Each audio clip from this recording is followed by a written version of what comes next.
2023 Popularity Annual Gala event tutorial. Hey there, welcome to the 2023 Popularity Annual Gala. We've introduced a brand new competition and upgraded rewards. You will have to go through 10 rounds of 1v1 matches and compete to become the first ever PUBG Mobile Popularity Annual Gala champion. So let's get right to it. New competition, ladder competition. The Popularity Annual Gala event will be utilizing a new ladder promotion system.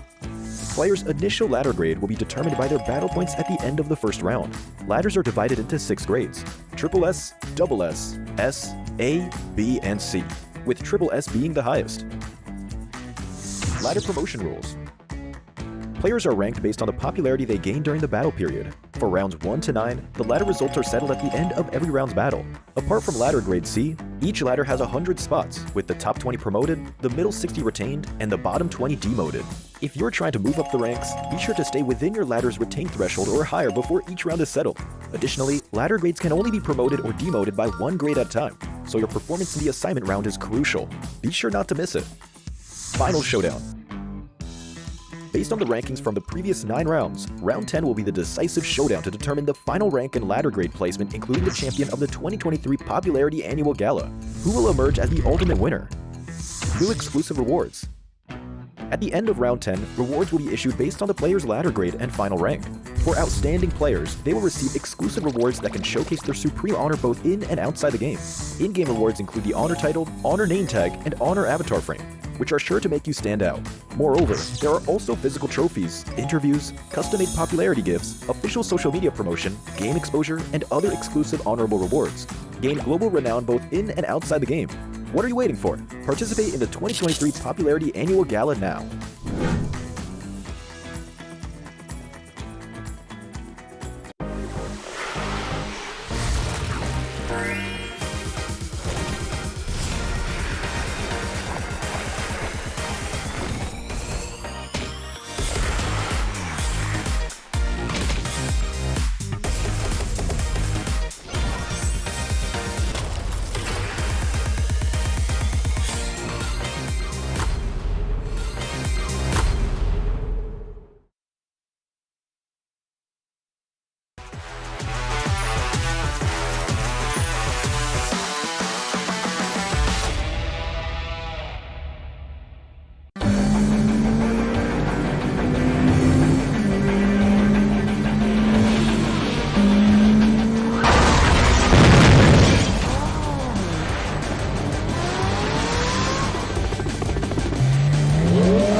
Greetings, PUBG Mobile players! The long-awaited Frost Festival is about to commence. In the new version 2.9, we'll be introducing battles filled with a frosty atmosphere. Snow Battle is coming to town. Furthermore, you'll also get to experience updates to World of Wonder and Classic Mode. So let's dive right into it. In the Frost Festival, we'll be bringing you a series of snow-themed content, including a new Snowy Village-themed area, fun interactions with snow pals, and snow-themed items for more gaming fun and excitement. When miraculous December comes, the frosty world will undergo some magical changes. Stay tuned for updates. Don't miss out.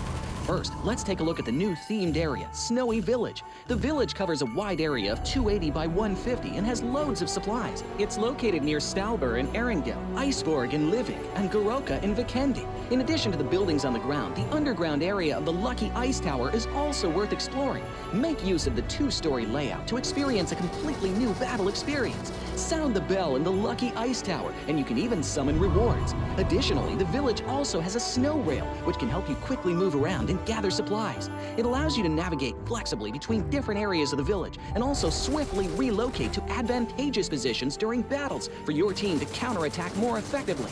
Of course, you should always remain vigilant to avoid becoming the target of an ambush. What's more, the village also features a special 2-seat vehicle, the Reindeer. It's also a great choice for transportation as it allows you to swiftly move all over the map.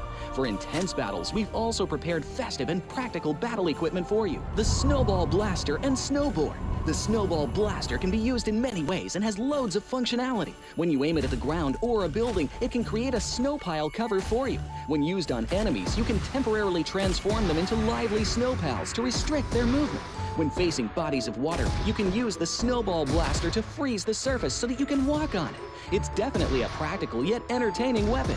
After transforming into a lively snow pal, you will be unable to use firearms to do battle. You'll only be able to rely on basic actions such as walking, running, jumping, and swimming to evade enemy pursuit. It takes some time before you can revert to your human form.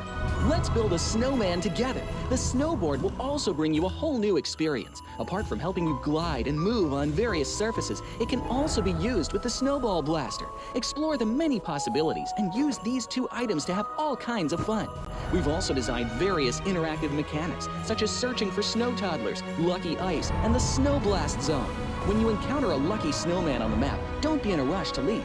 There are 4 lost little snowmen hidden near the lucky snowman. Search for the 4 hidden snow toddlers and bring them back to the large snowman.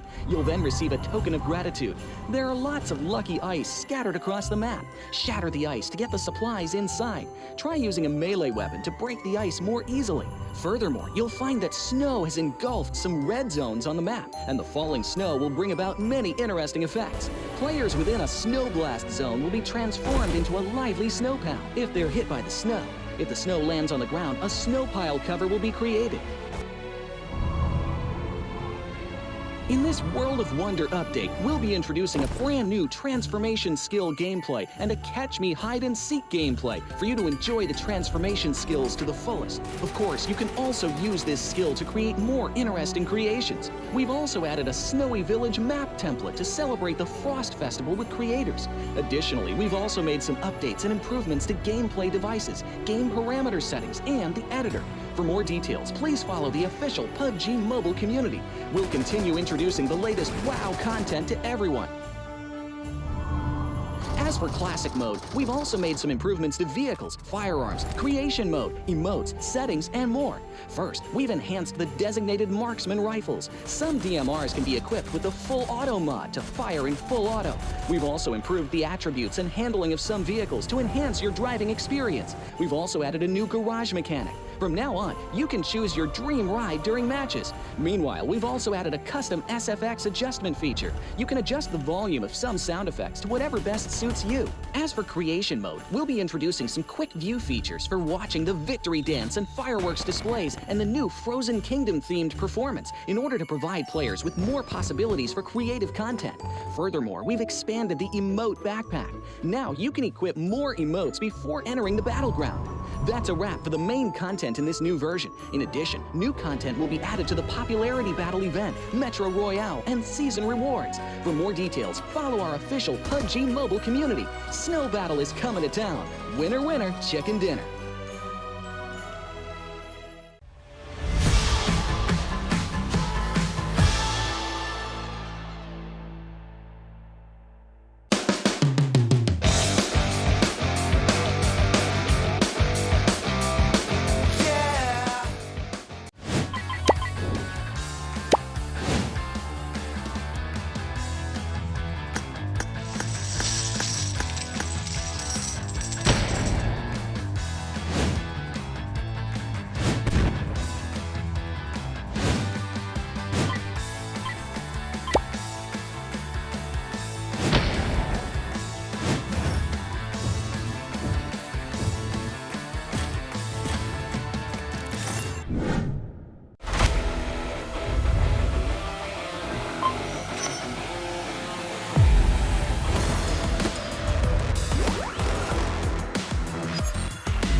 Investigator.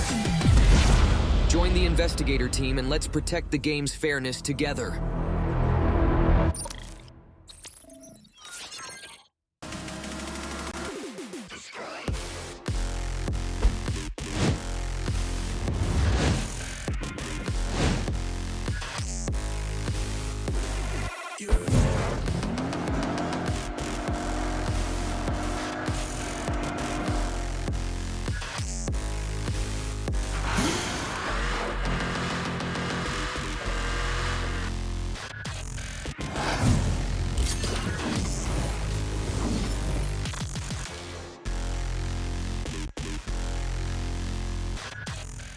are now the proud owner of a Pagani.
Let's go. Coming at them, they ain't even see it coming. Survival of the fittest, be the hunter or the hunted. If you the one, show them you the one. Champions never back down and they never won. Coming at them, they ain't even see it coming. Survival of the fittest, be the hunter or the hunted. If you the one, show them you the one. Champions never back down and they never won. Hey, I said the hunt is on.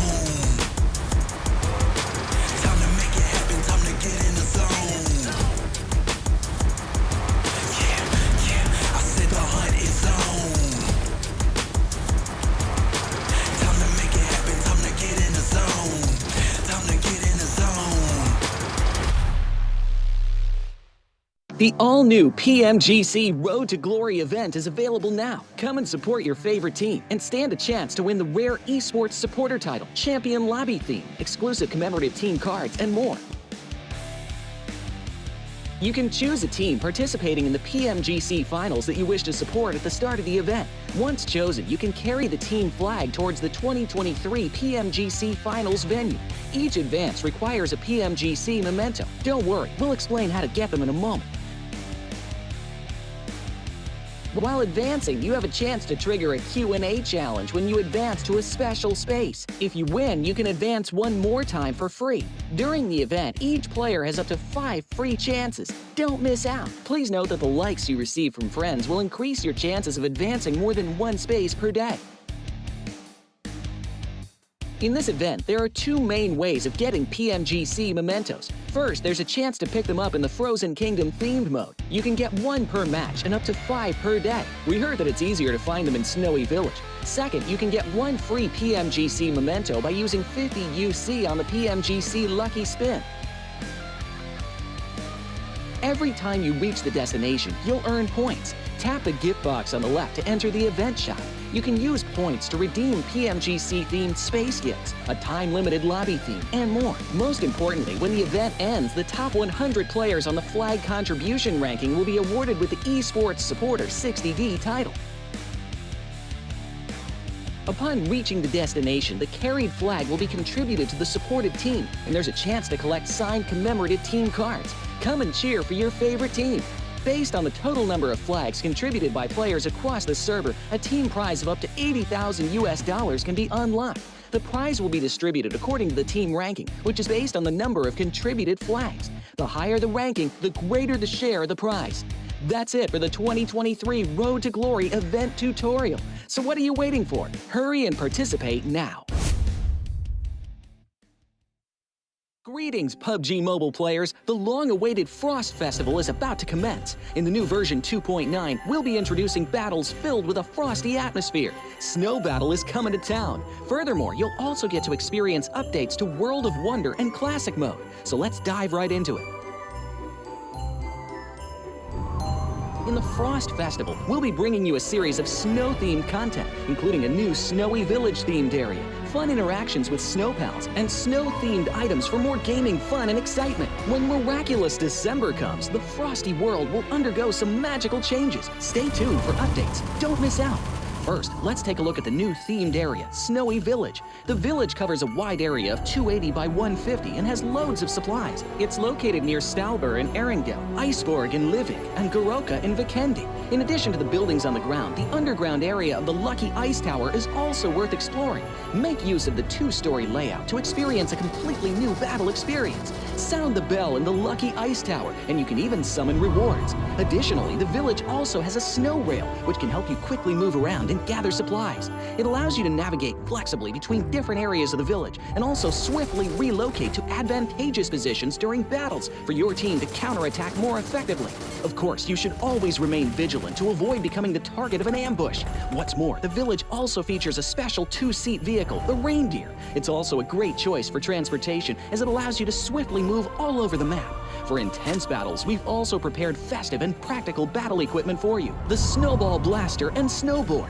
The Snowball Blaster can be used in many ways and has loads of functionality. When you aim it at the ground or a building, it can create a snow pile cover for you. When used on enemies, you can temporarily transform them into lively snow pals to restrict their movement. When facing bodies of water, you can use the Snowball Blaster to freeze the surface so that you can walk on it. It's definitely a practical yet entertaining weapon. After transforming into a lively snow pal, you will be unable to use firearms to do battle. You'll only be able to rely on basic actions such as walking, running, jumping, and swimming to evade enemy pursuit. It takes some time before you can revert to your human form. Let's build a snowman together. The snowboard will also bring you a whole new experience. Apart from helping you glide and move on various surfaces, it can also be used with the Snowball Blaster. Explore the many possibilities and use these 2 items to have all kinds of fun. We've also designed various interactive mechanics, such as searching for snow toddlers, lucky ice, and the Snow Blast Zone. When you encounter a lucky snowman on the map, don't be in a rush to leave. There are 4 lost little snowmen hidden near the lucky snowman. Search for the 4 hidden snow toddlers and bring them back to the large snowman. You'll then receive a token of gratitude. There are lots of lucky ice scattered across the map. Shatter the ice to get the supplies inside. Try using a melee weapon to break the ice more easily. Furthermore, you'll find that snow has engulfed some red zones on the map, and the falling snow will bring about many interesting effects. Players within a snow blast zone will be transformed into a lively snow pal if they're hit by the snow. If the snow lands on the ground, a snow pile cover will be created. In this World of Wonder update, we'll be introducing a brand new transformation skill gameplay and a catch me hide and seek gameplay for you to enjoy the transformation skills to the fullest. Of course, you can also use this skill to create more interesting creations. We've also added a snowy village map template to celebrate the Frost Festival with creators. Additionally, we've also made some updates and improvements to gameplay devices, game parameter settings, and the editor. For more details, please follow the official PUBG Mobile community. We'll continue introducing the latest WoW content to everyone. As for Classic Mode, we've also made some improvements to vehicles, firearms, creation mode, emotes, settings, and more. First, we've enhanced the designated marksman rifles. Some DMRs can be equipped with the full auto mod to fire in full auto. We've also improved the attributes and handling of some vehicles to enhance your driving experience. We've also added a new garage mechanic. From now on, you can choose your dream ride during matches. Meanwhile, we've also added a custom SFX adjustment feature. You can adjust the volume of some sound effects to whatever best suits you. As for creation mode, we'll be introducing some quick view features for watching the victory dance and fireworks displays and the new Frozen Kingdom themed performance in order to provide players with more possibilities for creative content. Furthermore, we've expanded the emote backpack. Now you can equip more emotes before entering the battleground. That's a wrap for the main content in this new version. In addition, new content will be added to the popularity battle event, Metro Royale, and season rewards. For more details, follow our official PUBG Mobile community. Snow Battle is coming to town. Winner, winner, chicken dinner.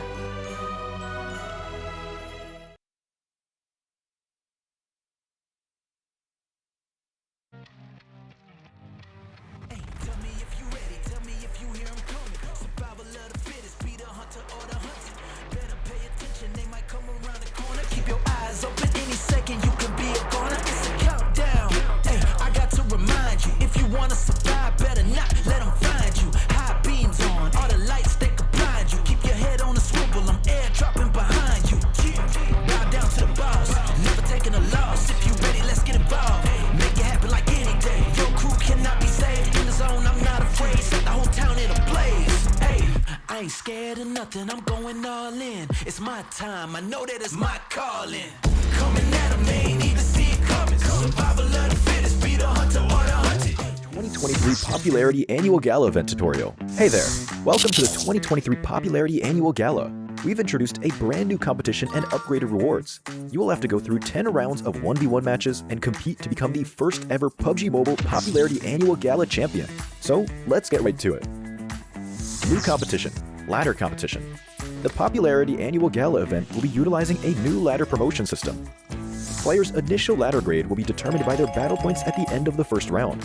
Ladders are divided into 6 grades: Triple S, Double S, S, A, B, and C, with Triple S being the highest. Ladder promotion rules. Players are ranked based on the popularity they gain during the battle period. For rounds 1 to 9, the ladder results are settled at the end of every round's battle. Apart from ladder grade C, each ladder has 100 spots, with the top 20 promoted, the middle 60 retained, and the bottom 20 demoted. If you're trying to move up the ranks, be sure to stay within your ladder's retained threshold or higher before each round is settled. Additionally, ladder grades can only be promoted or demoted by 1 grade at a time, so your performance in the assignment round is crucial. Be sure not to miss it. Final showdown. Based on the rankings from the previous 9 rounds, round 10 will be the decisive showdown to determine the final rank and ladder grade placement, including the champion of the 2023 Popularity Annual Gala. Who will emerge as the ultimate winner? New exclusive rewards. At the end of round 10, rewards will be issued based on the player's ladder grade and final rank. For outstanding players, they will receive exclusive rewards that can showcase their supreme honor both in and outside the game. In-game rewards include the honor title, honor name tag, and honor avatar frame, which are sure to make you stand out. Moreover, there are also physical trophies, interviews, custom-made popularity gifts, official social media promotion, game exposure, and other exclusive honorable rewards. Gain global renown both in and outside the game. What are you waiting for? Participate in the 2023 Popularity Annual Gala now.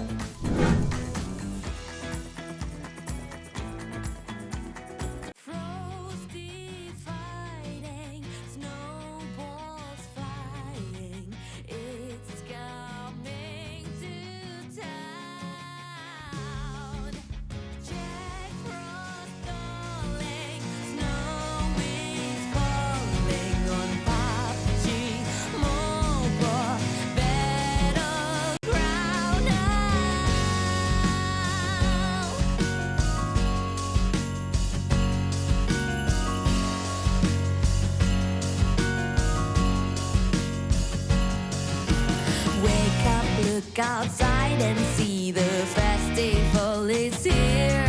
There's signs all over every tree, the best time of the year. Stock up on some extra snowballs, yeah, I'm sure you'll need them. Duck and weave and then you'll see PUBG Mobile thrust this season. Gather your crew and build your defense. Plan out your moves for the main event. It's a cold, snowy land, hope it never ends. So me and my friends,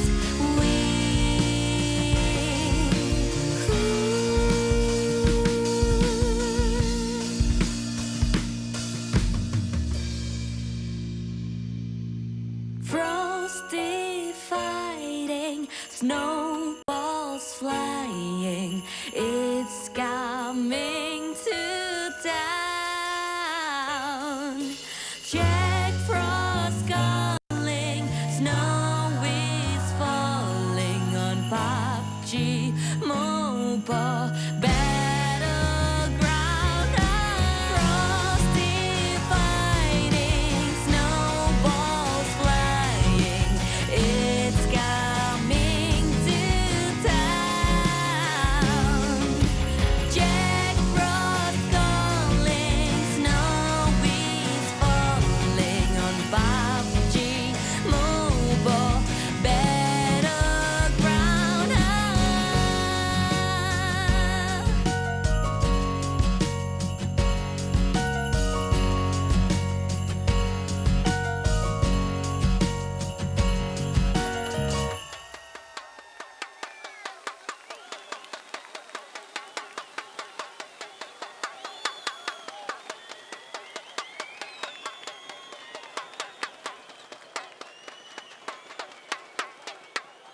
PUBG Mobile Global Championship Grand Finals teams.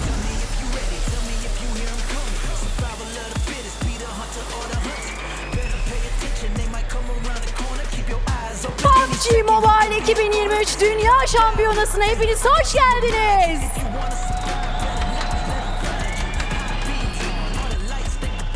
The Giants qualifying directly to the finals as the PEL points leaders, Titan Esports Club.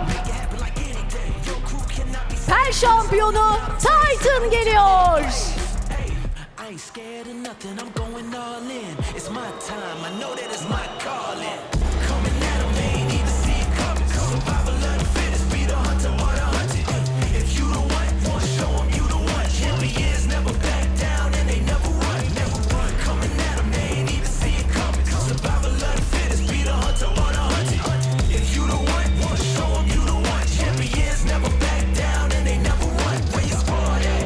Time to airdrop, going all out. Phase up for your third place qualifiers out of the last chance, FaZe Clan.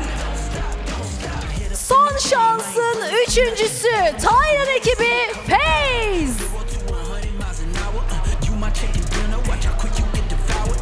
This is my domain, this is way more than a game. Check the stats, I'm the best, better stay up in your lane.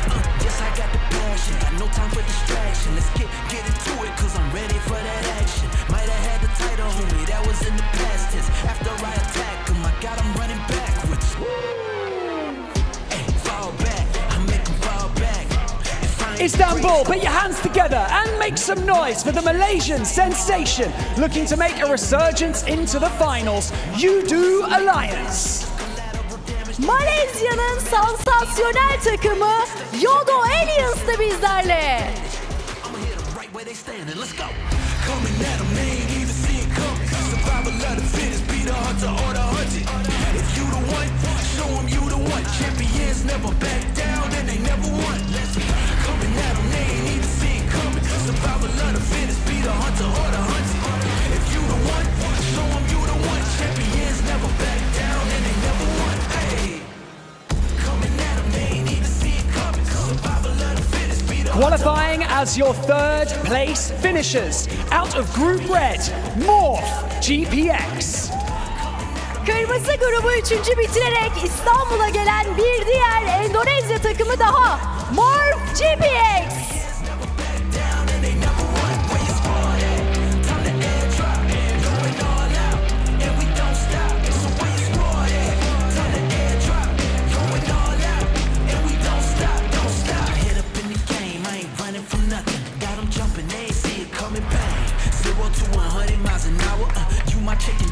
The Mongolian Masters finishing third in Group Green, Stalwart Esports.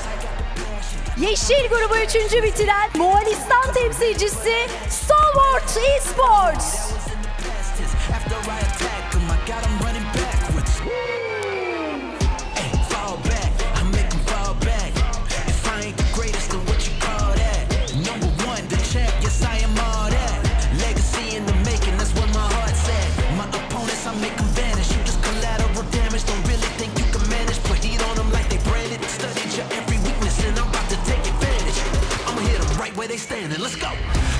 Qualifying thanks to an epic 13 elimination chicken dinner in the final moments of the last chance, IHC Esports. Son maçında yüksek skorla şov yapan IHC geliyor.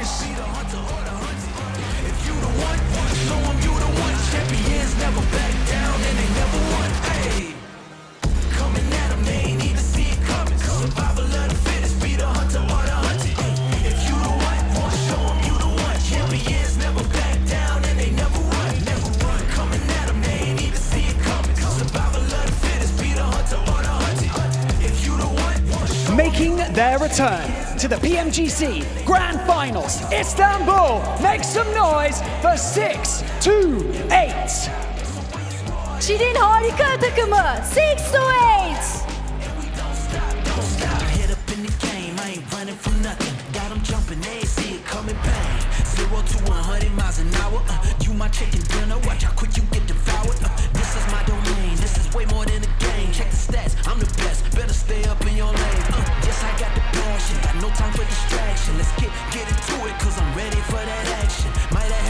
Taking the top spot in a tight Group Yellow lobby and making their PMGC Grand Finals debut, Major Pride. Zorlu sarı grubu ilk sırada bitiren Major Pride geliyor.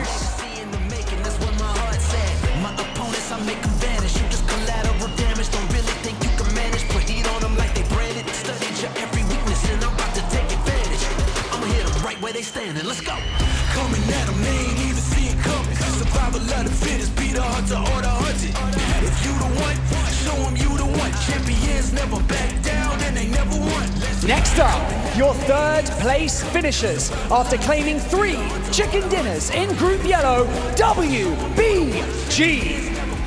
Turnuvanın bir diğer başarılı Çin temsilcisi WBG Gaming.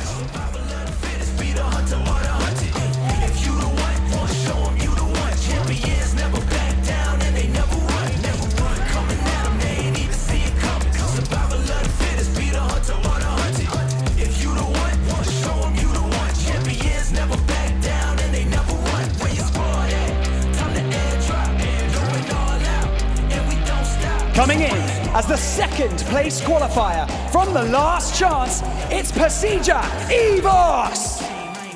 Son şanslı ikinci olan bir diğer Endonezya temsilcisi Persija Evos.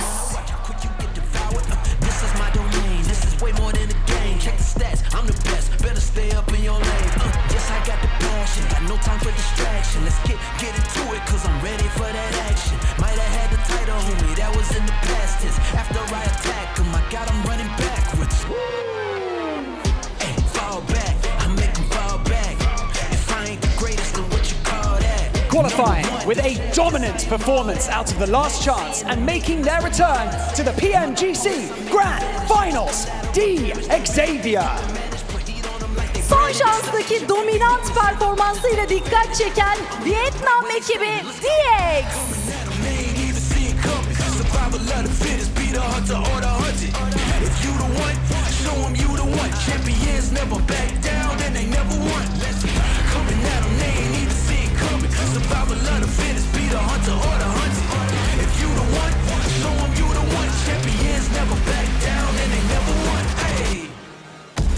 your Group Red winners qualifying directly to the grand finals with over 200 points. Nongshim Red Force. Güney Kore'nin güçlü takımı Nongshim Red Force. If you the one, show 'em you the one. Champions never back down and they never run. Where you squad at? Time to airdrop. Going all out and we don't stop. So where you squad at? Time to airdrop. Going all out and we don't stop. Don't stop. Hit up in the game, I ain't running from nothing. Got 'em jumping, they ain't see it coming. Bang. 0 to 100 miles an hour. You my chicken dinner. Watch how quick you The second place finishers out of Group Green, qualifying for their third straight PMGC Grand Finals Alpha 7 Esports. Dünya Şampiyonası'na üst üste 3. kez katılıyorlar. Brezilya'nın en sevilen ekiplerinden Alpha 7.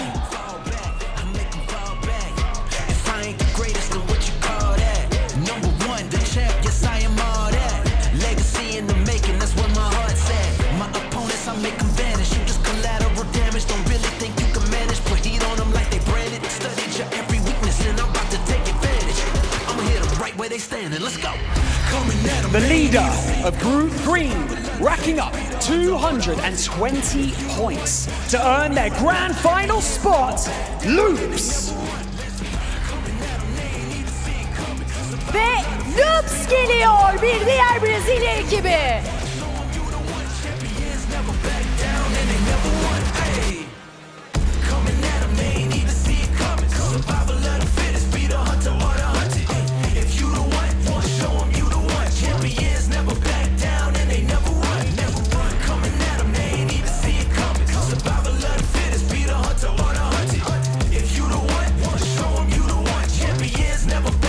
Qualifying in second out of Group Yellow and making their PMGC Grand Finals debut, 4MV.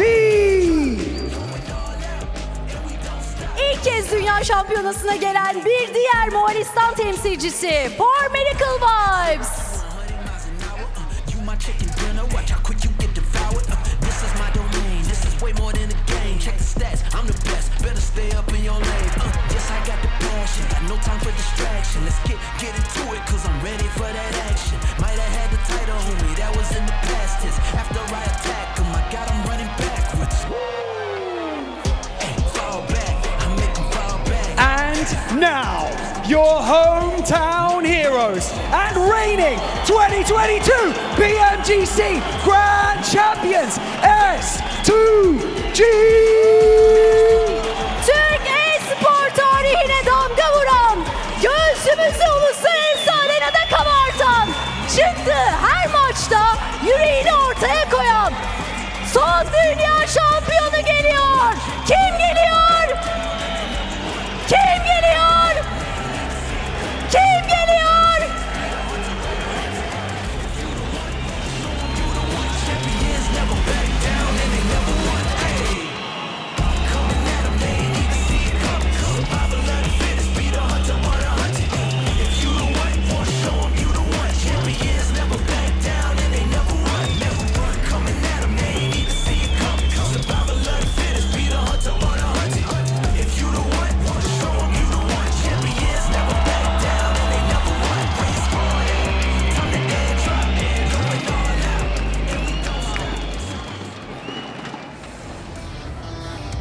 Fans, both at home and live right here in Istanbul. Welcome to the 2023 PUBG Mobile Global Championships. My name is Barney Banks and I am your host, and joining me here on the main stage is my incredible co-host, Dennis. Thank you so much, sevgili Barney, dear Barney. Did you learn Turkish words? Because I noticed you've been practicing I have. Turkish. Merhaba, nasılsın Türkiye? Woo! Çok istedik, çok bekledik. Farkındaysanız biraz nazarla çıktı. Biz buna nazar diyoruz. Efendim, 2023 Dünya Şampiyonası'na hepiniz hoş geldiniz. PUBG Mobile Dünya Şampiyonası başlıyor. 48 teams began this journey, and we are now down to just 16. And with $3 million on the line and thousands of screaming fans cheering on their favorite teams, anything can happen. 48 takımla başladığımız bu süreç zorlu yollardan, zorlu süreçlerden geçerek bugünlere geldi. Bu 3 gün boyunca 16 takım $3 milyon ödül için kıyasıya bir mücadele verecek. Our competitors have battled their way through the group stage, the survival stage, and the last chance to be here today. But who will be the one? Sloganımız Be the One. Yani bu turnuvada birinci kim olacak? Zaferi kim kazanacak? Hepimiz bu 3 gün boyunca merakla bekleyeceğiz. And so, before we jump into our first map of the grand final, as is tradition, we have a very special announcement for all of you. From the director of PUBG Mobile Esports İstanbul, make some noise for James Yang. Büyük finallerimizin ilk haritasına geçmeden önce sahneye Tencent Games'in PUBG Mobile direktörü James Yang'ı davet ediyoruz.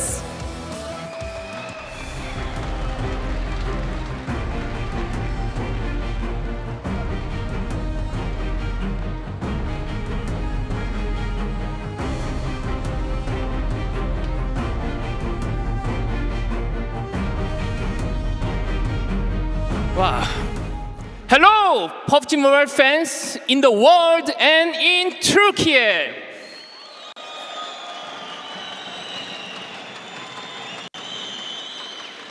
I'm James Yang, Senior Director of PUBG Mobile Global Esports. I'm here today to share some exciting news as well as eye-opening 2024 plans. PUBG Mobile Esports continue to grow this year with a series of great achievements. We launched PUBG Mobile Super League, PMSL in Southeast Asia, alongside partnership program, which has proved a huge success. We saw another successful PUBG Mobile World Invitational and are about to start PUBG Mobile Global Championship 2023 Grand Finals here in Istanbul. Yes. We are also incredibly honored to be nominated by the Game Awards, the Pulse Mobile game for Best Esports Game category. And we are so grateful for you. Without your support, we couldn't make it happen. Before I go further, I want to recap on how successful PMSL South Asia format was. This is an offline league and 4 partnership teams progressed to PMGC 2023 Grand Finals here this time. We also introduced the PMSL in-game outfits and voice packs for players.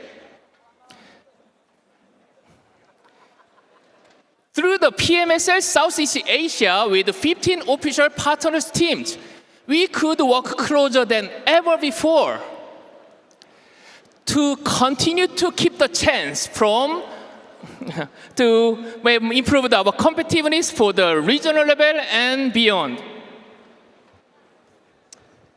Okay, in 2024, we made changes in our esports ecosystem pyramid structure. On top tier, we have the major global tournament like PMGC, mid-season tournament, and a new exciting global event I will reveal soon. The level below, we have the PMSL, which will all feature the offline tournament. In Tier 3, we have the PUBG Mobile National Championship and PMSL qualifiers, allowing amateur and semi-pro players access to the PMSL. While in Tier 4, we have a smaller regional tournament such as PUBG Mobile Club Open. Along with the growth of top-tier tournaments, we are committed to supporting amateur and grassroots tournaments to keep the chance from no one to hero. So let's talk more about the PMSL. In 2024, we are expanding the PMSL to 4 regions: Southeast Asia, Europe, Middle East, Africa as EMEA, Central and South Asia, and the Americas. All PMPLs, all pro leagues will be merged into one of PMSL. Our partnership program will be expanded as well. Partnership team will have more opportunity to develop the players, grow the exposure to fans and community with the secured PMSL slots for years. After the success of PMSL South Asia 2023, next year, Southeast Asia League will have 3 seasons instead of 2. And all other PMPS will run for 2 seasons, spring and fall. With that, I'm pleased to unveil our new exciting global tournament as PUBG Mobile Global Open, PMGO. This Open New Style tournament will take place in Brazil. In March or April, with a prize pool of $500,000 US. This PMGO will have local qualification by open registration. This means anyone in Brazil has a chance to compete against the very best international pro teams on fantastic offline stage. It will be followed by mid-season tournament in July in Riyadh and the PMGC, as you all know, at the end of the year. PMWI will have a new name and a new format to fit mid-season tournament, featuring a $3 million US prize pool.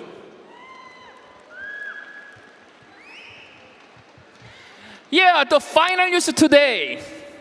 I'm so excited to announce that the location of PUBG Mobile Global Championship 2024 next year, grand final is the United Kingdom.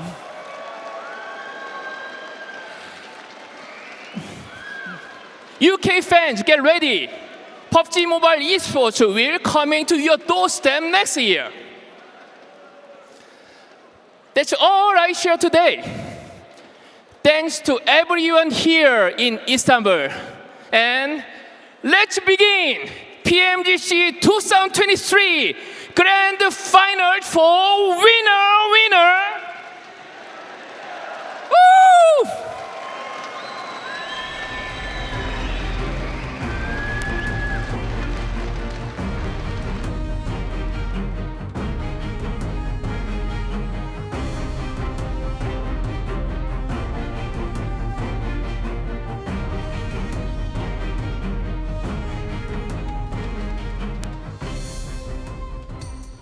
Well, you heard it here first. PMGC 2024 from the UK. All these teams obviously loving the opportunity to play there, but they need to get through this event coming their way right now. 16 teams, their most important esports event till this day, and they have to show up, especially teams like right behind us, S2G, and for other home crowd. I'm just Cap, I'm your host, joined by Maxman Several's Gaming, and Max, it is heating up in here, and the pressure, you can see it mounting for some of these teams. We had a riveting league stage, and we had so many teams that could not qualify, such as Vampire. They didn't qualify, which means the level of competition in this lobby of 16 teams is going to be so high here, Seven. And we called it many times in the league stage. This is the best lobby in the world right now, so it's going to be tough to be the new world champions. It is, and if I'm STG right now, I'm like, oh, the pressure's going to be so on me. With all these fans looking at you too, you don't want them to turn on you, especially if they start off really slow. Well, you guys at home, make sure you're checking out TikTok, PMGC 2023, to see everything happening behind the scenes, everything happening here at the event as well.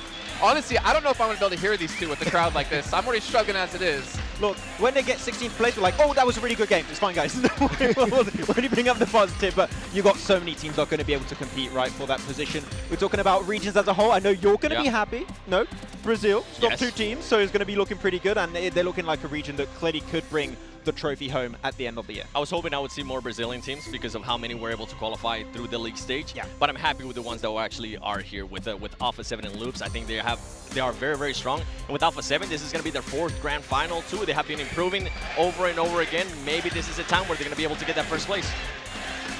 I'm assuming you said great stuff there, Seven. I have no idea what you said. Good point. But I heard some Brazil stuff. Yes. And I think we're all going to agree Brazil have a very good chance of taking it home this year. Looking the strongest ever, almost having 3-4 teams qualify to the grand finals. Influence Rage falling short, unfortunately. But honestly, there's a lot of tough teams out there.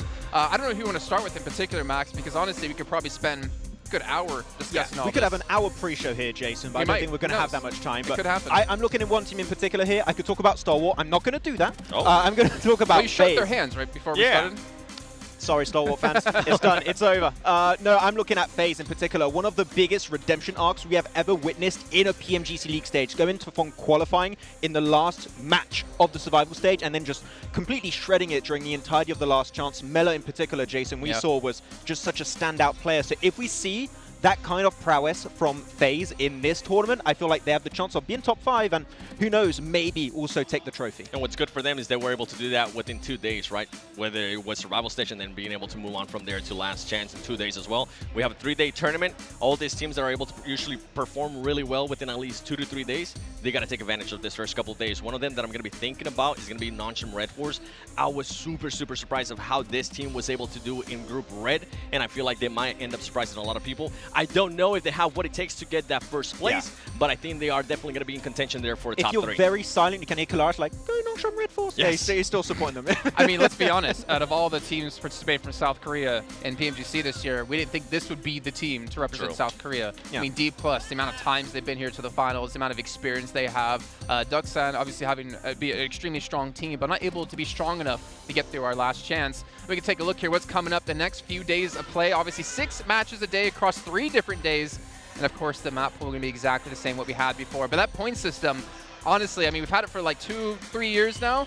This is proving to give some really exciting finals. Yeah, and you can have teams that can stand out all by getting a consistent amount of placement points every single match, right, Seven? Or some teams that I know we got some big names here also that are very focused around those eliminations. Especially, don't give 2 MG3s to IHC, otherwise you're going to be in trouble. Okay, they're going to keep popping off like at the end of last chance. But yeah, this point system, of course, has been proven that you can stand out in many different ways. But if you can have the both amount of points coming your way, of course, Seven, you're going to be standing out.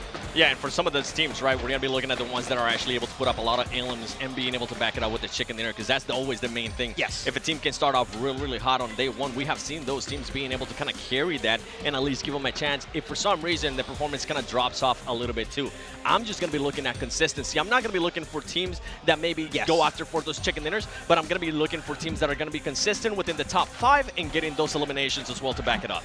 Well, the thing is, obviously, when it comes to placing top 5, one team that's going to stand out to me is going to be Major Pride. Nomi in particular, as we've discussed and seen many times, the off angles he holds. Can he be successful in a lobby of this caliber is something that's yet to be answered. But here we go, Maxman, our record holders across the last couple of years, and obviously Vampire, they're going to be holding a lot of titles, but not going to be holding the PMGC trophy this year. Yeah, not be able to beat their own records this time around, it seems. They picked up Tony K's like, you're on vacation now for the end of the year. Hey, but Soup, he could outperform what his team did back at PMGC with 4 Angry Men. I would love that. And the thing is, he's got the red haircut now, so he's going to have the buff. Yeah, he's got the red hair buff right now. He was the MVP last time we saw him at the grand finals, and he seems in good spirits. It would be insane if they can if he can actually get an MVP as well. And I think especially for the PL players, it is very important, Seven, to have that international experience, to have played in PMGC before, because we've seen it many times. The meta is drastically different between what you see over in PL and what you see over here in PMGC, especially, Seven. The DBS is not played that heavily over in China, which means that that transition over to here in PMGC with that kind of weapon that is so relevant in these fights might make it a bit tough. And that's what it's going to come down. How quick can they adjust, right? How quick can they adjust to how the global teams usually play? Yeah, and that's why our eyes are going to be on Titan Esports Club, because they have not had this international experience here to the level that WBG's been able to have. But we're going to find out if they can obviously rise up to the ranks here. But as you saw there, the order, big fan. Sandhawk, Triple Erangel, double Miramar. I'm loving the back-to-back-to-back battlegrounds instead of switching every single time. It's been proven again to have some really crazy matches. I mean, we said this many times about the map rotation. If your first angle does not go well, you can instantly pivot, change your game plan if it's a drop, if it's your rotation, or your overall like kind of mentality going into those matches. So yeah, I think this is the best map rotation. I hope we have it in PMSL next year because I think it's just been so successful for teams to truly put on full display what they can do in these matches. And I think that's why kind of I was mentioning Noncham Red Force, because this is the team that's able to adjust so quickly to what the other teams are doing within whether it's within that one match or maybe in the next match. I think there'll be a big surprise. But going into the first match, Sandhawk, I know you don't want to talk about them, but Star Wars Esports, they were really, really good in Sandhawk, and I feel like if they can start off hot here, they can carry on that momentum. The big question mark for me, and I know we were kind of talking about this a little bit earlier, the big question mark for me is going to be top. But you were telling me that it's different now from PMWI. Nazed has been such a standout player. I think a lot of people at home had doubts about the pickup of IC and Nazed and how that's going to be kind of filling out the vacuum of Pika and Scry leaving the team, right? And I think that those kind of doubts have been answered very significantly in recent regional tournaments or PMWI, that Nazed is a standout player. He can frag out alongside the side of Top and Action both together. So I feel like Star Wars are going to be looking at like favorites. And with their drop, Reject are not in this tournament, which means Trifecta is open. So that is going to be a great opportunity to, from the get-go, if you can play Trifecta, you're going to have very easy Phase 1 into Phase 2 transitions. Well, we're obviously skipping probably one of the biggest teams that we need to discuss when it comes to PMGC Live from Istanbul. Right behind us, S2G. I mean, the amount of pressure that must be on them to perform here and go into that first match, for me, I think if they have a strong start, they're almost going to be unstoppable. Having the fans here as their like 5th player in the background and helping cheer them on is going to make them such a strong team. But you don't want to go out first match, 16 plays, 0 eliminations. Yeah, and what I remember especially from last year's PMGC, right, Seven, is that they understand the position in the leaderboards and they are willing to take down threats that are above them. They are not scared to take fights. So they took down LGD last year to qualify into PMGC. They fought against some of the top teams in the last matches to make sure they were going to secure the trophy in the last game. So right now I feel like that kind of adaptability for this tournament, and they might have here, Seven, have the land buff event with your fans right in front of them.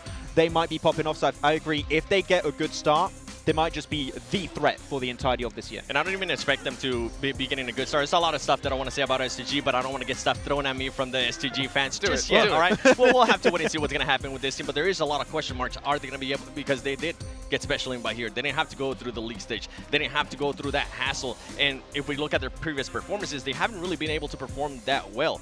It's going to come down to the first 3 matches, I feel like, for this team. Even though last year, during the PMGC Grand Finals, they were quite a surprise of a team. I know when we were talking about them, we were like, okay, maybe not quite yet. And then on the last day, we're like, okay, S2G actually has a chance at winning this if they continue to play like that. And they were able to continue to play like that. So it's going to come down to the first 3 matches for this team.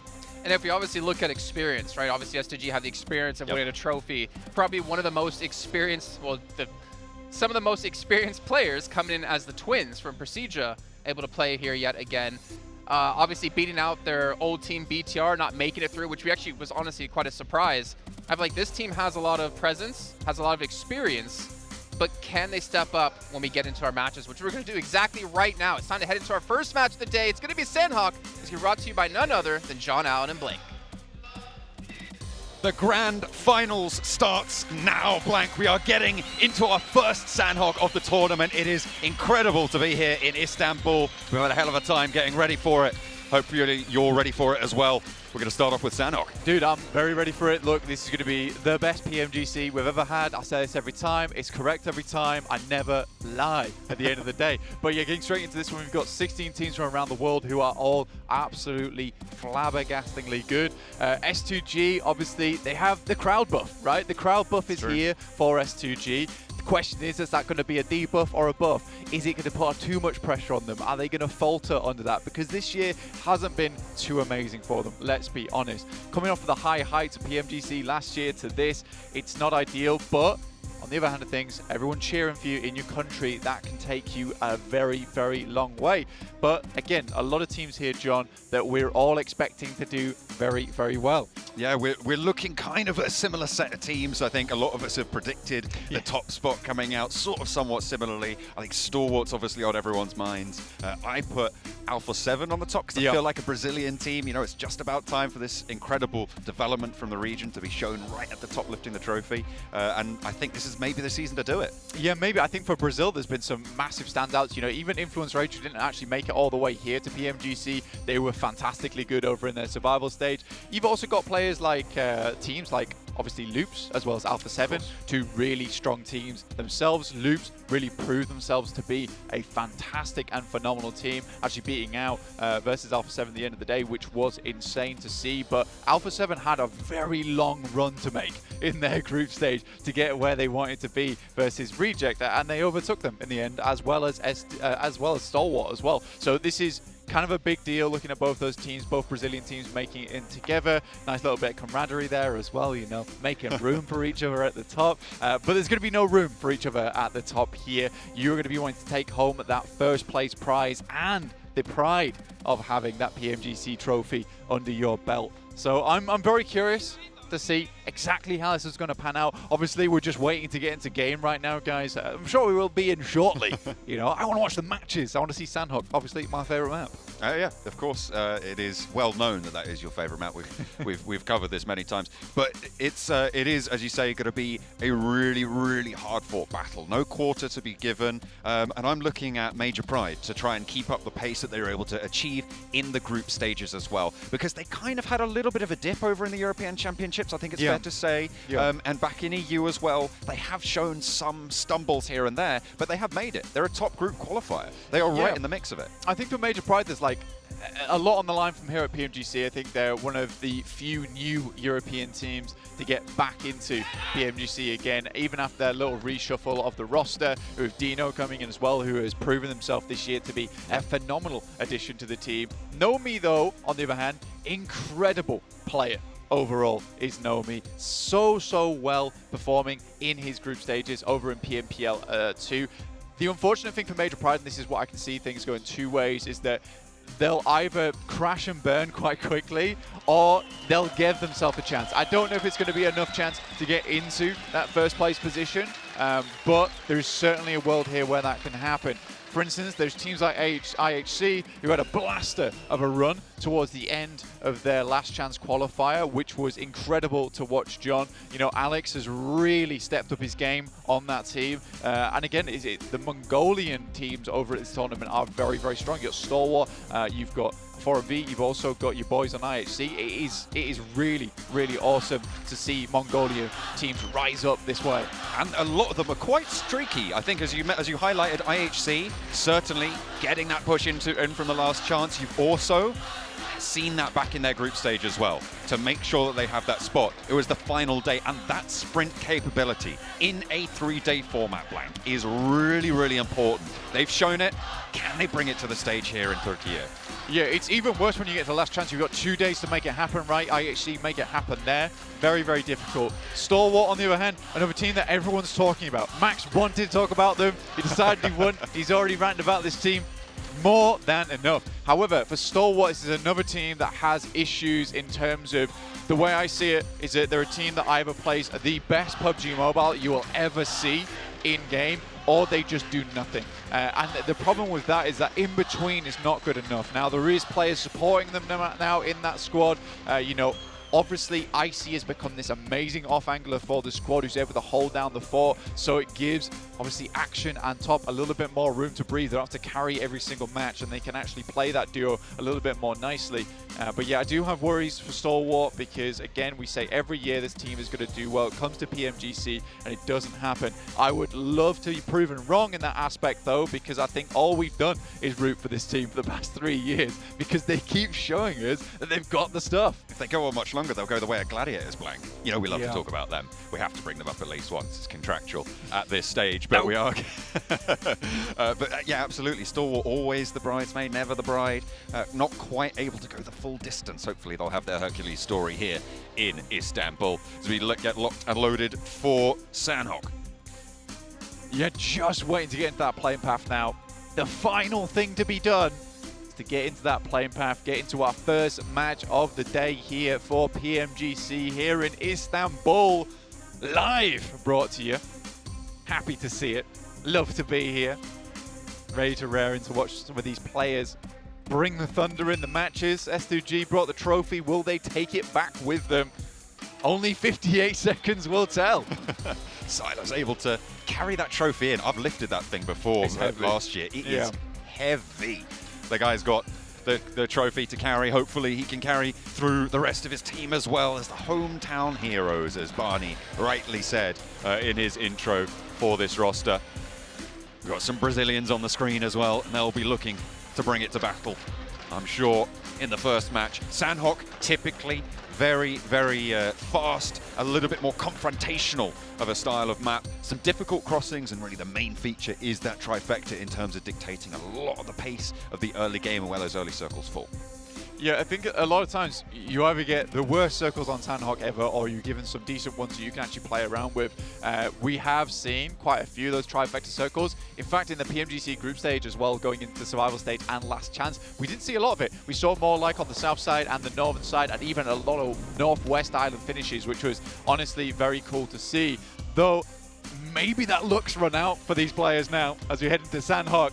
Maybe we're getting that trifecta split every single time, but here we are in the plane. That plane looks good in the Turkish colours, look at that. We are going on over the island from the northwest side down towards Kampong Blank, as again, Sandhawk is small enough, plane paths, unless they are super dramatic, really don't play too much into it in the same way that they do on certainly a map like Miramar and Erangel as well. FaZe look like they're dropping for that northwest island. They'll be taking that split. Already getting straight into it. Like you said, FaZe on the northwest side. There's not really anyone around this location that's really bothering them on this one. You've got Procedure Evos heading down for trifecta split itself. Seems like this position of the side of the map is fairly comfortable for a lot of these squads right now, John. Alpha 7 down towards that southeast side, taking a double split. Nice little bit of greed happening early on, but we do have S2G in themselves. A hot drop.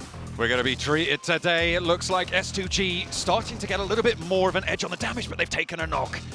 One has fallen down, unfortunately, right at the start, but Razy holding forwards with that S12K, the DPS in hand. They're going to back off their opponents now. DXavier having to fall away now.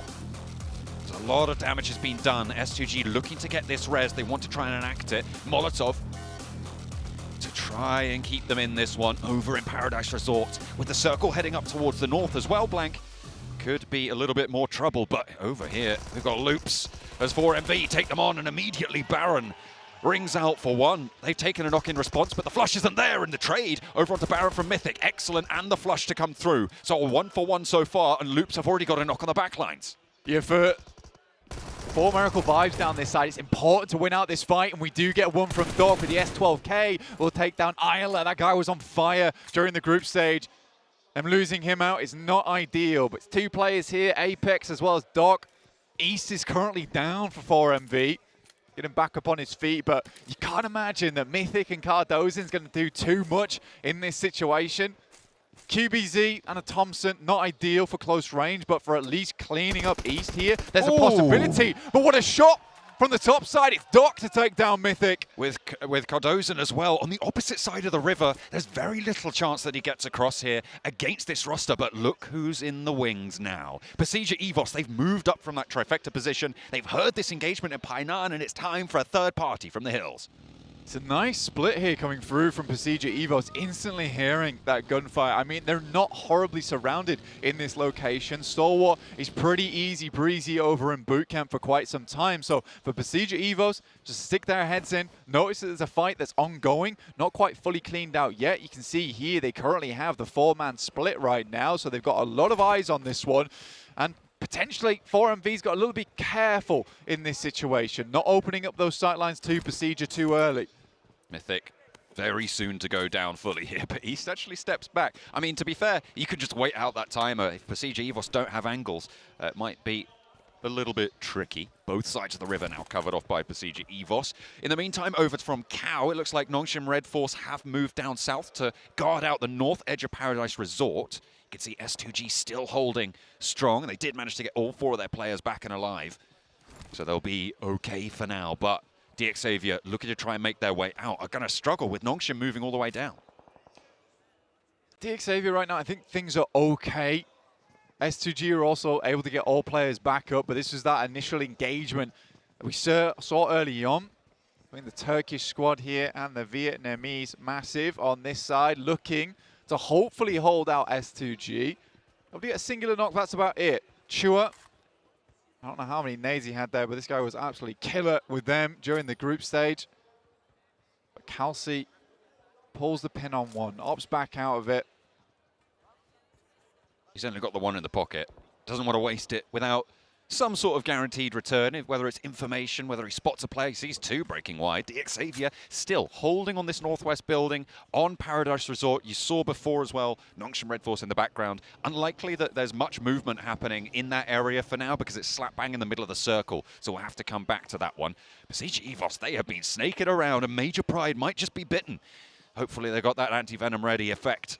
Close to danger, perhaps closer than he knows, but Zuxi has the crossfire with Misery across the way. Yeah, Misery honestly has been fairly effective on this squad so far. More effective than I maybe thought he would be. That's Revo taking down one of Titans' players, and Shadow will get flushed out.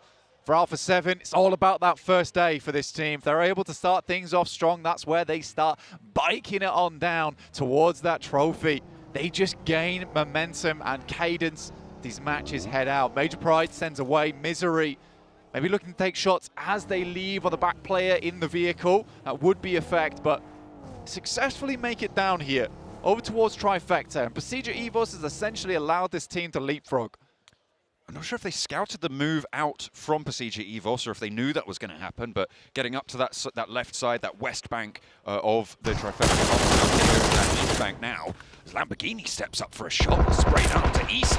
4MV as well, continuing their engagement with loops across the way. A trade, and it is going to be 4MV moving on in and taking down the majority of loops. Mythic is there, but there's the spray. Just a replay, unfortunately. Checking out what happened earlier in those games with Lamborghini being able to hit those shots over towards S2G. It was interesting that Lamborghini wasn't able to actually take him down there. Would have fought on the roof side. That was an easy flush, but I imagine the Lamborghini thought better of it. Likely, less ideally, gets knocked on the actual balcony than it is for Kelsey to get knocked on the rooftops because he drops straight back down again outside of line of sight. So Kelsey gets away with it, but by the skin of his teeth there. S2G happy to hold on to a few of their players. Going forward, it's IHC on your screens here, all the way on the eastern side of things. You got UDO Alliance towards their north as well. That's up towards the east side of Tap Mock. So could run into each other shortly, but this position, this area of the map, fairly cut between. At the moment, there is just this traffic jam around Painan, though, that has been held down by 4MV, trying to keep that north edge of it clear. You've got Morph now starting to move in from this southwest edge, putting pressure on, and Procedure Evos regrouping together at the moment under the purview of Major Pride, who have leapfrogged and put a foot into boot camp as well, so they can get a little bit further north along that coastline that FaZe actually might try and push across from this northwest island position that they dropped on the split. Wasn't really that contested at all. No, not at all. I think right now a lot of teams get a little bit lucky, let's say. A little bit lucky, let's say, in terms of how they've been able to angle themselves around. Circle heads over towards S2G. Don't really have to do too much. We've got to remember Xavier's still here. Not by any means a weak team. And they're just going to be gathering that util. Sort of known for their nades as well, so clearing out this position that S2G might be held in could be bad, but here comes Nongshim Red Force, takes down one at least, and that's Levi's knocked. He's brutal with it. Straight through the door, the DBS breach. Now, can Xavier piece anything back together? Because Draz got one of his own. He's spraying, he's chunking through, but he's not landing the damage. Sporter pushes with the Thompson in hand. Still has to go for the swap. The QBZ is there. Breaks right, breaks left. It's all over the place, and Xavier still not able to get any value. There has been a retribution elimination, though, and Sporter still jumping across, trying to find the final player from Xavier, but he's just a little bit too elusive. S2G in the wings also hear this, and they'll be making their way on over. Could be able to clean up this engagement. It's Nongshim Red Force down to 3 players, 1 player knocked here. S2G decides not to get involved on this one. This could have been some 3 easy points coming their way off the back of it. I think this may have been a mistake. A little bit too cautious in a 3-day sprint, John. You've got to take these chances. 6-2-8, the third party Kings looking to move on in now from this northwest edge. moving from that bridge position over towards the west side currently. They have managed to push in a little bit closer, potential for them to try and crash on the compound, but they have turned around and thought a little bit better of it perhaps. S2G crawling ever closer though. And Nongshim Red Force, the Korean team, might struggle somewhat. I mean, for S2G, properly preoccupied with that building. They've been watching it for a long, long while. Seeing if it'll move, but fortunately, does not move an inch. Players inside you got to worry about. Zuxi, though, has brought himself back to a little bit of fame here, but it's his brother Luxi who's been hitting the majority of shots. Now Zuxi at a PMGC, he has been phenomenal before. Now he has to step up big for the rest of the team. Gets one knock, it's beautiful. Misery's there, he's catching the flanks. 4MV don't know what's hit him. Zuxi with the DBS goes down, and he's out in the blue, but Misery's right there to put the final nail in the coffin, and 4 Miracle Vibes will go down. Pasija Evos carry on. Really good stuff, and it's nice to see Zuxi perform, honestly, because it was Luxi putting in the majority of the heavy lifting during those group stages. However, we know Zuxi, he gets a little bit of that fire underneath him, a bit of that adrenaline flowing during the PMGC itself, and it's nice to see that that same kind of treat's working out for him here.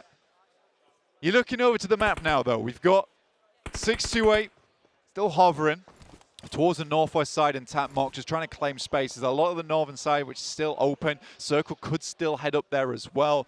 S2G staying very comfortable in Paris Resort, not attempting to get too much done. But it is stalwart on that south side. It'd be a hell of a push to get through Paris Resort in that area. We'll see exactly what they can get done. WBG moving up the east coast right now, past Lakawi, up towards Camp Bravo, with Morph just behind them. Their traffic jam over near Painan had to go somewhere. That's where it spilled over towards. Morph have found the backlines here, and WBG, they lose Su on the backline. Su going down is pretty bad news. This was the lad that, honestly, a lot of people had high, high hopes for on the squad of WBG.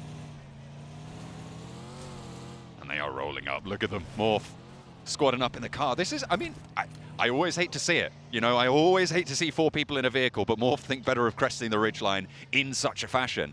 They drop out a little bit early. They want to get this flush confirmed. It's just going to go down to the blue, though, and they can continue to push forwards. But they're starting to look a little bit unhealthy here with the amount of meds that they've got on board, the stims that they've got ticking. They'll be okay, but they have to get out of the blue soon. Yeah, honestly, for Morph right now, it's not a huge deal for them, but coming in on that southeast side, you got Alpha 7 hanging around this area top, Titans as well. WBG send the rest of their force inwards, and obviously they'll have a read that there's a team behind them. And around this spot, you know, there's a lot of areas where you can gatekeep quite easily, quite well. So for WBG, already having that information early, heading down towards this ditch could be working out well for them. It depends how quickly Morph's able to send their way in. But a lot of the eyes right now is up towards Paris Resort and the compounds off towards the east side of it, where we have currently IHC in one of the most central positions, holding a fair few compounds to boot. You can see Loops here, Cardozan has spotted at least one of them, but they're on very minimal players right now. And by minimal, I mean 1.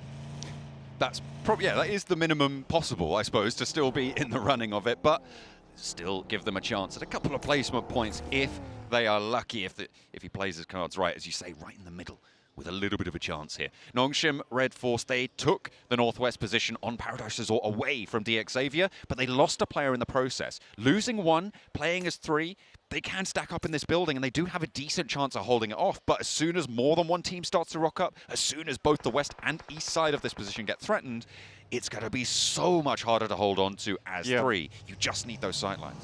You can sort of respect the play that S2G is going for, because essentially they've lined themselves up, understanding the circle's likely going to move away from Parasol eventually on the rocky edges, right? Where a lot of teams are going to have to get through. It's much easier for them to hold out in that position than it is for teams to push through there, especially with the fact that with having FaZe in this location on that northwest side, they're coming in from the back of the blue. You've already got 628 in, Stalwart, as well as Nongshim Red Force.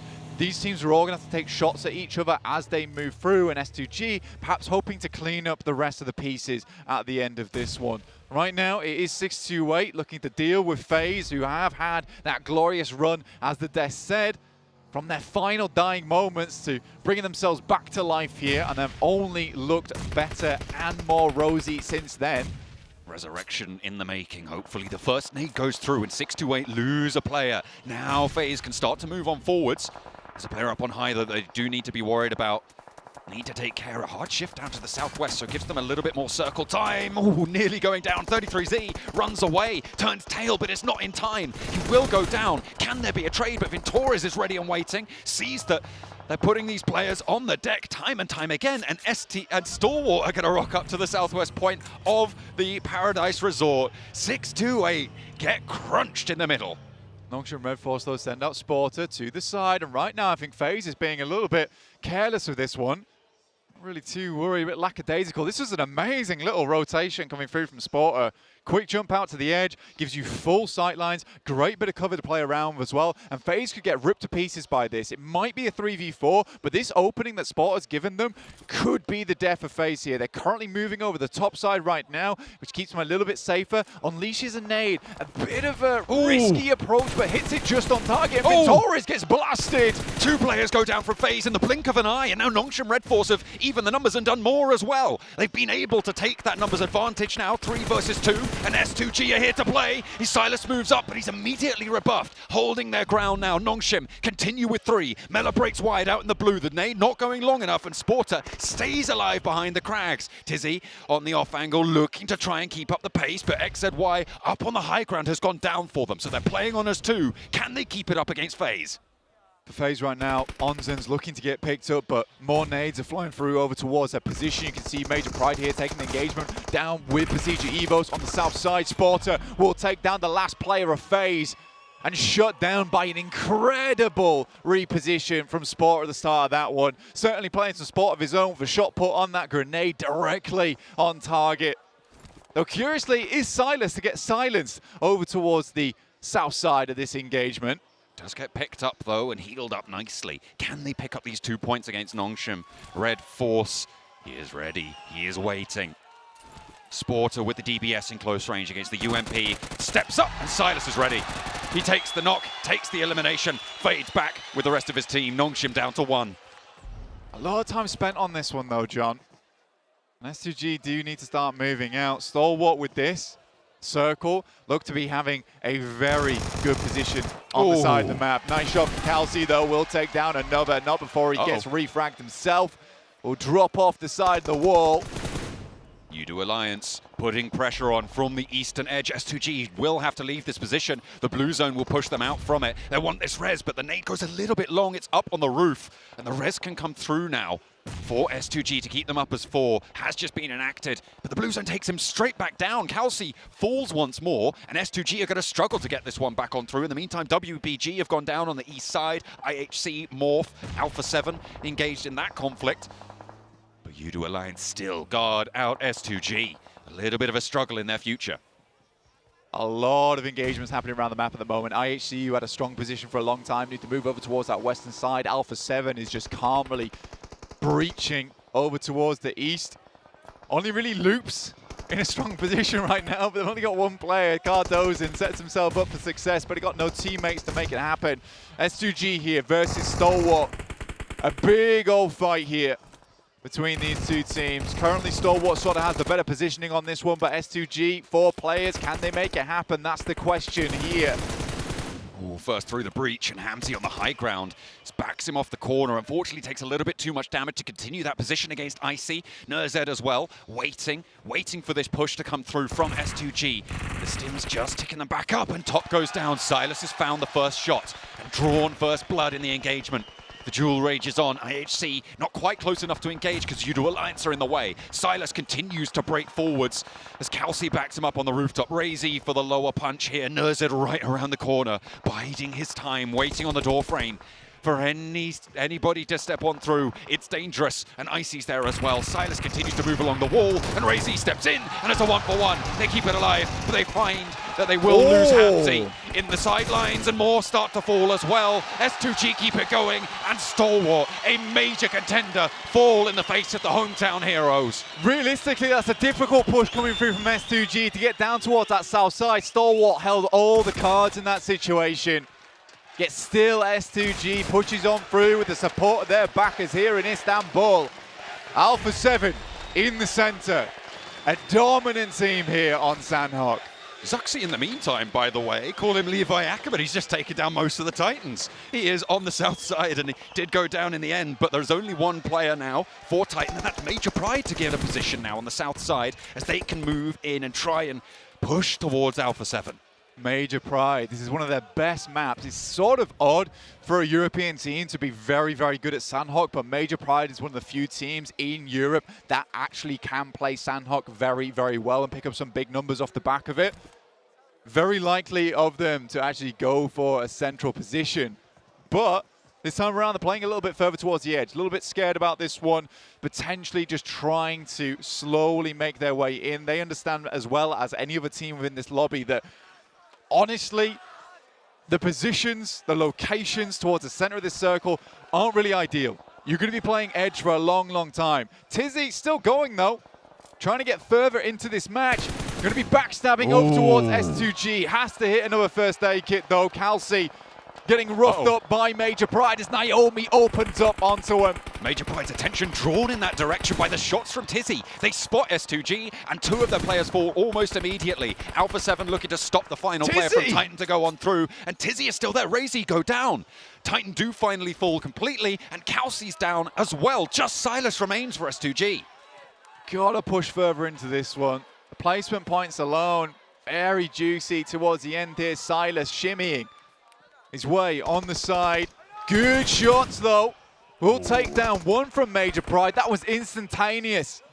Naomi, first of all, Alpha 7 have spotted Major Pride on the hilltop as well, and Effect goes down. Silas is still going for S2G, and he is a force to be reckoned with, carrying that trophy forwards, and it is Effect to get flushed away. Mafioso trying to hold out IHC. In the meantime, two players remaining for IHC as they push in from the east, but they're not in the next zone. Cut across with the crossfire from Udo Alliance in the meantime, and Ziol tries to keep going for IHC. Effect to Nomi down, and Silas is still there. He just doesn't die. Silas currently on a 1v3 angle right now, looking for the fourth at the moment. Revo desperately trying to remove the thorn in their side in IHC, but it's all eyes on Silas at the moment. Major Pride's run devastated by him on the south side as well, looking up the hill. Effect goes down to the play zone, and Silas still here. Revo is here as well, and Dino will go down. Alpha 7 sweep on through. They took a knock towards Major Pride's position, and Silas was there to pick up the pieces, but now Alpha 7,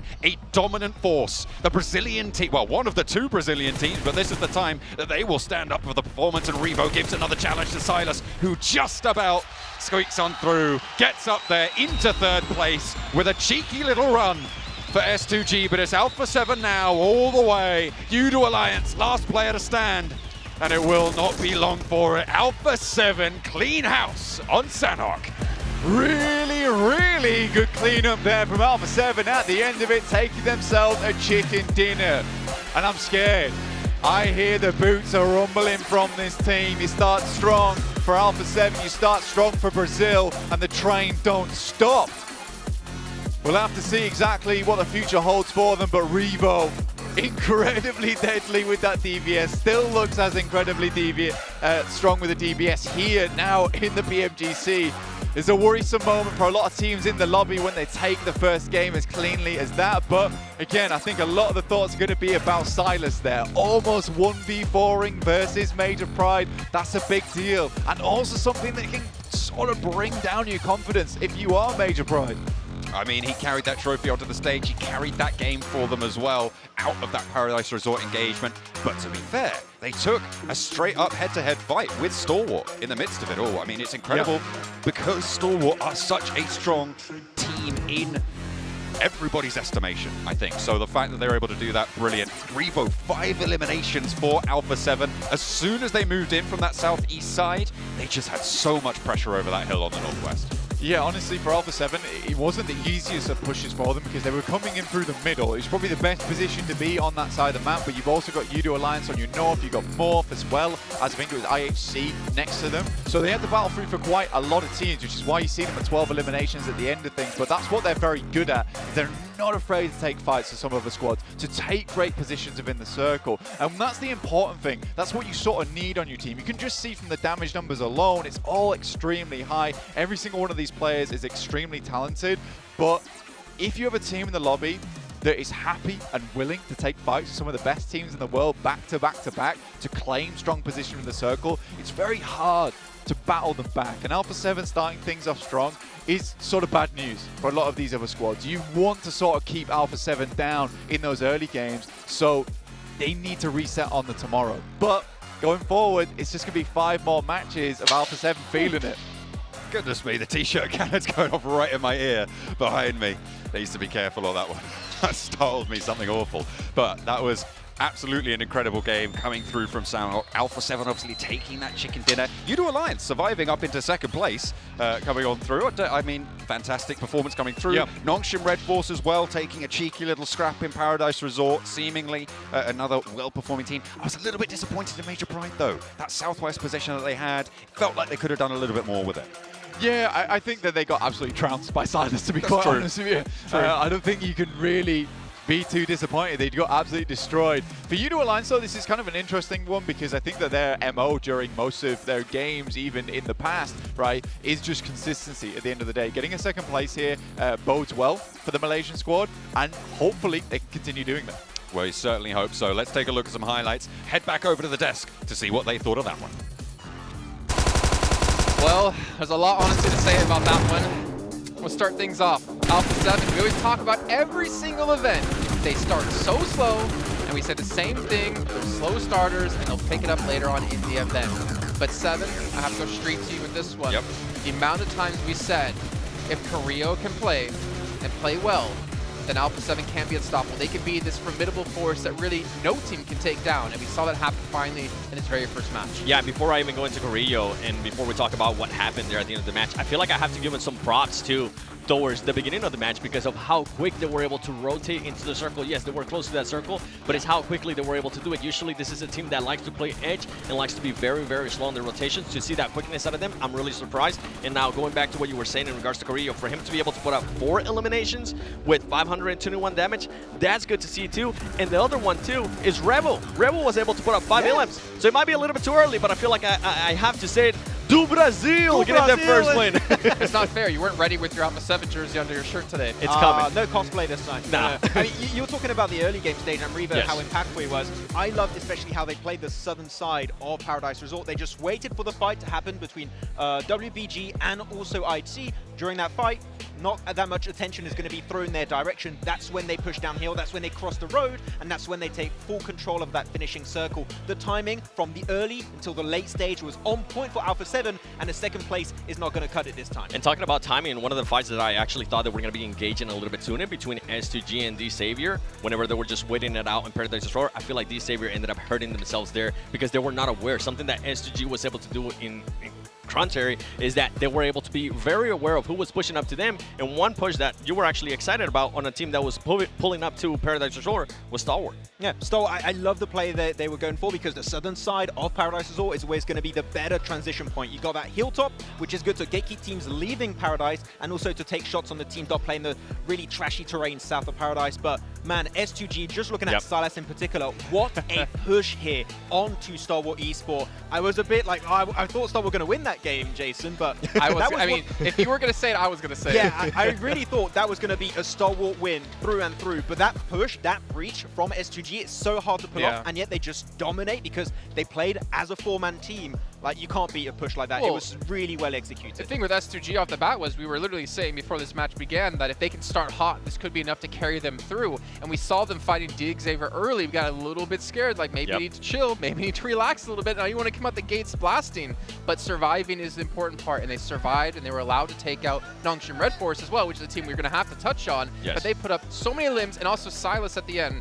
surviving for so long, for every little bit of points for placements, the eliminations. Max, I think you were calling out, he was just decimating Major Pride. Yeah, I'm looking at this tournament. For me, I have two teams that are very streaky, very momentum-based. It is going to be these two teams that we saw, Alpha 7 and also S2G. So the fact that they start first and second place respectively on this first Game 7 sets a scary precedent for the rest of the lobby, I'd say. It does, and I'm happy that one of the teams that I was talking about kind of showed up in a way, especially with Illims, and that's going to be Noncham Red Force, the way they were able to find on these Savior. And not only that, the way that they were able to take on the fight with FaZe Clan as well. Yeah, they did end up losing one player to the SGG. I feel like they got a little bit surprised there, but it's just their awareness and being able to take down fights and close range fights too with the DBS and all that stuff. So good start here out of Noncham Red Force. Yeah, and Tizzy actually surviving as a solo, able to get a little bit of a backstab onto S2G. If Tizzy's not there, maybe we would be looking at an S2G win, but unfortunately at Sanhok, you're always going to have like some solo snakes just lingering in the shadows and sometimes just rendering your chances of a win to zero pretty quickly. And for these Saviors, it's kind of a bit of a letdown too, because they were there for such a long time. They were just waiting patiently, and for them to allow Noncham Red Force to pull up, I wasn't actually able to get a chance to see how that happened, but it happened so quick that Noncham Red Force took care of them very, very fast. Yeah, I think it's just very prone to being naded and mollied because it's wooden floor, so they were just kind of locked in very small areas of that building, and you just can't escape because Noncham Red Force, as you stated, covering their group, they're so aggressive and so proficient on those breaches that, I mean, a South Korean team is not going to give you any breathing space when they are breaching you. They weren't expecting it. Xavier couldn't do anything. Yeah. Well, let's roll it back to another team that you were talking so heavily about when it came to survival stage and last chance, FaZe Clan. Now, you're obviously saying when we look at this match, they're rotating really slow. They're playing the edge. You cannot really rotate the way they're currently playing, or play on the edge the way they're currently playing in a lobby like this. But I have to give them credit. The way they took down 628 with the roll-up, what time you roll up to the ridge of the hill, was really damn well done, and it probably could have been even more successful with S2G not peeking from the side. Okay, so I agree it was well executed, though I would go on a caveat here and say there was a better option. If we see with how the circle shifted, northeast is typically very open. There was only Yudu Alliance up there. I think if you like to rotate late, you need to be very efficient at finding the path of least resistance to enter the circle. In this case, if you are FaZe, I believe, just wide wrap next to the northern side, tap knock, and enter up northeast. I think if you do that, maybe you fight Yudu Alliance, but there's only one team that's a really major threat, and I think FaZe can then play a stronger position, maybe not win because Alpha 7 are just that good of a match, but I think they at least get close to a top 5. But especially in Sanhok, it's so hard for a team to be able to rotate very late. I mean, we saw what happened with Persija as well, right? Persija was trying to gatekeep for a very long time, and he ended up hurting them whenever they actually try to push into the circle. We saw Soxy scouting, which was really nice, and we saw them being able to clutch up some good fights. I want to see more out of them. I want to be able to see a little bit more faster rotating, and I think that's kind of why I was giving props to Alpha 7 on how quick they were able to rotate. Completely different than what I'm used to seeing out of them. Well, we're talking about the highs of Brazil. Oh, no. Oh, no. We got to talk about the lows of Brazil. Max, your favorite player from Brazil, Ayala, and team, got in a fight with 4Miracle. Didn't work out. I didn't shake his hand, so not my fault. Hot drops, don't do it. We're going to head on to Erangel. They can fix it, but Sanhok, you only got one a day. It's the map where you want to avoid doing that as much as possible, especially in Painan. Well, it is time to head over to our casters here, I believe I just heard. So we're going to throw it on over to Blink and John Allen to take us into our first match on Erangel. Hopefully we're getting in pretty soon. I think we've got 5.5 minutes on the clock. I don't know what's going on there, but yeah, we're over to us. We're going to have a good time, I guess. Over to Erangel. Yeah, so I am the desk now. So we'll just cover it. So yeah, no worries. So we're heading over to Erangel soonish. It's an interesting one that we're looking at right now because, like the boys say, you've got the Brazilian squad in Alpha 7 that you sort of see start slow a lot of times, and in the tournaments they do amazing in. Usually that's a case of where they do really good at the start and then just blast through towards the end. But it never happens in PMGC, and we're always sad that it never happens, yet here we go. So again, it's that case of what I was talking about earlier. There's a lot of teams here that I think could do absolutely fantastically well into the future, or do horribly badly as well. There's a real mixture of teams that can go to the highest heights and to the lowest lows, which is making this one of the the biggest nail biters in terms of PMGCs that we've seen in a very, very long time here. It's curious, though, a lot of these teams that we're seeing so far, because I think the fights that we've already witnessed already are really promising in terms of what we'll see into the future, John. That's true. And I mean, a lot of the teams that I think we're going to be seeing towards the top when it comes to the end of these 3 days are the high variance teams. Because, I mean, you're rolling it with maybe, I would say, 5 or 6 high variance teams in this lobby, it's quite likely that at least 1 or 2 of them continue to have a hot streak, right? If Alpha 7 can keep up that mantle, great, but you've got a lot of other teams that are going to be looking to do so as well. You have Nongshim Red Force going in pretty deep into that game, getting a lot of points. They stayed consistent during their group stage, and that's what topped them out there. Yeah, I think for Nongshim Red Force, that was actually really fun to watch overall. I think for Nongshim Red Force, it's the type of thing that you wanted to see from the Korean team. You want to see them take it to the top with some of these really incredible squads that we have here behind us over on the stage itself. And I think personally, just looking at Nongshim Red Force, they did seem to fall off just a little bit a few times. Luckily, made it through to the end of the match, which is amazing for them, and hopefully that is something that they can continue doing as they qualified into PMGC. I'm just thinking that realistically, Stalwart kind of should have had that fight versus S2G at the end of the day. They sort of fumbled the bag somewhat over in Paradise Resort. I mean, to be fair, S2G, maybe they're a little bit more familiar with, actually, take that back, Stalwart going to be equally familiar with the entirety of all of these maps. So, yeah, it just felt like they had that choke point to hold against S2G, but a couple of rooftop positions, a couple of cats amongst the pigeons on that engagement, and it didn't quite go their way. Erangel up next, though, so a little bit maybe slower than Sanhok. We'll have to wait and see if Alpha 7 can continue that pace, because that is what the Brazilian fans want to see. I mean, I had Alpha 7 as my winners, as my champions coming into this, as my prediction, and I'll keep saying that until they lose that first place spot, at which point we'll not talk about it at all. It's been one game. Come on. They're winning. Let's stop the tournament right now. It's good. I like that. You win. I win. Yeah, I think for S2G fans all over the world, and especially here in Istanbul, I think they've been very, very pleased with how that first initial match went, right? That is incredible news for a team like S2G, where there's been a lot of doubts about this squad, right? Whether they can actually bring things back or not. Yet here they are, really proving everyone wrong at the moment. That's the thing that has to continue, though. It can't be a one-and-done game. I mean, they can't show up for this first Sanhok and be like, that's it, boys. We proved everyone that we can play the game. We're going to go back to our old antics now. But no, this does feel more like a team that has won the PMGC in the past. Not won S2G. You just claim the team at the end of this tournament. They did just won S2G, didn't they? They did. It's 1-0. They did. So 1-0. They came third, I think. S2G? Yeah. Yeah, third. Udo Alliance managed to get a player into second place with 2 eliminations. I am pleased with Udo Alliance. I think that's the one thing that worries me, though, is the elimination points overall. I think for Udo Alliance, great consistency on that squad. A little bit afraid to take fights, though. I think in terms of rotations, they are very, very good at it. And it was kind of like a little bit of a red herring for us in the group stage when we actually looked at them, because some of their rotations were very much from their side of the map, very much from their side of the circle. So it was fairly easy for them to come downwards into that spot. However, going into the future, going into the games that actually qualified them into PMGC, and even here on Sanhok we can identify it a little bit, their rotations are just very smart and very strong. Yes, they avoid fights, but they can avoid fights because they're masterfully working their way through a lot of these dead zones where not a lot of teams are playing, which is not easy to do. That requires you to have really good game knowledge, really good knowledge of what's going on around the map as well. Certainly need to keep your wits about you. Looks like they are getting locked and loaded, with only a minute left till the plane takes over the grassy pastures of Erangel.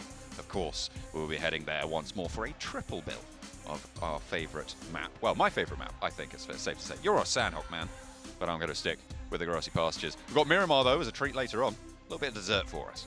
Yeah, double Miramar. Bit of a Miramar dusting, let's say. A desert dessert. Yeah, a desert dessert. That's why they paid me. Dessert.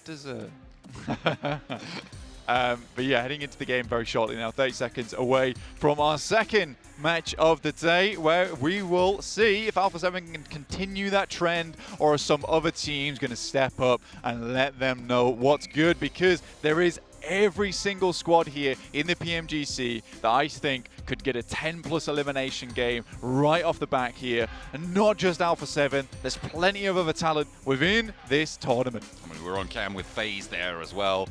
They did some pretty decent moves over on that northwest side, of Paradise Resort. 6-2-8, another very strong team coming from China. The 3 Chinese teams didn't have the greatest match there in that first Sanhok, so maybe the region will be able to stand up tall here in our first Erangel of the PMGC Grand Finals. Match number 2 of 18. We're going from Severny down to Novo on the plane. Got ourselves a plane path, and we got ourselves some players in the plane as we head in from shooting range, like you said, down towards Novorevnoye on the south side of the map.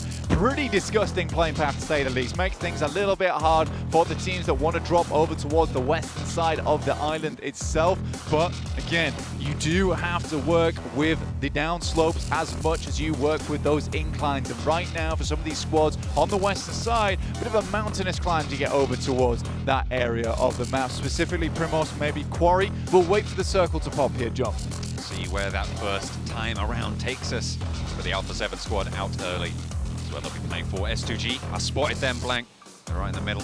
We're going to be seeing where Silas and Co. east side, with 4MV potentially stretching all the way out to Novo if they keep their drop going. But Stalwart are there as well. We'll see if that Milter drop comes through from 4MV. A little bit of a hot drop, maybe some trouble here for Silas, I think that is, for S2G, but he gets on the bike and he gets away. IHC will not be able to claim that one. Not just yet, but S2G are still split around this drop, and what a way to kick things off. The circle goes hard south. Most likely a Sosnovka finish as well. An exciting one to say at least, because this is looking like more of an eastern side Sosnovka finish coming over towards military base. Excited to see what could happen here. With Stalwart over towards Novorevnoye to start things off. For Meriku vibes over towards their western side, and I think those two Mongolian teams probably happily sat down this way. Ray-Z takes an absolute blazing from Vintores on that top side with the mid M16. Could potentially have got that tag there, but a little bit too late on it. I mean, you stay exposed like that for too long, taking those shots, you know that S2G is going to turn someone around, come on a flank, and you're going to have a really tough time of it. So I think that was pretty heads up to fade away there, even if you can get for that one. Maybe a little bit too greedy. And they've certainly claimed their position anyway. They know that S2G doesn't want to stick around, so they'll allow them to get away with it this time. 4MV, Stalwart on the military island already. Stalwart over in Novo, which just hopped on board with them. 4MV a little bit over towards the military base, a little bit more. You've got U2 Alliance making an early break over the East Bridge, and it looks like it will be relatively uncontested. Stalwart not grouped up enough right now to really go for a contest on that bridge. Not really able to consolidate, but they still got an outpost, and action is there. On the back of the buggy, the shots start to land, but he's exposed, he's isolated, and can't really do that much against U2 Alliance other than alert them to the presence of the team. Yeah, there's an attempt there made, but not really too much done. Icy, though, does drop out, attempts to get a couple of more shots off. There is a little bit sent back towards his direction, but for Stalwart, realistically, you were hoping for a decent little start there. And I think that U2 Alliance, again, this is what we're talking about. Their ability to rotate is very, very good. And the timing there is the important thing, John, right? The timing is so important in the sense that you could already see that Stalwart did not have the right weaponry. They did not have the right attachments on board either. So this is the case where they just don't have the weaponry to deal with an early rotation like that. I'm pretty sure U2 Alliance was rotating across there as quick as possible with little equipment to nothing, but they get themselves into a strong position. At this point in time, teams are starting to build up some of that caliber, right? Some of that weaponry in the back pocket, and be able to hold out these teams who are moving across towards the South Island. S2G's made a quick approach of it. Already have two players down towards that south side, just waiting for one more of their players to make it across, but sort of locked between here with Nongshim Red Force in the wings. Seeing Silas already across. I think, yeah, the rest of S2G just trying to divert Nongshim Red Force, getting across that western bridge, but Major Pride, Alpha 7, circling around now over on the western side. You can see that outpost on the minimap for S2G. Ray-Z, taken very low, obviously, by that spray from Vintores of FaZe earlier on. Hasn't had to find the meds until now to be able to get back nice and healthy, but Major Pride, they've left a player in the same compound as him. He'll be aware that there's an opponent in the area, but will Naomi know? Did they drop him off there? Did they drop Ray-Z off and take the vehicles over the bridge? We'll have to wait and see. Yeah, I think for Ray-Z, sort of left behind with a vehicle of his own. Or you'd hope. If he's able to pop Naomi out, though, it's a big deal. Able to take the US, regroup potentially. I think Naomi has no idea here. He's going up to the upper floor. He's not got a weapon out. He's not checking his angles at all. He's just scouring through for a little bit of loot. There is that buggy at the front, though, and that's what's going to give the game away. If he steps out and sees it through the window. I don't think he did. Yeah, you're Ray-Z pulling out the Val. find too much success off the back of it. I think that fight was a difficult one for Razy to take anyway, only half HP. You got DXavier as well, rotating close in between. Not a bad moment to go for the push here for Major Pride alongside with DXavier, but they're going to go straight up towards the Lighthouse. Major Pride's going to rotate back across, interestingly enough. And I mean, this is not the ideal position to be staking a hold over towards this western side. The circle's likely going to head over towards the east. It could even head over towards Shelterway if players are unlucky here. So it's a curious arrangement that we've got set up here between DXavier as well as Major Pride. It's a case where you're potentially just looking for some results in terms of eliminations, but we will see.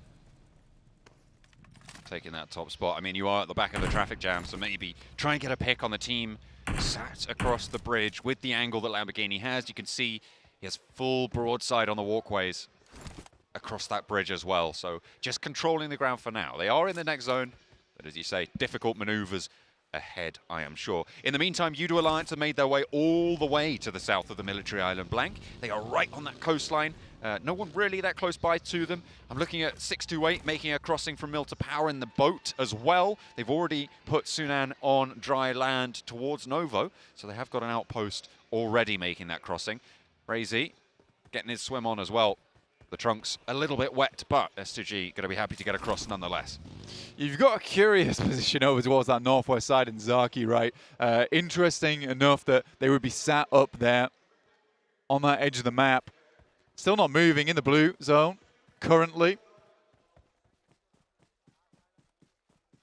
Just that north side, waiting, biding their time. Now the rest of 628 have moved on in, but Sunan's been scouting in the meantime to give them a little bit of an opening on to the south point of Novo. Gotten through to the hills there as well. Razy swimming underneath, gets spotted. S2G potentially down a player here, as I think Razy will really struggle to swim all the way across with that health bar ticking down. Having to get through as well on a broadside. This is what DXavier were looking for. This is what they wanted to find a player on the team sat across the bridge from them, and they've been able to do that. To take Razy out of the mix is going to allow them a much easier crossing when they want to go for it. Yeah, I think for Razy getting taken down here, a bit of a difficult scenario overall for him. But again, that's what happens when you get left behind like that, right? And S2G has been so split up for so long, but it's WBG currently. Saddling up against IHC. Demo should definitely go down there. The spray was forgiving towards the end, but the start, brutal. WBG decides that not too worth it. Godless should be able to pick up its teammate there in Demo behind a rock as well. The rest of WBG just send away. Decide to get out. They're turning around. He's out. Ming dropped off in the process. Su as well. Going to roll on in, see if they go for a reposition. That is another hard south shift, and we are going certainly to the east side of Military Island. But IHC and WBG on that northern side of this angle. Godless moving up, looking for this res. We're stage 2, so these reses can happen in the blue zone, despite it enveloping the fight. It'll start to put some pressure on. Gap already down and flushed. Means WBG lost a player completely. IHC, if they can pull their player back up, they're up at 4 again. Yeah, I mean, for IHC, definitely a possibility to get back into this game quite easily. That is one hell of a hard shift on the circle, John. Ton of water involved as well. Stalwart, realistically, should have a good game off this one. They currently own Observatory, right? The question is whether Icy and Action is going to get up there shortly, because we do have the Piranhas swirling around that position on the mountain. Procedure Evos, Titans, as well as Udo Alliance on that south side, not to mention 628. And I think for Icy and Action, it looks like they are getting back into vehicles now. Lamborghini spots a couple of players. Out come the smokes, out come the stun grenades, but not quite enough here. At least one player has swung wide, and Lamborghini's not watching. It doesn't matter. Levi's has the angle.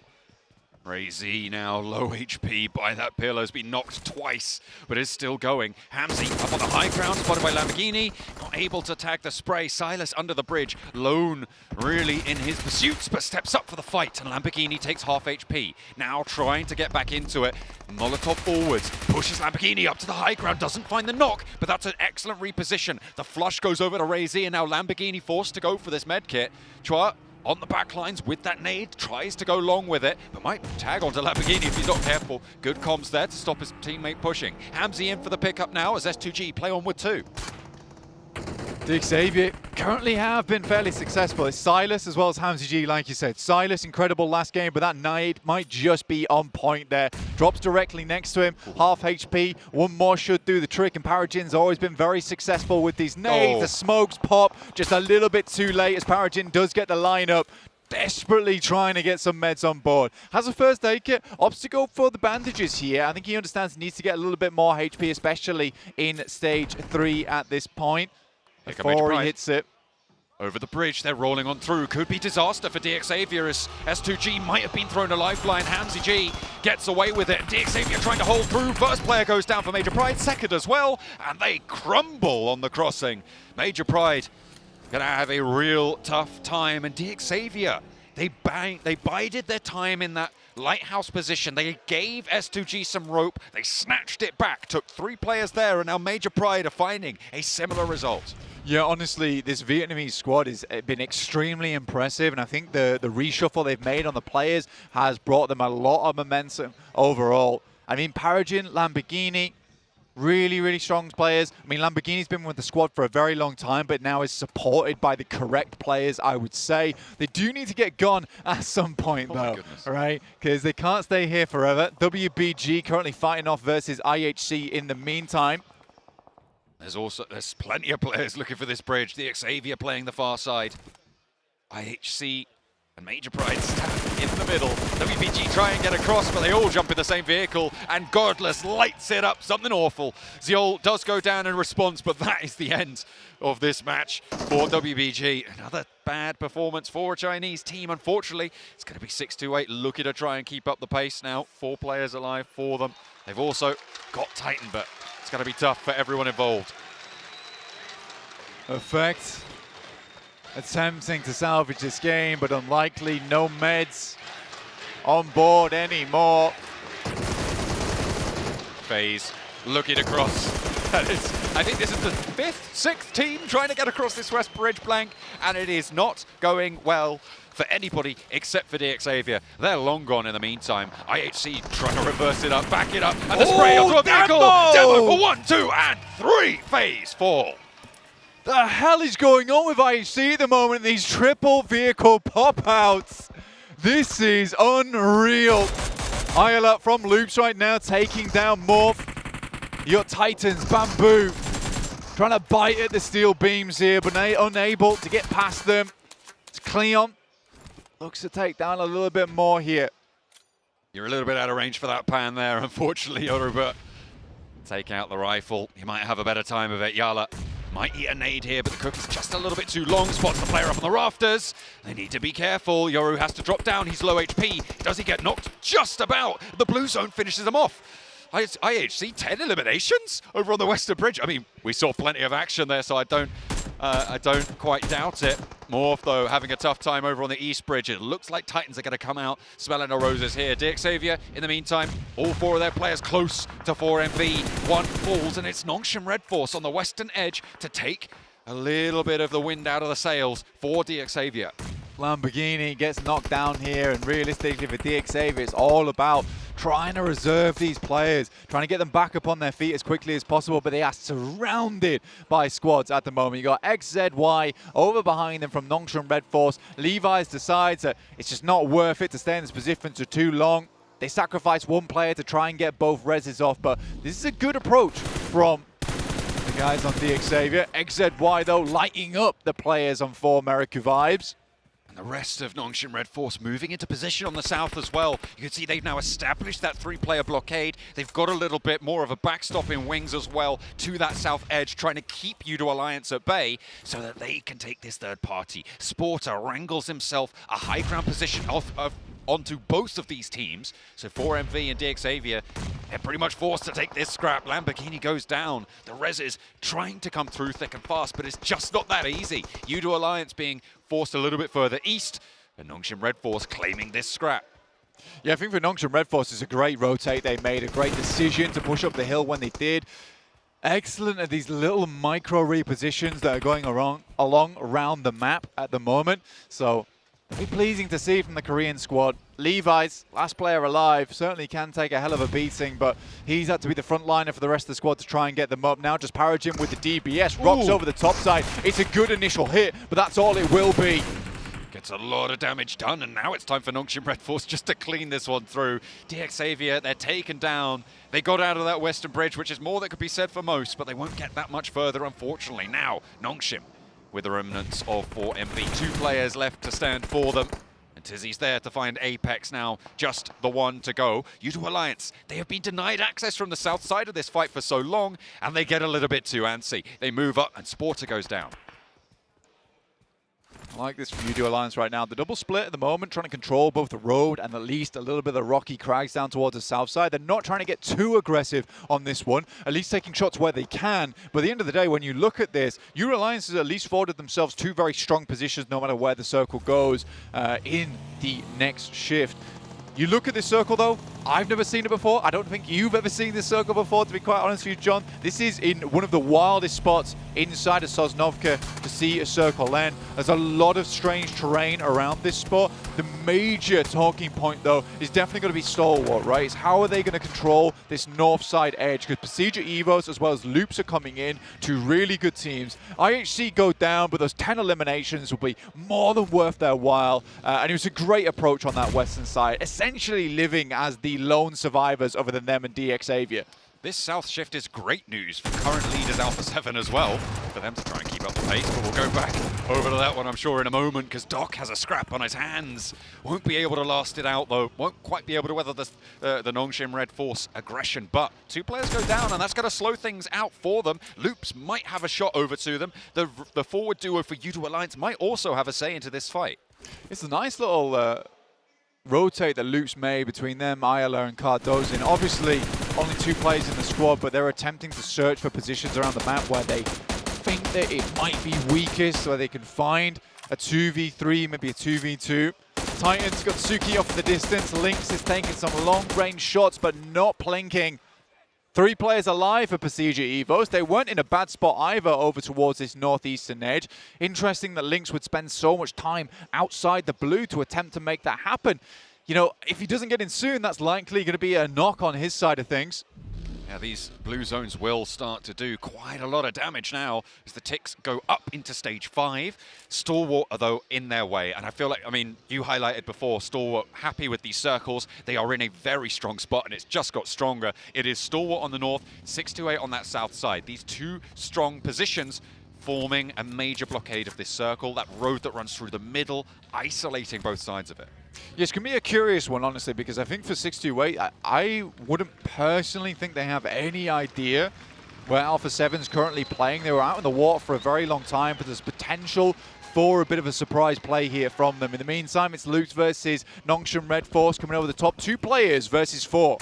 See if they can make it happen. 1 and 2 for Cardozin forwards, and XZY has to hit the deck. He's half HP. The first shot for the DBS, the second, and there's the third. Ayala was there for the backup, and 2 players. It's more than enough. Brazil's here to play. That is an unreal result. I was saying they were looking for potentially a weakened team, but they want the strongest. They only want to play with the big dogs here in the lobby. That's what made Loops so good in their group stage and what made them look so impressive. Cardozin, Ayala, DBS Kings, the 2 of them. Stalwart, though, on their 2-2 split still. Alpha 7, potential on a surprise play. 33Z currently holding in his own. Nice shot there coming through from Action instantly. Takes down Titans. Final player. Alpha 7 on the south side. I think that is going to be the major scrap of the next few moments. You've got Xing and 33Z on that south side, currently on a split 6-8, looking to try and regroup on this south side. Alpha 7, see how long they can remain unknown. The blue zone was taking them down as we get a cheeky little replay. This is IHC's bloodbath over on the west bridge. Godless spraying them down with the backup of Demo and Ziol. And I mean, what can you do here? Loops on this hillside, though, similarly impressive on that performance with only 2 players. Yeah, I mean, we're already farming clips. Let's put it that way. We are really farming clips at this point in time. Alpha 7 just about to make their move upwards over towards 628. Could potentially be starting to take their engagement between them. There is 4 players versus the 3. We just saw Brazil absolutely trounce when they were down on players, so potentially it can be done again. But 628, one of the more aggressive Chinese teams, has some strong firepower on this squad as well. Mafioso, though, has the nade in hand. It's a good arc on it. Ooh, looks pretty sweet, but it's going up to the top of that cliff, unfortunately. Sunan avoids that damage. Stalwart have spotted loops, so they're going to be a little bit too much to ask there, I think. Cardozen, most likely left as a solo, gets into a shack. He's kind of in the middle. And Stalwart's probably the only team that's going to be looking to push there, but the question is, when do they want to take this spot? Yeah, second time in a row right now for Cardozen getting into a shack nice and early in the game to try and get a stronger position in terms of placements. I mean, he made it very, very far into that last match. Potentially another top 5 available for him, which would be great in terms of point scoring on top of the eliminations they already found. But seems like he has been spotted here by top. Likely going to be a lot of smokes dropping through, a lot of Molotovs coming through also. You ain't going anywhere, Cardozen. You're staying right where we put you. And go into our points total if we can help it. There it goes. The burn is on, and Action picks up the point. Clear. Stalwart able to take control of the shack, and now Action can move up to it. That's what Stalwart wanted to do, take position, and that is exactly what's going to pay off with this circle shift. This has overall been quite a strong game for Stalwart in terms of taking a lot of space away from other squads. Been very confident to dominate this northeastern side. It's come back in a very good way for them now. They hold both the south and the northern edge of it, so they could just clean through, hold these teams into a bit of a chokehold between one another over with 628, Alpha 7, and U2 Alliance. There's a big chance here for Stalwart to take this game away, but there are still some big players in this match. 628, U2 Alliance. Alpha 7, though, I'd say they're kind of in their dying throes at the moment. A little bit. It would seem that way. Senab, the last player to stand for them, and I think they know he's down the hill. They've really struggled to move in on this south side. They tried to push up, but 628 were ready for them. They were playing as 3 from this position as well, which makes it even harder. 33 said, oh, he knows. The nade is in hand. It's underarm. Drops it down. Is that going to be the final nail in the Alpha 7 coffin? No. Senab sidesteps. Still got some moves left in the back pocket. Still bringing them out. Okay, Xing taking damage, though. This is U2 Alliance. With Cluck actually taking some shots from afar there. Iftar joining in, but that's given a lot of knowledge over towards Stalwart. They just needed a couple of shots, identify the location. They send 3 players over towards that north side. Nurzed claims and hangs on to the compound over towards the eastern side. Just in case another hard shift comes through, you want to secure all the chances you can get. Iftar goes down. That might have been some shots coming through from 628 there. Alpha 7 finally fall to the top spot. Eliminated from this one. Stalwart trying to sweep around, but U2 Alliance giving a good fight here. On the western edge, Sunan moves on up for 628. Looks for the flush. Has to fold back in with the rest of his team. A little bit further down the hill into the buildings that they've occupied for a while now. They want to stay as 4, and I think rightly so. With only 4 teams alive, that's exactly what you want to see. Besiege Evos have survived with Luxy over on the southeast side, but very minimal utility there. You can see that count at the top of your screens. Really not too much more to do, just try and survive as long as possible. Stalwart, on the other hand, 18 smokes. They are going to be able to get wherever they want to go. This is a nice position currently Nurzed's holding over towards the eastern edge, right? Has the high ground. There's going to be a lot of open terrain in front of him. Having that little angle there is going to be so important, just for gathering intel more than anything. A couple of pot shots could be lovely. See what happens about it. A U2 Alliance now off in the distance. For them, this is a big game. It's an important game for them as well. They need to prove to these squads they're not just a second place team within this lobby. They need to take a little bit more action, be a bit more proactive. 33Z takes down one of them already, will back it off down the hill in the blue, not likely to survive from this one, but open things up. Cluck gets the pick now over to Xing to take up the mantle of this angle. I don't think Olio's getting back on his feet here. U2 Alliance not able to push down that ridgeline, does get flushed out here eventually, but in the meantime, Stalwart just march forwards. They're keeping that pressure up from the northeast side. Difficult push now for U2 Alliance. However, they get given a bit of the zone. Stalwart top action. Icy all are able to move over towards this northern side. This hilltop that they've been controlling for so long is going to give them that eagle eye. Nerzed likely can follow suit, move over towards them. Xing though, dirty shots coming through. Flax feels the brunt of them as well. Bandage is back up again, but I think for 628 they have really been scrapping. The underdog fighters here in this match. Oh, they love to get in and amongst it. 33 said on the back of the buggy with Sunan in tow as well. It is going to be top though to find the angle and actually take down Flax. Stalwart want a piece of the pie. 3 teams remain as Luxy survives on the southeast, but it's 6-2-8 versus Stalwart into the scrap for the final circles. Information provided now, given across. You got 628 underneath. Looking to push upwards over towards Stalwart's side of things.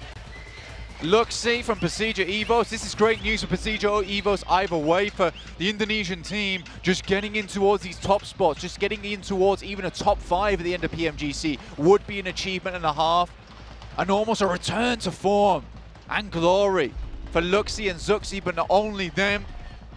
You've also got Redface and Misery who've really made a big step onto the scene here. Makes it to the crate, has to break out wide, and you saw Stalwart were paying attention to this angle. Maybe not enough, but there he is on the swivel. Nerzed handles business. 2 teams now remain. A lot of damage done to Stalwart though, and can 628 capitalize? A high ground position for Stalwart still being enacted by Icy. Can the off angle come in and come through clutch for the roster? A first pick for 33 Zid.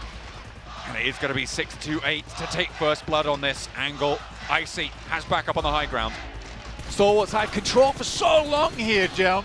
Doesn't make sense that they would let things slip a little bit. Finally, gets a nice tag over to 33Z. Nerzed though, on the off angle, able to pick something up. Sunan spots him out. Icy immediately to the rescue, to the aid of things. But the shots are so clean right now from 628. 2 players down on either side. Icy repositions, trying to move through with the buggy. Sunan has to reload, and there's no answering volley. There will be a flush coming through, however, and now it's only Sunan for 628. Stalwart, in the meantime, have taken out his entire team. 2 players are there, 2 players are ready for Stalwart to play in the center of the circle. Icy and Action to try and keep it together.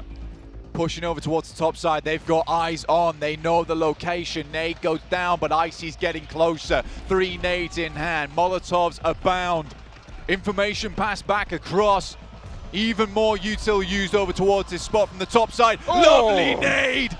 We'll take down Sunan, but Stalwart's had to fight for this one. 33Z is still in it, don't count him out. Icy with the challenge, and it's good. Stalwart, take map number 2. Erangel goes the way of Mongolia. And a win that they needed. They need to bring things back, bring things up to speed, because honestly for Stalwart, PMGC has not been kind to them. Let's be honest. But finally, they're getting that confidence. They're getting where they need to be in these matches. They look much better, and I think with the position they held in that map, it was one that I talked about earlier, is that Stalwart should have a good game on this one. But the actual key factor in that sentence is should, right? And a lot of times I say this about Stalwart, they have a great position, this should be their game. This time around they proved that positioning for them, they will make it matter at the end of the day. They'll push forward from that position, they'll make it count, because again, 3 days is all you get. Every single game where you get a little bit of a benefit, a little bit of an advantage, you have to take advantage of. We're starting off in excellent fashion here at the Grand Finals, Blank. Alpha 7, they open the bidding over on Sandhawk, another tournament favorite. Over at that top side, and Stalwart answer raucously with a strong positional game there. A really well played answer to the aggression from Alpha 7, who go down, fair enough, on a difficult coastline ascent. Yeah, I think for Alpha 7 in the position they were in, like getting down towards the water side, playing in the water for a long time, it was one of their few options. It's a good attempt at a breach up towards 628's compound, but 33Z certainly was an excellent scout during that game, John, making sure he knew exactly where he needed to be at all times to make sure that they weren't going to get backstabbed from the water. It's something that not a lot of teams would be doing, is they'd rather have their full force up in front, but I like that they sacrifice one of their best players in terms of aiming skill over towards the backside. You know, you want someone reliable that you can absolutely lean on to be able to hold out your weakest position on the map, which was that water entrance. So really good stuff. Does prevent Alpha 7 from getting too much further into that game, but I think they still got some good placement points off the back of that one, as did Procedure Evos. I do want to see a bit of a stronger game in terms of the team fights from Procedure Evos, but so far, it's not looked that bad at all for them. And a team that's just popped up on the screen, I was just going to shout them out, is IHC, that Western Bridge Bloodbath. Really, really helpful for their points totals. They managed to get, I think it was 10 eliminations at the end of that match in about phase 4. So really, really well done for them to be able to pick that one up. But that West Bridge engagement highlights the importance on military circles of getting across early. Yeah, I think for even UDO Alliance, they got so far in that game, right? Very, very far. Just didn't have things to back it up. They made it down there. They got themselves a strong, strong position jump. But in the meantime, we're going to send this one back over to the desk. Well, I know there's one really happy person here on the desk. He called it maybe one game too early. Maxman. I'll take it. Take it's the Stalwart win. Oh my! I mean, they get a close to Nova finish here, Jason. So of course they're going to be favored in terms of getting that chicken dinner. But the way they were playing the split 7, we have seen the early game stage. 2 players in observatory, 1 player in the middle, and Nazed playing the ridge line. And they just wait for the circle. It pops, regroup all together, and just play for that win so efficiently that they almost did throw it away by giving the high ground over to 628. I do have to agree with that, but they were able to recuperate it and just obliterate 33Z and Sunan at the end. I'm with you. The way they were able to control that north in Circle 5, they were able to push Persija pretty much into the water as well. Then the other thing that I kind of want to mention that you mentioned as well is how they pretty much almost threw that there at the end, and I think it was because of the UDO Alliance players that were over at the top. They kind of got a little bit worried about that. They decided to back off. And what was crazy too is for 628, it kind of worked out for them because we saw Top being able to finish the last player from UDO Alliance, which allowed 628 to take easier access to that north control and pretty much be able to overlook everything. Very, very close there. I thought it was going to be a little bit more convincing there from STE, but hey, a win's a win. See the fist bump, high five, boat. I don't know what to do. They got the win. That's one of my favorite teams. It's not going to be, it's their favorite team right there. It's not going to be the worst handshake ever in esports history, thinking back to certain bird. But moving on here, we can see Stalwart taking themselves the 10 eliminations, 20 points in total. 628 though, I think it's kind of impressive to see them be able to pull this kind of off, but I think the real story for me, IHC. We talked about them in the group stage. They've been a team that is just very elimination heavy. They can have these pop-off games. 10 eliminations is huge, but that's not going to get you a Grand Finals trophy. Yeah, that's the thing about IHC, right? They're all about eliminations. Placement points, unless it's the last game of last chance, maybe they'll start popping off and going for the win. But at the end of the day, strong on eliminations here for IHC. Really good bridge play, but when you have the bridge, here's 7 that keeps moving away. Southern eastern side for the circle, you're going to get gate kept. It's not going to work out. Though, another team that was gatekeeping the southern side here, it was the entirety of 628 that against Alpha 7. I know it hurts, okay? But what an execution. It was, and you know what, we're talking about great rotations, we're talking about great early rotations. The boat rotation from 628 ended up working out wonders for them because they were a melted power. They were able to do that boat rotation all the way to the south. And like you were mentioning too, they ended up having to gatekeep Alpha 7. For me, for Alpha 7 to even be able to get points in this match, it was actually a bit impressive. It was only 3 placement points, but we saw them, we're like, okay, there's no way they're going to be able to even survive any longer. They were able to survive longer and longer, so it's good to see that out of Alpha 7 for them not to end up with a 0-point match. Well, another Brazilian team, Cardozen and the DBS versus Nongshim Red Force. That's just that makes me want to take DBS out of the game sometimes. Some of these long shots he's pulling off here, but he pretty much gets the 1v3, obviously with the help of Ayala, but he was the last player remaining for the team yet again. DBS, the new M4. Pretty much. DBS, the new AWM. Oh, pretty much. Just snipe with it, mid-range with it. It's going to work out at the end of the day, but he's able to survive and keep it up. I want to see a game here, 7, where loops have more than 1 player live at the end. I want to see that too. Is that possible? We'll have to wait and see. I mean, we're not going to have to worry about Sandhawk at least until tomorrow. By the way, top 3 here, Nongshim Red Force, a team, the way they've been able to time their third party into the way they've been able to tie in the rotations, because this team was playing outer circle, especially towards the south of military. They were timing perfectly. I think it was when who was it actually? D Savior and 4MB. They were actually fighting against each other. They were able to time that perfectly and push into that fight, being able to get those eliminations as well. Ultimately, Cardozo with the DBZ was a little bit too much for him. Yeah, okay, any team can win these fights, except if you're going up against a DBS, and that you're maybe going to encounter a bit of a tough transition later on. But yeah, Nongshim Red Force being consistent without a win, being podium finish right now. South Korea, we expected D plus Kia to qualify, be the big team from South Korea. Nongshim Red Force giving a run for their money for these other squads. Not surprised. Yeah. Not surprised. No. I think highly of Nongshim Red Force. I think they're going to be continuing. I expected them to be in a top 3 situation, but if they actually continue to play like this, I might end up changing my mind and think more of a first place finish for them. Oh, wow. So you'll see them walking into the UK with a PMGC trophy to put it up. I wouldn't mind that. You wouldn't mind that? Okay, yeah. I mean, to be fair, it is amazing to see South Korea we've been talking about for years, thinking back to what, Archer days in like 2019, 2020.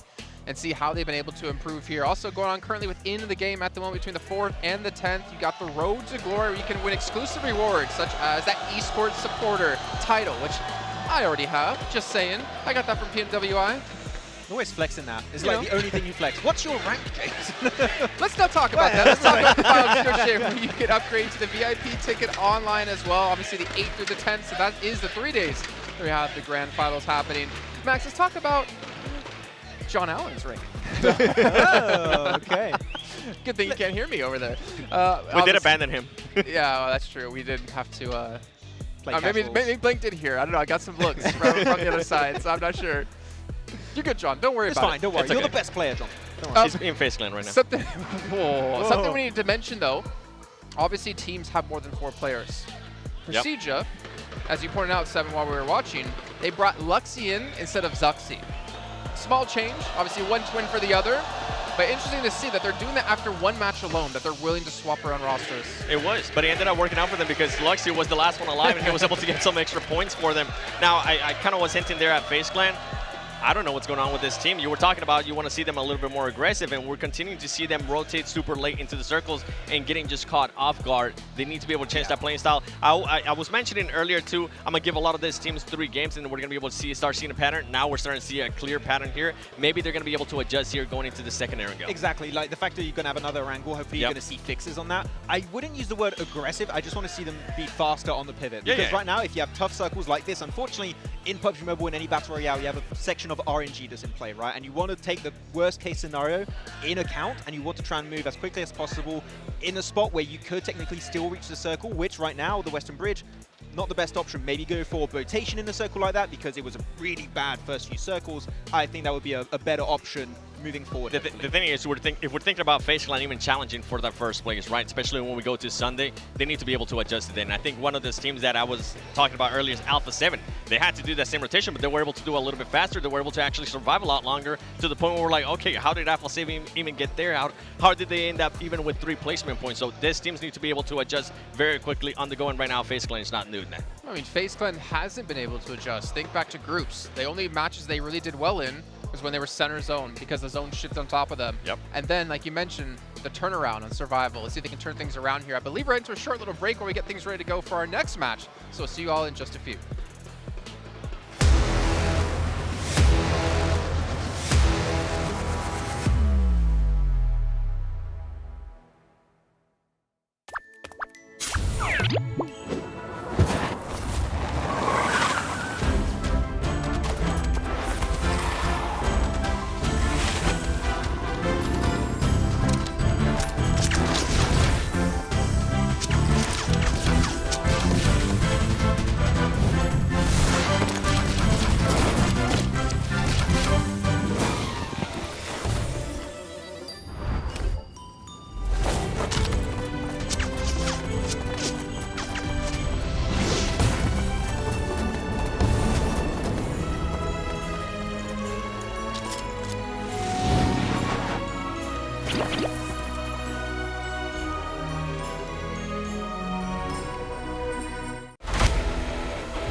I'm Gold Investigator.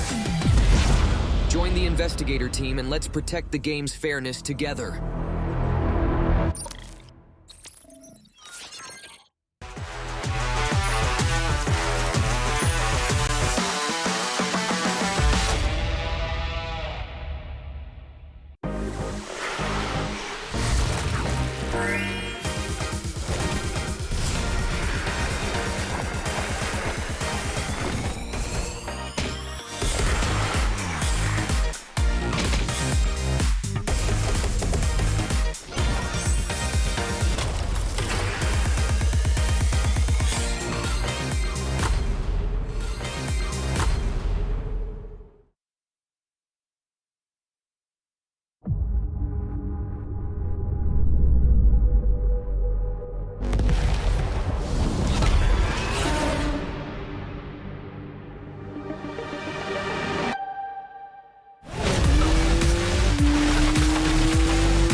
We've already had an interesting first couple of matches here. Alpha 7 starting off the gate strong, S2G starting off strong and then not being so strong. Unfortunately, I don't know, I'm kind of getting some weird little enjoyment out of seeing them perform badly in front of their home crowd, which obviously is very odd, to be honest. I think it's a testament to my character. We're in throwing range right now.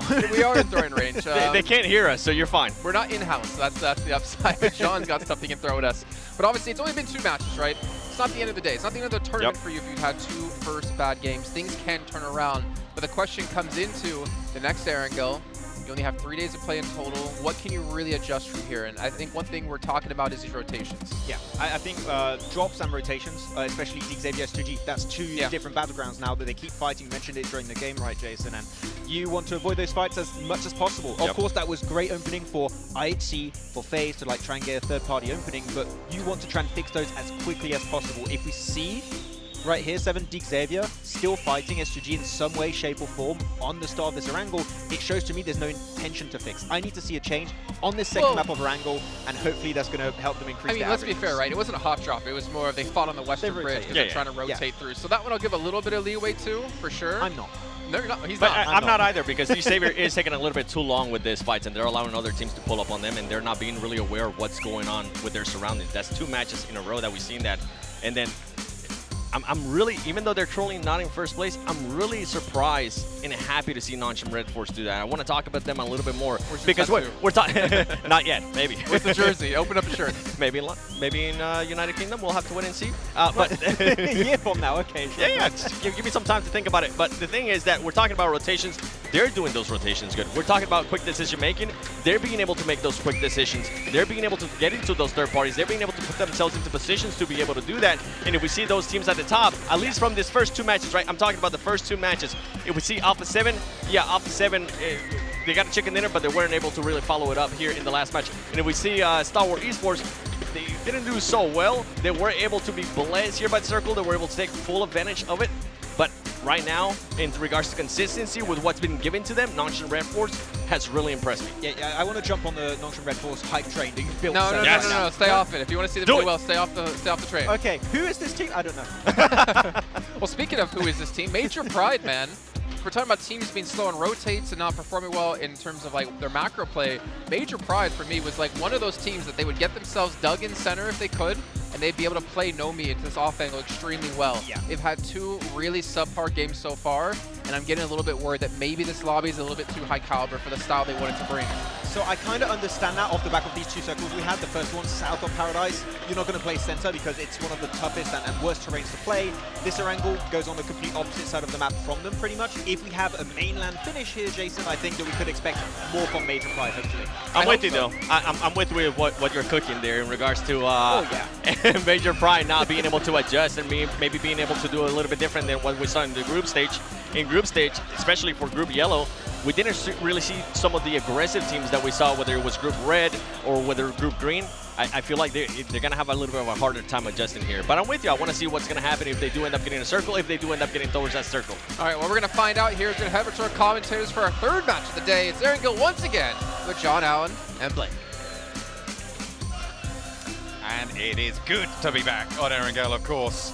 We are going into that match number 3. S2G, a little bit hot, a little bit cold so far. We'll see what the decider is into the third match. We're also looking out for some of those teams that wanting to start off nice and quick. We've had IHC starting to blast off really quite something special over in that last match on the West Bridge. We'll see if they can keep that up, keep pace with Stalwart from Mongolia. I mean, they technically are keeping pace in terms of eliminations. Stalwart at 10 eliminations, Mongolian, massive, both of them at 10 eliminations each, with IHC following up with them very, very well, twinning on that pursuit. So really, really nice stuff there coming through from both of those Mongolian teams. But we are heading straight into our match number 3. It's been going quick. Ooh, it certainly has. We are going right on into this one. Playing path not too dissimilar from the last time around, Blank, so potentially another early scrap between FaZe and S2G. IHC dropped near some of those vehicles as well, so we'll see if there's any adjustment over on that north side. Not too much else happened early match in that last time around, so that's really where we're going to be keeping... Other than all the fighting on the bridges. Well, okay, by early I mean on the drop. That's what I mean by that. Yeah, let's go with that. I mean, honestly, that was such a wild time on that Western Bridge. It was a cruel circle, right? Honestly, and I'll be honest with this one, I've never seen that circle before, all the way down towards that southeast side. Maybe in some public matches, I've been there 1 or 2 times, right? But in an esports match, that is the first time I've ever seen players have to actually battle it out down that area. Realistically, Stalwart knew exactly what they need to do. They sort of have somewhat of an advantage because they rotate through this area a lot, playing from Novo Repnoya as one of their original positions. So they knew exactly what they need to do, which was hold that northern side and the compound down towards the south, which was certainly interesting. But we keep getting sent over towards the eastern side, and a little hot drop on our screens between FaZe and IHC. Immediately shotgun in hand, though. Oh, and that's a Bison, sorry, going pretty wild around the side of the crates. A lot of ammo and very valuable early game, but it's taken out of their hands, and FaZe lose the first player. IHC still going on with 4. Yol with the pump action, looking to reload those cartridges on in, grab some more loot, but Ventoris might line them up with the close range engagement. Hits the drop shot, but it's 1 for 1. Alex on the high ground has their back. Onzin's waiting in the wings, not in a position to get the trade, and Demo looking to stay alive for IHC, but a second knock goes over towards Alex. It's Revo from Alpha 7. Some good shots all proned up right now. IHC, though, still have to deal with the final player. Pump action in hand, and the double barrel coming through. The Honey Badger. Submachine gun for Onzens. Ooh, up the stairs he goes, but he's cut down just as quick. And IHC take FaZe out of the running very, very early on. I was looking for those adjustments on the northwest side, and I was not disappointed. I mean, say less of an adjustment here, realistically. And IHC have done this during their last chance as well, where they would specifically target weaker teams. And for them, they were constantly dropping on squads that they thought that they could take out fairly easily. And they made it happen over in last chance and survival stage. And they're doing it here because they seem to have identified a weakness in FaZe, you know, not doing so hot, not being able to get out of a lot of these fights, and IHC happy to pick up some free points off the back of it. Currently 15 points total with not the eliminations added on top yet. So I think for IHC, this is an incredible thing to be doing, even into PMGC, which is just taking the fight to anyone, anywhere, anytime. It gives you more space to play around with. Not only that, IHC dropping in South George alongside with Alpha 7 in North George. That is a bold statement to make. Certainly a way to keep up with their countrymen, with the other one of the other 2 Mongolian squads in these finals. Highest regional representation alongside China. Stalwart, obviously, such a main contender, duking it out right now with Alpha 7. But these things can change very, very quickly this early into proceedings. Any team from bottom to top can take a massive, massive leap here. We've seen those games happen, right? If WBG, for instance, 17 elimination chicken dinner, they're right back in that running near the top spot. Yeah, really, really good stuff for them to take them back up towards that top side. But this is where we really start to create that foundation, is that day one, right? You know, you've got to get the biscuit crust on the bottom of your cheesecake first before you do anything else, right? So all that other games over towards the next 2 days, that's going to be just developing your cake. Let's be honest. You definitely need that buttery biscuit base The buttery to build biscuit it all up on base top of. at the bottom. Exactly. But yeah, IHC really good on these hot drops, and they were practicing them all the time over in the PMGC League stage. Doing it here again, I can't believe it's happening over in the finals, which is fantastic to see. So I'm super pleased with how this is going overall so far. I rated them going into last chance as well. I'd had the pleasure of covering them in their group stage during the leagues. We saw that blast off, and again, it's that streaky style, it's that high variance play when you are a more elimination focused team that is paying off for them. And it seems like it might be this roster that's going there, but strong and consistent is the story for Nongshim Red Force. They have been able just to keep it going, right? 17 points on the standings right now. You can see IHC a little bit ahead of them because of the eliminations they just got, but yeah, that's a really solid result. That's 8.5 points a match.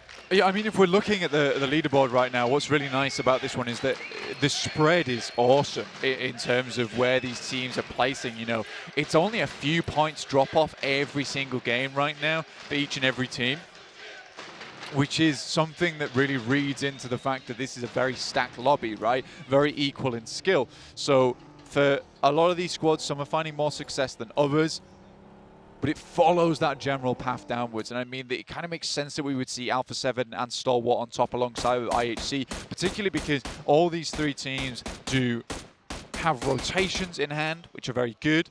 They can take team fights as well, and they're very, very good at holding multiple positions on the map. So for Alpha 7 STE, or Stalwart and IHC, this is something that makes sense for them to be here. Same with Nongshim Red Force, S2G. Udo Alliance are further down the list in 6th place because I don't think that they have that team fight down yet. That team fight aspect is just not there yet. So it all makes sense. And I'm curious to see if playing versus these top squads in the world will change out how some of these teams do end up playing. But in the meantime, let's take a quick look at the map, John. A circle heading over towards that western side. Alpha 7 still have Revo. A couple of other players up towards that northern edge. They've got to split downwards, though. In the meantime, it's Sue versus Mythic. We'll take down one. Much needed elimination there for WBG as well, considering down in 16th place, only the 2 points. Certainly need them. But I said any team can make it happen this early on, right? And we've seen WBG have a lot of strength in the past. Hopefully they'll be able to continue that pressure into this match. Alpha 7, a team that's certainly shown that pressure in match number 1. Not quite as lucky in match number 2, but wow, they're fighting for the top of Everest. So are IHC and so are S2G right now. They are once again into a little bit of a scrap. Senna wants the nade over towards the back lines. Silas dodges out of the way of that one. Mafioso fairly low here, but shouldn't be too much to worry about. In the meantime, S2G marshalling their forces to move forward. They are a little bit split right now, which means they aren't at full force. You can see Razy and Calci a lot further back. Alpha 7 a lot more cohesive in their position right now, a little bit further east, but S2G can change that. They go for the regroup. I think for Alpha 7, there's a lot of talk about how this team's going to be the new Grand Champion of PMGC. They've yet to make it happen yet, but taking this fight between them and the previous Grand Champion is a step in the right direction, right? You know, if they can prove versus S2G that they're better the team, you know, that story becomes a whole lot more believable going into the future. Either way, looking at that shot coming through from Silas over towards Demo, kind of godlike, to be quite honest with you. The lock-on from the DP, sort of disgusting the way he tracked him in the air as well. Tell this guy's been playing for years now at this point in PUBG Mobile. And S2G, I mean, if you can take a player from IHC down, you take that opportunity. Perfect capitalization. Try and take the wind out of the sails for the players of IHC. Try and keep them in the corner. It's going to be a hard task, but you've got to start somewhere, and that's the way to do it. Major Pride, a little bit disappointing so far in their games that we've seen from them. The first match, it looked like they could have done more. Second, didn't really see anything. That West Bridge was their Achilles heel. This time around, they're not going to have to cross, but we'll see if they can play a little bit more central, as they have got the spot here on the map.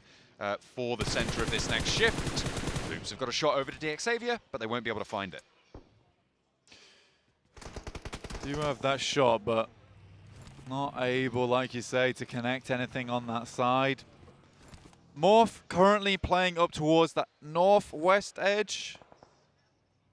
Holding strong as long as they can. Stalwart coming in from Novo Repnoya at the moment. Alpha 7 close by to Morph now.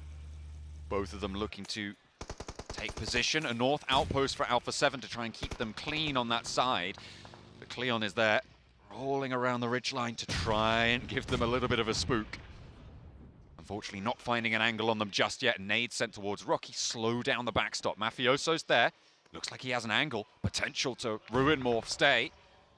As he has that DP, a lot of ammo in the back pocket. Steps up for one and will find the first. An excellent knock, and there's the rest of his team moving on through with the DBS. A nade in hand now for Euro on the back lines to maybe take care of him. It's straight towards him, but Mafioso ducks left, steps back behind the rock. Stays safe for the time being, has a nade of his own, and Yoru has more pressing matters to deal with. Sent back by Alpha 7. The top spot will not go that quietly. Yeah, I said that the boys were holding on the northwest side, but not for much longer, like you said. And Alpha 7 will get all players back on their feet. 6 eliminations added to their tally once again, John. And this is what we were talking about. The boys from Alpha 7 running away with things. Oh.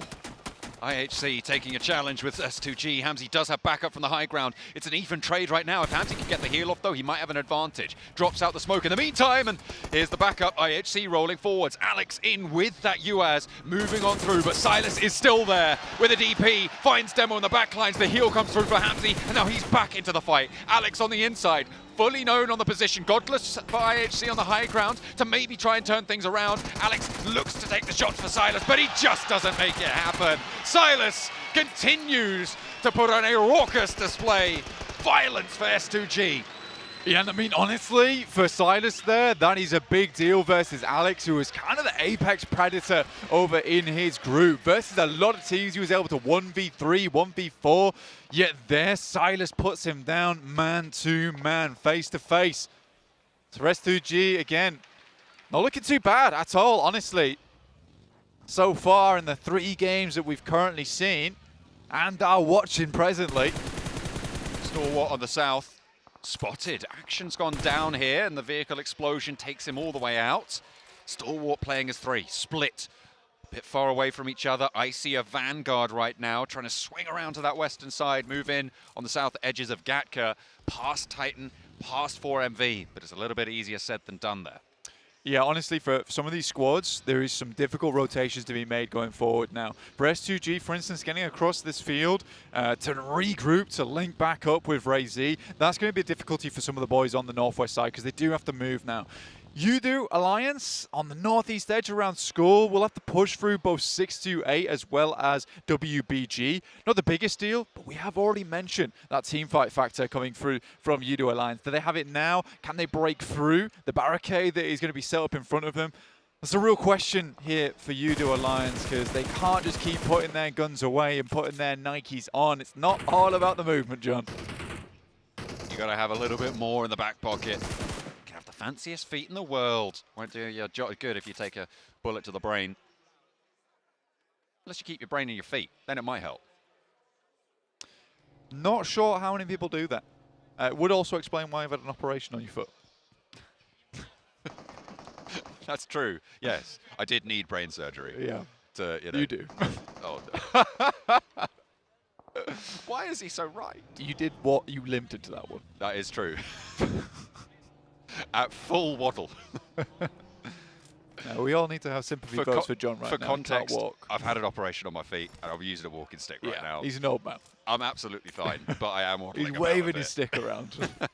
Oh, these young'uns. I was there back in Berlin. You were? Yeah, PMCO. 100 years ago. Crazy. Major Prime over in the center of the circle right now. Honestly, this is a chance for Major Pride to actually get some points on board. Not looking too hopeful for this team at the moment. I did actually want to touch on Procedure Evos earlier on, and I liked what Jason brought up on the desk there about, you know, switching the players in and out. It's something they were able to do during the group stage as well, because they were comfortable with switching Zuxi and Luxi in, having Zuxi and Luxi in at the same time, just so they could really mess with my pronunciation on the regular. But I do think that for Procedure Evos, being able to have players in and out who are all comfortable playing with each other gives you that chance to reset, to go again almost at the end of the day. So for Procedure Evos here, maybe another game where they can get a good result, not only in just placement points, but also the elims. And coming in from Ruins on this north side, there is an opening. But going versus Major Pride and Alpha 7, it's a difficult push to be made, that's for sure. For me, this is the proving ground for Major Pride, right? In this position, can they keep it together? Because it is, as you said, a strong position, an opportunity for Procedure Evos, of course, but also similarly, that same opportunity afforded to Major Pride on that north side. Can they keep it through? Because if they can't, I'm sort of going to start to pay attention to other teams in this standings right now. 12th place on the cards. They had an opportunity match one. We'll see if they can take it this time. Yeah, I definitely think for the time being we can count them out. I don't think they've done anything too spectacular so far. There was some good rotations on Sandhawk, but so far I would say that's really about it for them at the moment. But you're right, this game is one where they have a position they can maybe do something from. IHC, final play at Godless. Looking to take a little bit of revenge on S2G, and this is that crossing that we're talking about. Could be a little bit dangerous. Get their first player across in Amzi G towards Cal C and Ray Z. Two limbs on the match, but there are shots over towards Silas. I think he's just about made it safe over that ridge line. WBG in the meantime on the east side, very, very close to 628, to the south point of U2 Alliance's position. They're having to heal up before going for this one. Ming already low, but forwards in the buggy, trying to break through the lines of U2 Alliance. It goes well until it doesn't, as Ming falls first. WBG now down to 3 players, and I think another has been knocked. That's only the 2, and we can see them both on the screen, trapped in the blue, scurrying around to try and scrabble some points together, but it's just not going their way. Iftar, nice shots over towards WBG, will take down one with the help of Flax. There is 628 also chilling off in the mist there towards the northern side. Scary team to come across. U2 Alliance still hold up towards that northeast side though, John, so they have a lot of space to play around with right now. So many teams all forced to push in. You've still got these fields to the north of Gatka that jut into this next circle, Blank, and providing a big barrier to a lot of those teams on that southwest side to sweep through that north. That's Alpha 7's buffer right now. Their buffer zone on the south side of their position, and Alpha 7 are going to look to move further south to take more of the zone under their control. Yeah, specifically with this circle right now, Major Pride do have that compound that I imagine quite a few teams would like to pick apart for themselves. Dino went on a bit of a scouting mission down towards that south side. But it is Nongshim Red Force. Hold themselves. Beautiful position down towards the south. Good shots there coming through from 4 Miracle Vibes, but it's been given back by Titans. Bamboo does finally go down. It looks like 4MV might be in with a chance of taking this one all the way down, and they do. 2 players to survive it though, and on the south side, behind Loops, behind DXavier, behind Nongshim Red Force, it's a tough time in their very near future. See if 4MV can get much further, because they've already lost another one. Nongshim Red Force do decide that that's enough from 4 Miracle Vibes. Really good shots from them down towards the southeast. This is where things are going to start to pop off. Already there's been a knockover towards Alpha 7. Not sure exactly where that one came from. And another central circle. That's difficult, man. That's difficult to play. But that road right in the middle with Nongshim Red Force enclosed by that road turn. It's going to be very, very difficult to take that south side, but it's the north that we're looking at. And it's S2G that we turned our attention to now, as Stalwart have met their match yet again. This is 2 for 2 so far for S2G against Stalwart on the fights. Blank, looks like Turkey have turned up in the home ground. Nurzed left alone. Yeah, sort of rinsing Stalwart, honestly. And if you think about it, if Stalwart was able to get further into a lot of these matches, it wasn't for S2G, potentially they'd be much further on the rankings. Here's Procedure Evos versus Alpha 7. Big engagement for this squad. Alpha 7 a little bit split, but Misery down first, and Carrillo always slick with it, always looks good. Luxy with the chance though, and Carrillo's good for one, and he's on the swivel. Who is this man? How does he keep doing this? Carrillo is here. A statement made against Besiege Evos on the northern flank. Can Major Pride get ahead of this though? Can they swim in on this south? Mate, the boy just came up with 1 pump for each player. That was all he needed. That's sort of mad. I ain't gonna lie. Sing though, tries to get across, but Udo Alliance are at least singing him a nice little funeral dirge there to finish things off. Dick Xavier over on the rocks, trying to live this one out themselves. There they go. Major Pride with their chance. Can they hold the rock? Udo Alliance take the first knock sent their way.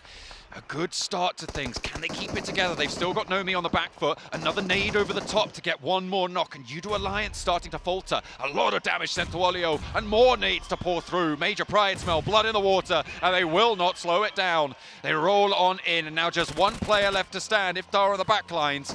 And it's right in the sight lines of Major Pride. They take one, but he goes down for it, and they'll get the res. In come DX Xavier, though, from the south. Okay, effect up to 4 eliminations for himself there. You're right, though. DX Xavier not happy to let this one slide on the other side. Nades come through. Chua, absolute arm on this lad. Instantly flow away from the side of that smoke. Really good coordination right now from Major Pride here. Nade over the top. Doesn't do too much for them, but Levi seems to have them on target. 5 more nades in the back pocket. Just keep sending them over the top here. Chipping away at the boys from Major Pride. Cutting away at the marble here. But they can't really afford to go too far forwards with the sight lines that other teams are going to have on their back. Getting across this road is going to be really, really tough. They need a knock or two over towards Major Pride. That's what these nades are hoping to achieve. And Major Pride can answer with relative impunity at this stage. Unless Alpha 7 start to get involved from this western edge, they've got more pressing ideas, looking to move more central. They don't want to flank out this way just yet. They might change their mind, but for now, Major Pride kind of have the advantage in this trade. Interesting position, and one that I would kind of look out for here is right next to the blue. A lot of players go for this, but they've fallen for it easily as well. Nade over the top will do more damage. Incredibly low now. One of their players is in effect on life support in the backside there. They're going to pop the heal immediately, and that was what they were looking for, that knock and go. Over towards Major Pride. Jump up into those vehicles, but they're being slowed, they're being harried by loops behind them, by East, the last player from 4MV as well. Naomi with a challenge, and Trump tries to move forwards, he's through, he's across, but he's taken half his HP. Levi's tries to make that dash as well, but is being handled. In the meantime, Effect on the back lines does not get taken down by Levi's. Unfortunately for DX Xavier, they cannot find that hole in the armor, but Dino steps straight into the sightlines of Levi's, and Major Pride once more will crumble. Effect the last to stand for them. Can he make it work? Because DX Xavier have picked them apart. So unfortunate for Dino that you can tell the information has been passed across from this player that he's just on the edge of the smoke. Dino reads into the call, immediately tries to spray for him, just doesn't quite hit the shots. Now Effect has to hit some more, but will go down with only 4 eliminations in pocket after that one. 6 teams remain. Alpha 7, DX Xavier, Loops, 4 Miracle Vibes, Nongshan Red Force, and S2G still in it to win it on that western edge. They took some pot shots over towards Alpha 7. It's really only Nongshan Red Force that's managed to find some big damage. That is until the Vietnamese squad set foot onto the scene. Starting to extend their influence now. High ground found for DX Xavier. 8 eliminations. The smoke blooms around Alpha 7 to try and keep them safe. Alpha 7, the main arbiters of S2G's position. They go down, S2G have a much better time of getting across this open field that sits in front of them. Certainly right now, DX Xavier's got one of the strongest positions in the lobby. You know, playing over towards that roadside where currently Loops is would be nice to play, but again, this is where you can completely rinse the guys on Alpha 7, and Levi's opens things up. Doesn't wait, doesn't hesitate, he's in. He's rolling on forwards, keeping those sightlines under control. Alpha 7 should be able to find this res, but they take 2 sightlines out of the mix, Lamborghini and Levi's. A duo move forwards for DX Xavier. They want to keep these points rolling on into their bank. 9 eliminations they're up to now. Levi is sat back. I think that might have come from S2G, you know, Mate. across the way. And there's the shot. There's the nade. Lamborghini finds Senna. Alpha 7 cut through the middle there. A swift thrust. And Lamborghini looks to put the hurt down, but there's an answer, and there's a reason these guys are at the top of the tables. Revo keeps it on going, but S2G are blinking away into the back lines. One player falls, Kelsey's there, and that's the high ground on the top of the building for Nongshim Red Force, because there's 2-2 split going on right now, and Nongshim have power as well. Yeah, honestly, we've not talked too much about Nongshim Red Force, but they probably have held one of the strongest spots in the lobby this whole game. Max is indicating that they were definitely talking about it the whole time. Seven called it. He's a wise man. You can't hear him. We're busy with the scraps going on between S2G and Alpha 7, but he's eating the whole meal on the south side with Nongshim Red Force. Alpha 7 under pressure continually by DXavier, and that is not going to change anytime soon. Just Revo left. Lamborghini down again. This guy's solid. This Yeah. guy's a pretty good player. We should pay attention. This to guy is a really good player, honestly. Revo is sort of sick with it. And again, this match doesn't matter too much for Alpha 7, even if they go down now. With the 11 eliminations they found, this is a fantastic game overall. But I think Revo on a bit of a timer at this point in time, right? Good shots from Levi's, takes him down. Beautiful little headshot over his way, moves out, but Levi's gets taken down by the S2G players in the process. Both players have to duck down. Levi's technically gone now, really. Lamborghini desperately trying to heal back up again, but DXavier down to 3. Their star player in Levi's falling on the way. Oh, high ground. Tizzy finds Ray Z. Nongshim really the main force in this lobby. S2G have done well to survive on this western edge, but that open field was always going to be tough. Hello? Except Hello? spotted by Loops. Chua's here, right over the top with the DBS for 1 and 2, and Loops are cut to size. Chua is answered towards though, and there's the shots coming through from Nongshim Red Force. They will not go down. Another shot, another knock over towards S2G, and Lamborghini's lighting them up. Lamborghini coming through with maybe the 1v4. One more on the cards here for him. Keeps spraying. 15, 13 bullets left in the mag. Looks to go for the shots on the side. Hardly any HP left. Silas getting pushed by the blue. Just about keeps them in. Gets to the tree, gets to the cover behind Nongshim Red Force as well. They know exactly where he is though, and I don't think Silas is going to be able to get much further. XZY opens the mag and will take it down. It's Tizzy to take the honor though. And Cardozin for Loops. Ladders up into second place. It is Nongshim Red Force, consistent, always there, always in the conversation. Now they've found their opening. This should be the chicken dinner for them. I mean, we talk about loops, mate. This has come full circle. We're having another loop on our cards with Cardozin being the last player from loops in the end game once again. No eliminations. It's sort of silly. No eliminations needed. We'll take the second place. Oh, you might get a knock or two. No, unfortunately, the hop into the back there is good. And Nongshim Red Force, the South Korean team that surprised us being the entry into the finals for the region, have turned up yet again a really strong, consistent style.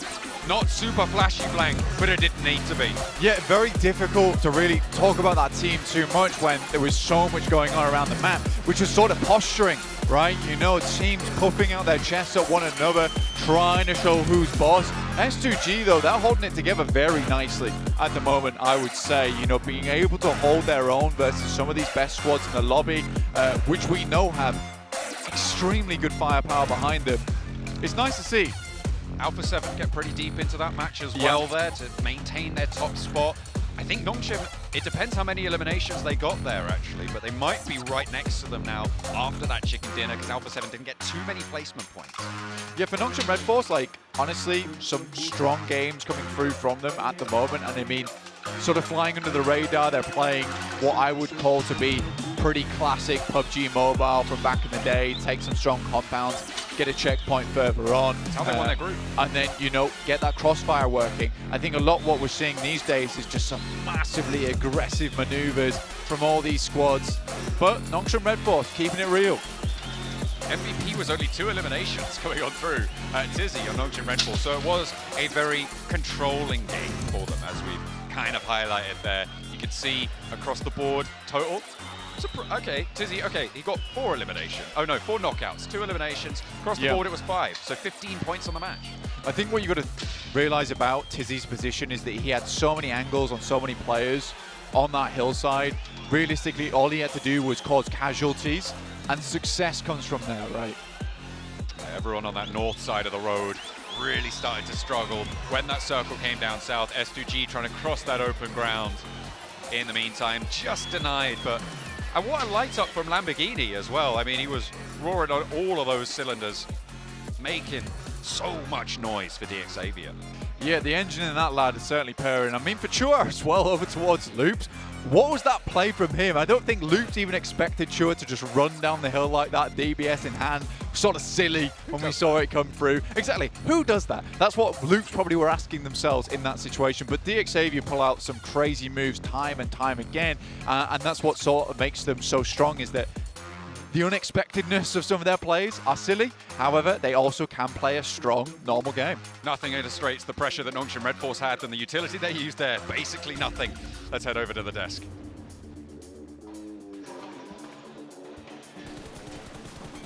Well, like Kalaris out there, I for one welcome our new South Korean overlords here in PUBG Mobile. Nongshim Red Force, man.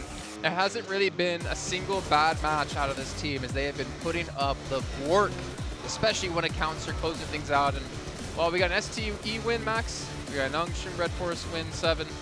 Does that mean I get to choose who wins next?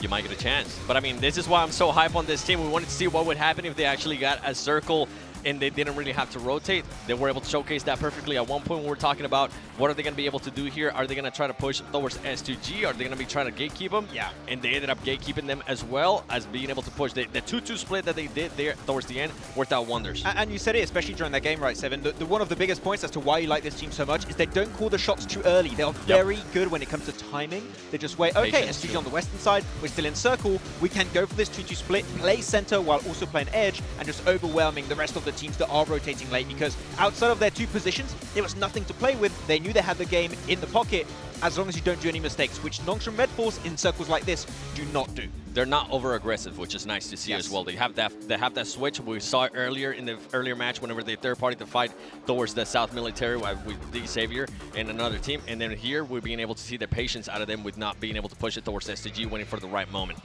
Well, they don't even end up with the most points, but as you're saying, not too aggressive sometimes. They still get the win nonetheless, but DXavier, 16 eliminations, 4 placement points for a total of 20.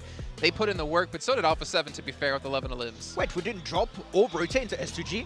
Yeah, pretty much. I mean, they were playing so well, even at solos, right? So I mean, we saw Chua have some great clutch moments. We saw Levi's at some point have 6 eliminations, and Lamborghini just clutching it up, almost able to overwhelm the entirety of S2G in what I think was one of the worst circle rotations for them. Like, they had such a tough time playing the eastern side, but they were just making it work out, and the DBS of Chua was enough to get rid of Loops too. Like, there was so many points of this game that DXavier, I think, were going to fumble, but they just keep surviving thanks to their raw gunplay. Even earlier in their match, we were a little bit worried about that 2-2, the big 2-2 split that they were doing right, but I think the way that they were able to rotate faster, being able to regroup in that split second, that actually impressed me. I thought they were going to be able to hold it a little bit long, and I thought it was going to backfire. And then talking about Carrillo, I mean, that 1v3 that he was able to get with the DBS against Precision, that was absolutely beautiful. We'll be talking about, we were wanting to see Carrillo from Loops when he was able to just absolutely destroy everybody in the game and out of the game. And then right now, he's being able to just do it in the game as well with the DBS.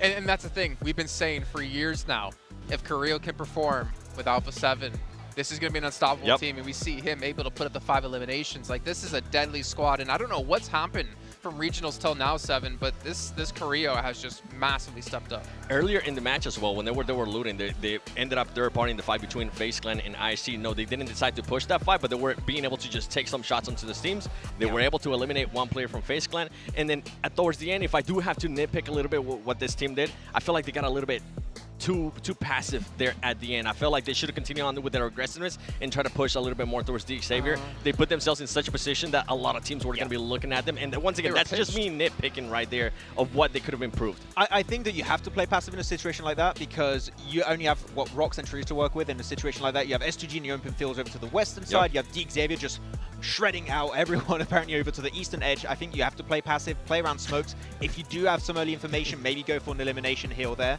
But I think that's a situation where you can't be overly aggressive, only when you're 100% confident you're going to hit that shot, get the knock or the flush. So I'm looking at Loops here in 8th place. 8 placement points, 8 eliminations. I can almost guarantee you those 8 placement points came from Cardozo alone. Yeah. 100%. Yeah. 100%. He keeps surviving. Yeah. It's insane. What's that? What's 3 matches in a row now. He's the last one alive for his team every single time. Yeah, and just snaking it up. Like, if they can, I feel like when you see how good they are as individual players, I want to see Ayala in particular. I've hyped up Ayala quite a bit. I would like to see him survive a bit more in the later stage. If they are playing around Karadozin a lot more in the late game stage, I feel like they are in scenarios, in positions where they could maybe gun for a podium, if not a win. Like, it's just Karadozin as a solo never has the chance to do so yet. I'm with you on that. And obviously looking at well, Stalwart Esports, obviously at the back of a win previously, they met their demise once again by S2G. It seems to be their kryptonite here. I don't know what it is about this in particular, but something's not really working out too well for them. And that's what I was wondering too. We were talking about this in between matches. What I wanted to see out of Stalwart Esports is what would happen with the team whenever they didn't get a circle. Yes. Whenever they didn't be able to control what they were going to be doing. They had to push. They actually ended up pushing a little bit late for my liking. If we're kind of talking about teams being able to rotate a little bit faster, that team did not rotate fast enough, and he ended up hurting them in the long run. I would like to see an improvement on the information game for Stalwart in particular, because they went on to, who was it, 4MV, 4 Miracle Vibes, I think very close to them, lose a player, because there's a lack of scouting on that late rotation. I want them to try and gather more information, and if you do so, late rotations are going to be rewarded a bit more, because you can know if an entry point is viable as an option, or if they scouted before onto 4MV, they could wide rotate to the west as a 4-man team, maybe crash onto the side of also Nongshim Red Force, or maybe S2G, but it's just that trial and error that sometimes is going to lose you players. Something that you mentioned too is that this team is great whenever they are able to kind of set themselves. They don't really have to rotate as much. They need to be able to adjust that here. If not, they're not going to be a championship team, especially with what we're seeing out of Nongshim Red Force. Yeah. And speaking of rotations, you know, one thing that you really hammered on when we were prepping for the event, Max, is Titan Esports Club seem to have these like next level rotations. They're very smart about where they want to go. They're very aware of where all the teams are on the map, and obviously they're not doing too well so far in our bottom 8. Yeah, I think they saw in the elimination feed Carrillo get a 1v3 with a DBS. Like, DBS, we don't play that. That's a really scary weapon. We're trying to avoid that as much as possible, because we talked about it, the DBS not being played as much in PL, that is a big like slap to reality when you're coming onto this international stage. If it's PMWI or PMGC, you are going to struggle, so it makes it a bit tougher. We talked to the Chinese casters, right, and they were saying the S12 is what they mostly use. Yeah. So they do use shotguns, but not, I mean... They did say they were going to be able to adjust quickly. It's 3 matches now. Haven't seen it. How quickly are we talking about? Day 3, last game. That's how quick. Let him cook. Well, let him cook, yeah. Hey, I know you know how to say that in Chinese. Yan da shou. I'm glad you went with that phrase, not the other phrases you were taught today. But another team, again, we talked about rotations. FaZe Clan still not really existent. Mela, obviously one of the star players of the team that we saw in Survival Stage and Last Chance. They've been a little bit quiet. Obviously, the caliber of the lobby is a little bit different. But this, I don't know, did you, I'll be blunt. Did you truly expect them to be able to have the kind of performance they had in Survival and Last Chance here in PMGC Grand Finals? For me, I'd say no. I had no expectations. I wanted to see how the start of the tournament was going to go. From what we've seen right now, no big adaptations too. I have a lot of doubts when it comes to FaZe in particular. We've seen them do that adaptation in the last game, like when there was the most pressure on their shoulders, which means they could technically do it again.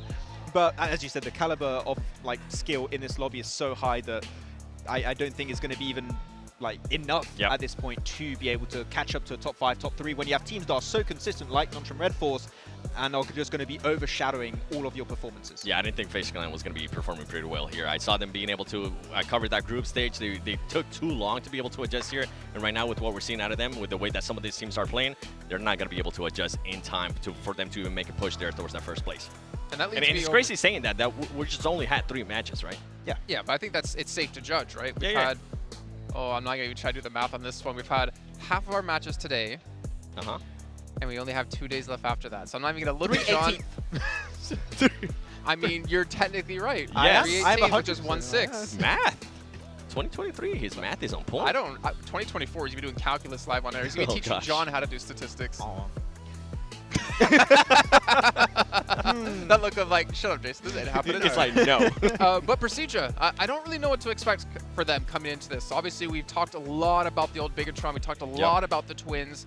Misery has always been like a focal point of this team and the performances they've been able to put up. But also Redface has been kind of non-existent. For me, he was also one of the big players when it came to the group stages. Yeah, I want to see from the entirety of Procedure Evos, they've been sticking a bit closer, which is nice. It's just they allowed Alpha 7 in particular to get way too close on that position. When they breach, especially that two building compound, it's very nadeable around the walls. You need to set up that utility super early on, but they just allow the Fox in the hen house, and then you have pretty much just Cario with a DBS, and he's just going to obliterate the entirety of Procedure Evos. So right now, getting good positions, they can do that really efficiently. I just want to hold them defended down like a 4, and if they can do so, I'd say we could expect more from Procedure Evos, but it's been a bit of a slow start for sure. Yeah, slow start indeed. And I mean, we kind of see them, when we're talking about some of the other teams, the little things that they can fix, whether it's defending or whether it's being a little bit too aggressive. Right now, we have seen them being a little bit aggressive, and it has backfired. We have seen them being defensive here, and it kind of backfired against Alpha 7 as well. I mean, that makes me think about IHC, actually, because we're talking about, like,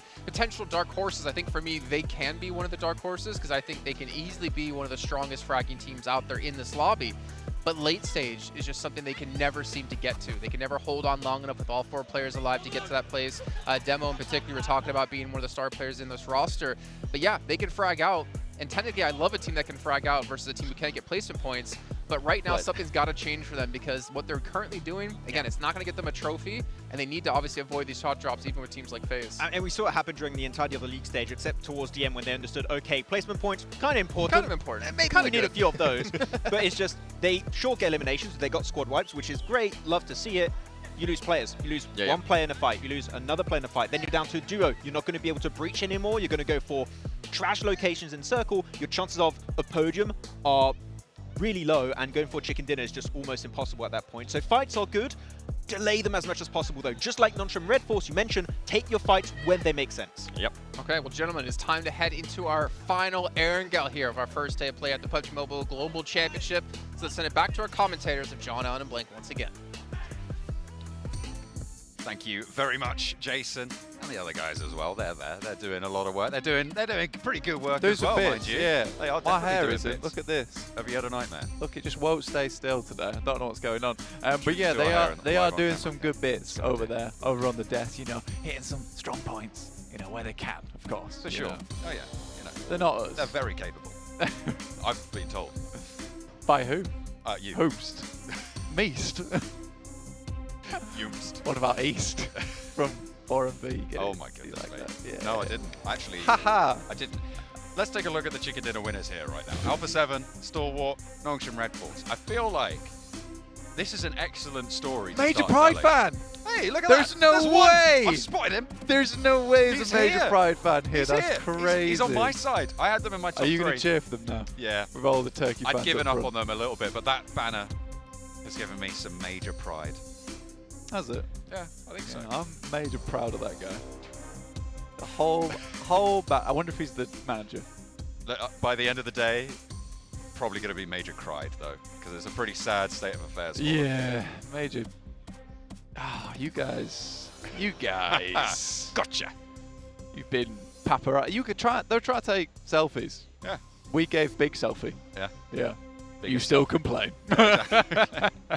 I don't think that's how that works. But yeah, absolutely is. Anyway, fair enough. 10 seconds over towards our fourth angle, and then obviously our little dusty dessert on the desert of Miramar.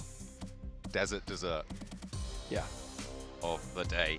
After I love that you were happy with that, even though you were the one who made that joke earlier. I know. That's why I was happy. I was like, you were yes, like, I did do that. I did. That was me. I'll tell you what is also going to be me all over. It's this next game, Blank. Erangel, the last one of the day, as we go into our over the 1/6 of the matches mark for this match number 4 of 18. We're going into the... Oh. 4 out of 18. 4 out of 18. Doesn't divide. I'll give you a It spoiler. doesn't divide, no. 4. Oh, you're still trying to do it. Okay. 4 and 1/9. Look, 5 4s are 20. Yeah. 4.5 4s are 18. There you go. Damn. 119. 1/9.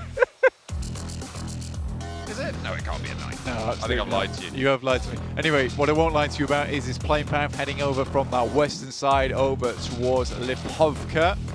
Much easier plane path to work with than a lot of our other ones we've had today. Very much on the eastern edge of things. Alpha 7 on South George right now. FaZe over towards Zaki. An interesting spot, honestly, for FaZe. I would say up towards Zaki's side. We've seen them play it before, but I just think that it doesn't give you a lot of options. We saw that from the last game. We head all the way down towards the southern edge. Really difficult to play around there overall.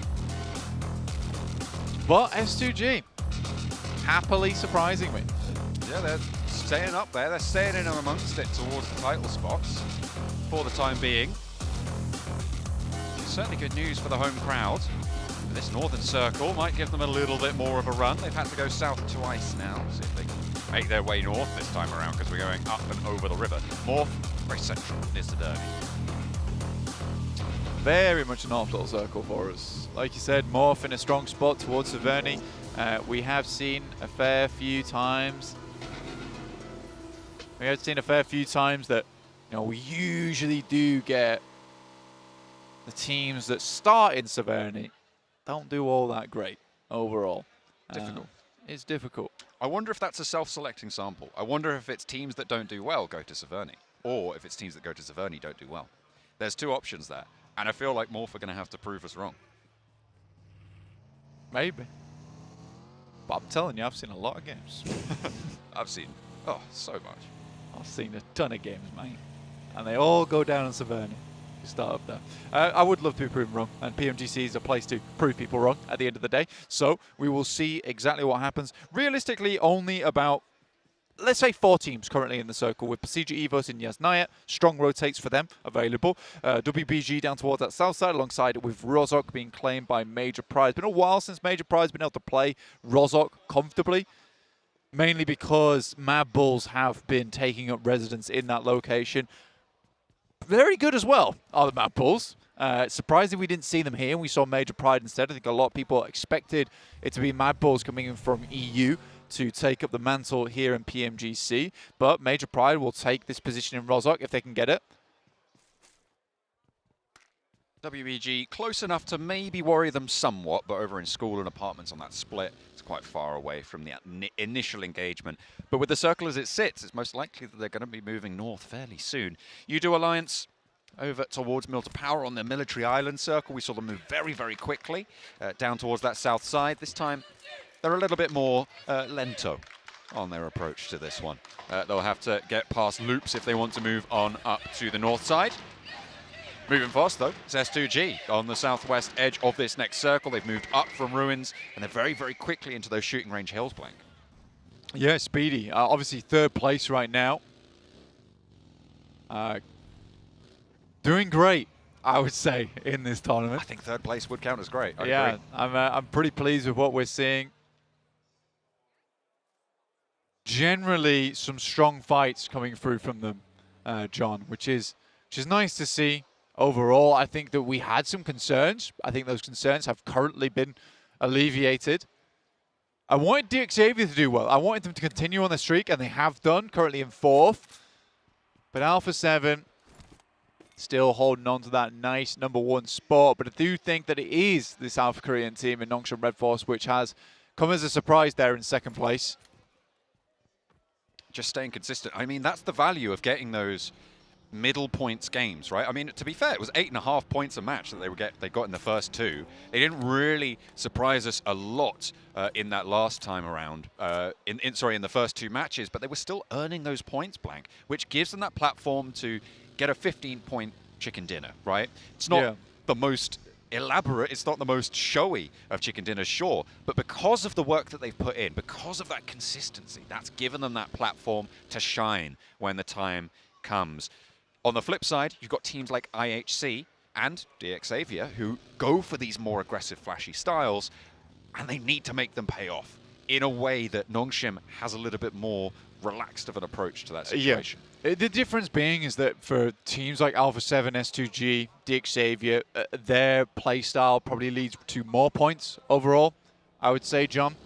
Nongshim Red Force is very much a consistent playstyle. So the question is, whether one of these teams has an absolute blinder of a tournament, because they can certainly keep up with the consistent teams by having some pop-offs here and there. But to be number one versus a consistent team, you have to really pump those numbers every single match and take fights with everybody. What I'm trying to say is you have to be consistently aggressive, which is the difficulty in between it.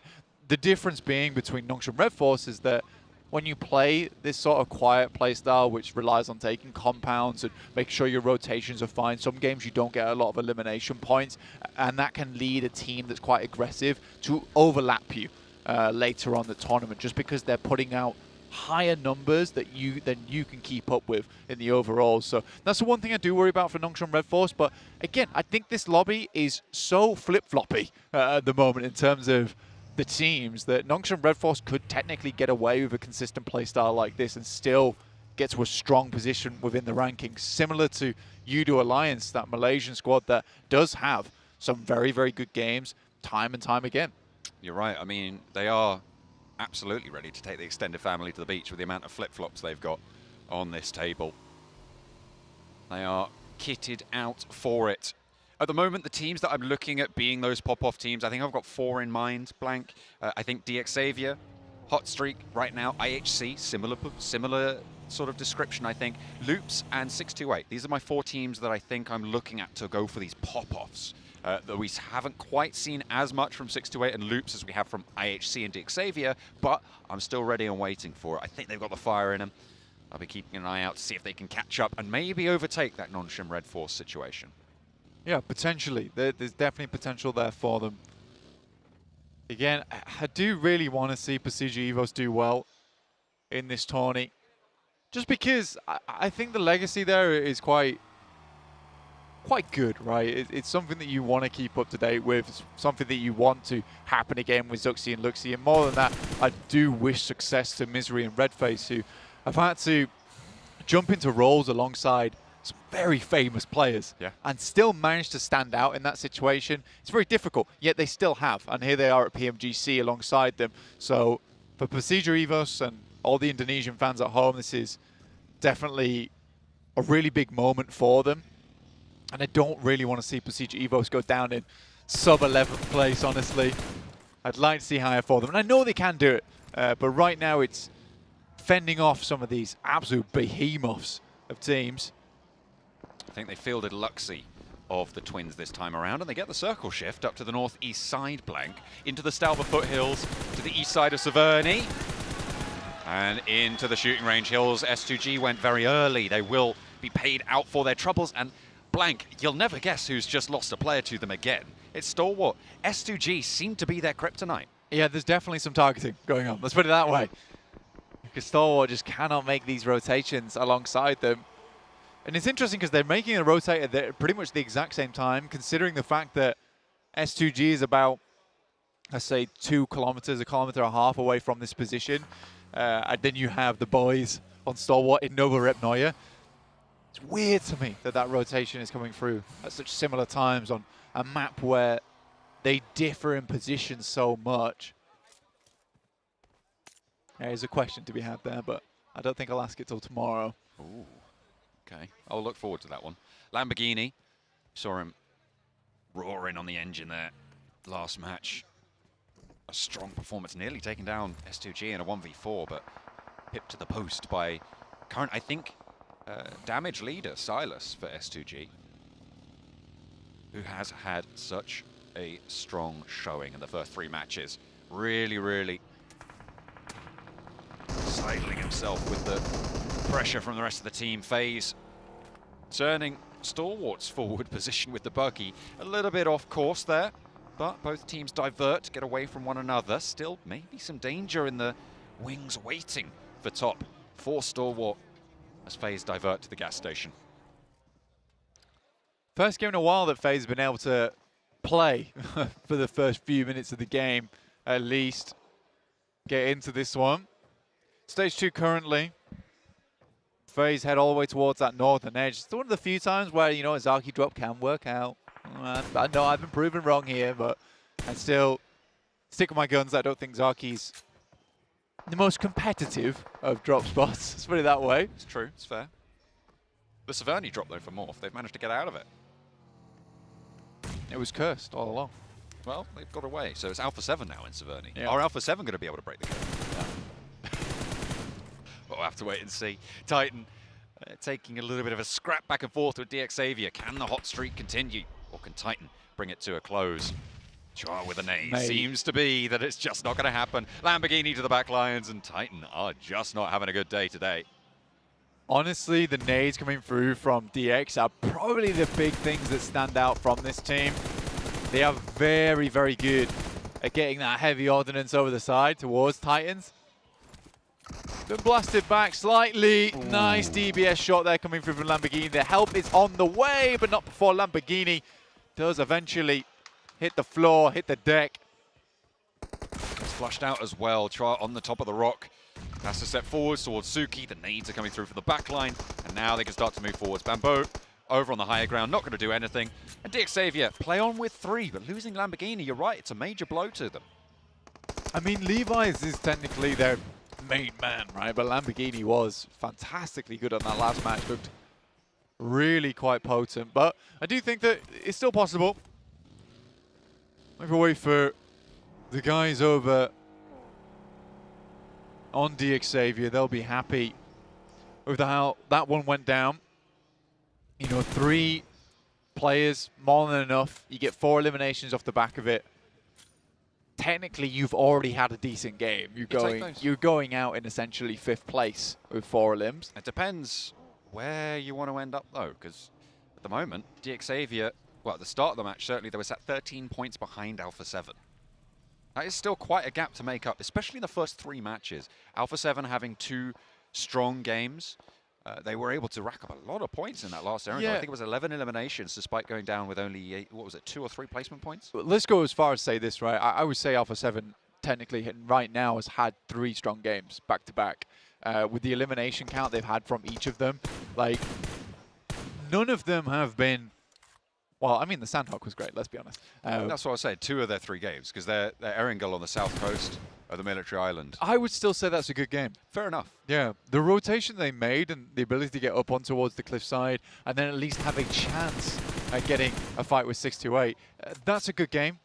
And the points they earn, fairly decent in terms of placement points. It wasn't like they just laid down and died from North George, right? Getting to that position is not easy from their original drop spot. So I do think that for currently Alpha 7 has only had what I would see as pretty strong matches and pretty good decision making within those matches, and that is a difficult thing to catch up to.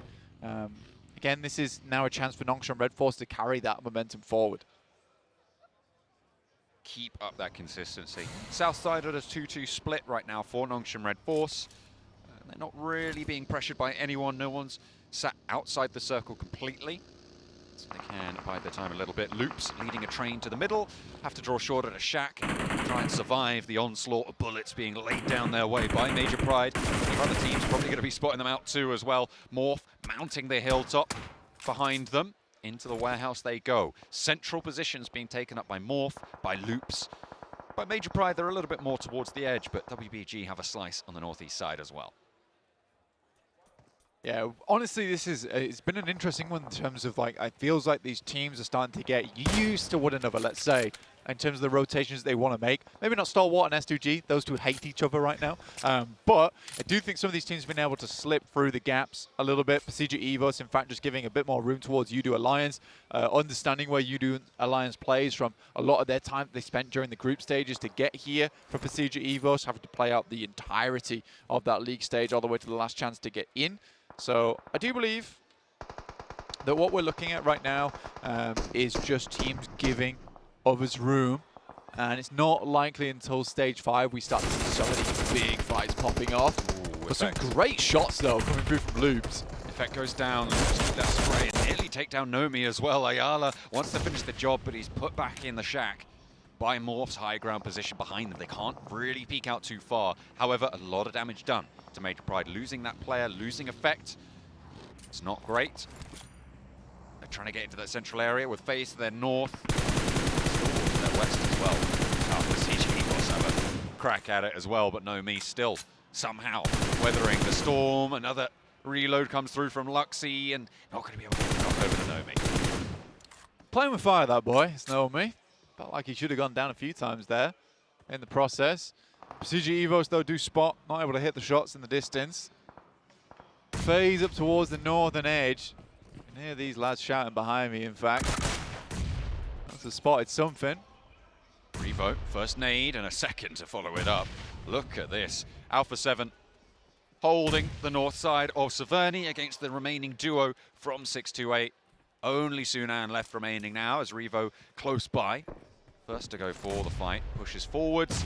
Nades being put back by Sunan, but they just want to go confirm this flush first. Staying as 4 here for Alpha 7. All important at this stage. They're going to have to leave Severny, and when they do, they're going to want to have all the cards in their hand that they have available.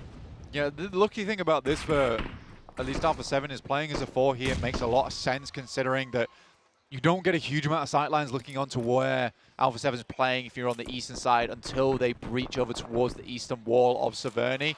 So, rotating together, stay together, gives you some good chances to move this one through. However, we do have S2G down towards that south side playing with some nasty high ground.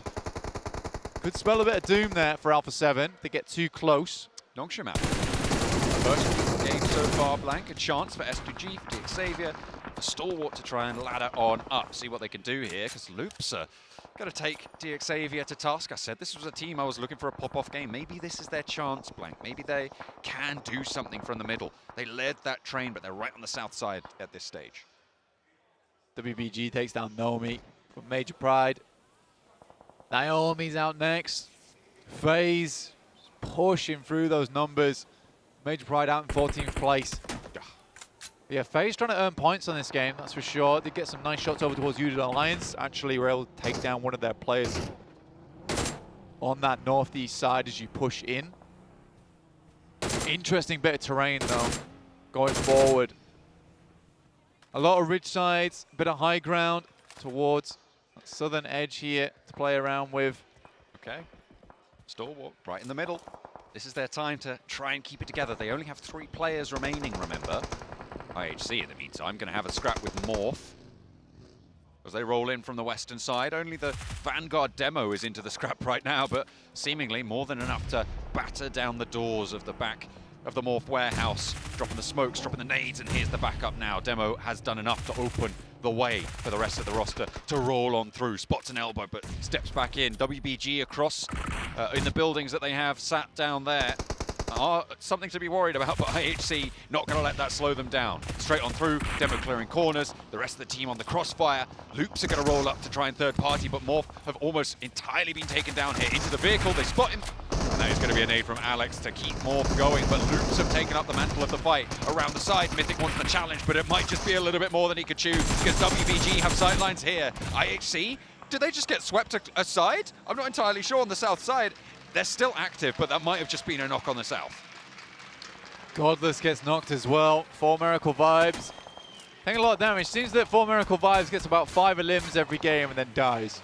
That seems to be their prerogative. It would check out with the 15 limbs that they currently have. Or the 15 points, sorry.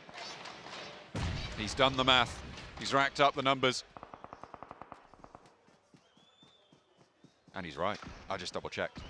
Did you? Took me a while. Yeah, it took me a while. IHC nades on through the doors, continuing their scrap with Loops. They didn't go down fully. Godless did get flushed, however, and Demo's out of it. Another nade goes low, and it sweeps Mythic's feet. Now around the side, they're trying to reposition. Chief with a chance here, but hits the deck, wants the heal instead. 2 players on the inside to handle. Alex close by, and there's an off shot coming on through. Cardozin still there. Close by, Zjol gets the trade. 1v1 now on this angle. Cardozin's not going to be in a position to get this res, but IHC could potentially get back all the way to 3 players. Mate, the fact that he didn't spot out, and then the second player in the building, a little bit silly. Cardozin makes a crawl across, and that's a smart move from Zjol. Get back into the wall, wait for Alex to regain some HP. 1 essential nade there from Cardozin, sends it in, blocks them off, but they happily walk back towards the entrance, hopefully, or at least hoping to get that 1 elimination. Cardozin again in the end game. What is this? It's just what it is, you know. 5 eliminations so far for Loops as well, so they've had a decent run so far.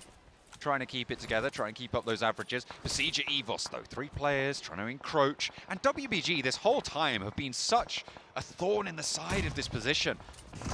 It's now been 4 teams on this spot trying to take the fight. WBG seen all of it unfold. FaZe are taking a scrap with Udo Alliance in the meantime on the north side. It looks like they're coming out on top, but IHC now fending off as Lynx goes down, steps into the sightlines. Misery has to fall back behind the corner, but steps out wide, and yet again it's IHC. 12 eliminations on this match, Blank. An incredible pop-off yet again, as it is going to be Luke Cardoza to try and step up. This time around it's 4MV to take the shot.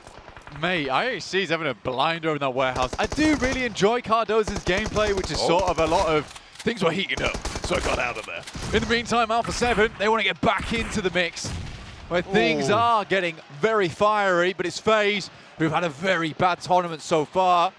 Going head-to-head with our current #1 team, Nasty Nade will take down Toon. Carrillo hopes to defend. Good nade around the side, could catch Ventores into the vehicle and evades the damage.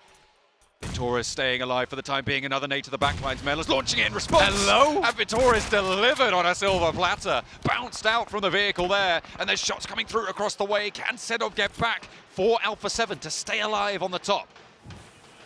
Carrillo dropping a Molotov at the door, preventing anyone from getting through. At least he can hold out on the backside. Mela, the mastermind behind the team, or at least with a DBS. Nade in hand, looking to finish this one off between them and Alpha 7. Angling this nades can be very difficult. Gets it through the window, a lot of damage on Carrillo, but not a knock. Which is unfortunate. A resupply on the box. Senab, I think, might have the undershot on the wall. Cooking another, only has the one from the box, though. And doesn't quite get the value he was looking for. Finds another from somewhere. As he sends that one in, and this time it's good. Carrillo down and on the outside as well. Mela strikes. Impeccably timed there, and now Senab has a 1 versus 1 for Alpha 7 to try and take down FaZe, to keep them in check. 8 eliminations for FaZe so far, and they want to put that #9 up on the board. Mela reloading the DBS, has the window under control, keeping those shells, those cartridges loaded up and into the chamber, but there's a roll up from WBG. Mela wins out the trade. Alpha 7 go down, and now WBG close down proceedings. 4 eliminations for them, and they're looking to start climbing on the east side. Blank, this is a good chance for WBG to come back. Yeah, it's a good time for WBG to bring things back, but Mela, man, got that DBS special going for him. I've been pretty pleased with Mela, honestly. Max is also very pleased with Mela overall, and I think that it's essential that you do have a player like that on your team, right? That has that clutch power behind them. And Mela certainly has that for them. 9 elims though, good stuff. IHC, on the other hand, 12 eliminations. Looking for some more. 2 players remaining here. Could pick up some more points for themselves, but Alex has already taken a mean beating. He hole as well into a challenge that maybe is too much for him to bear. Alex going down and IHC full, but they've already done a lot of work this match. A lot of elimination-focused situations that they've been able to capitalize on. And they've done beautifully to keep themselves up towards the top of those tables. Blank, they are in the challenge spots. They will be in and amongst it. Stalwart as well, looking to try and keep their record up. They've seen Alpha 7 be so strong. They've seen an opening window now with Alpha 7 going down a little bit earlier. Can they keep this one and convert it? But WBG extending influence. They want to try and shut this down as well. For Stalwart, realistically, would like to pick up a lot of these last eliminations, right? It's what's important to them. WBG, the Lynx AMR, damn, in the head as well on Nurzed. Puts him to sleep there for Sue. For a while, at least. He is going to be get back up there. The Rez does have the cover from the Lynx AMR. The 4MV up into 3rd place. I think they know that Apex is there. He's going to have to move. The zone will push him in soon enough. A roll around the side from Sue. For WBG, 4 players alive. They have got all the advantage that they could ask for in this situation, but you're facing off against Stalwart, and that is frightening in itself. Mao off in the distance. WBG taking a pretty big split at the moment. Apex, and keep things going for 4 Miracle vibes. Last player alive for them. Action looks to see if he can put him down. Or at least spot him out. Information passed back now, I'm pretty sure. Oh, they know. Nerzed's ready. He's got the angle.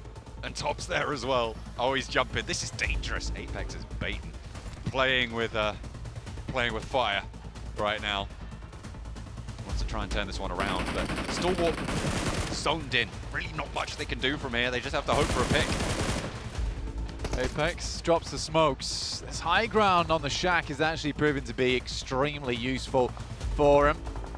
Circles enclosing in this lineup that WBG have been able to set up along the middle. There it is. Massively reminds me of gameplay over towards PEL. A lot of control exerted.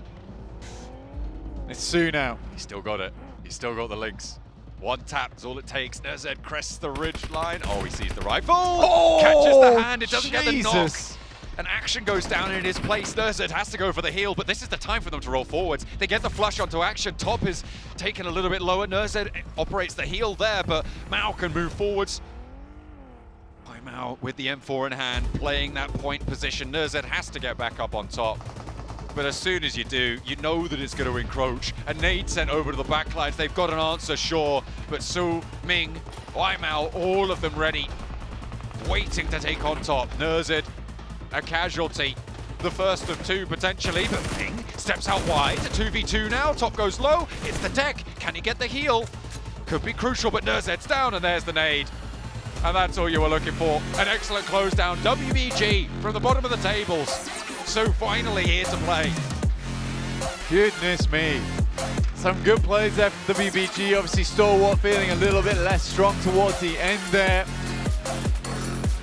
But although it's Su to open up a hole in Nerzed's head, he opens up his inner eye towards the end of that game, locates and spots out where exactly these final players are, takes them down with the nades. It's good stuff overall, and you can see that Stalwart's disappointed with this one. Could have been an easy win. Could have picked up some more points. Top was looking a little bit nasty towards the end. Had some good shots, had those opportunities, but it was just pressure.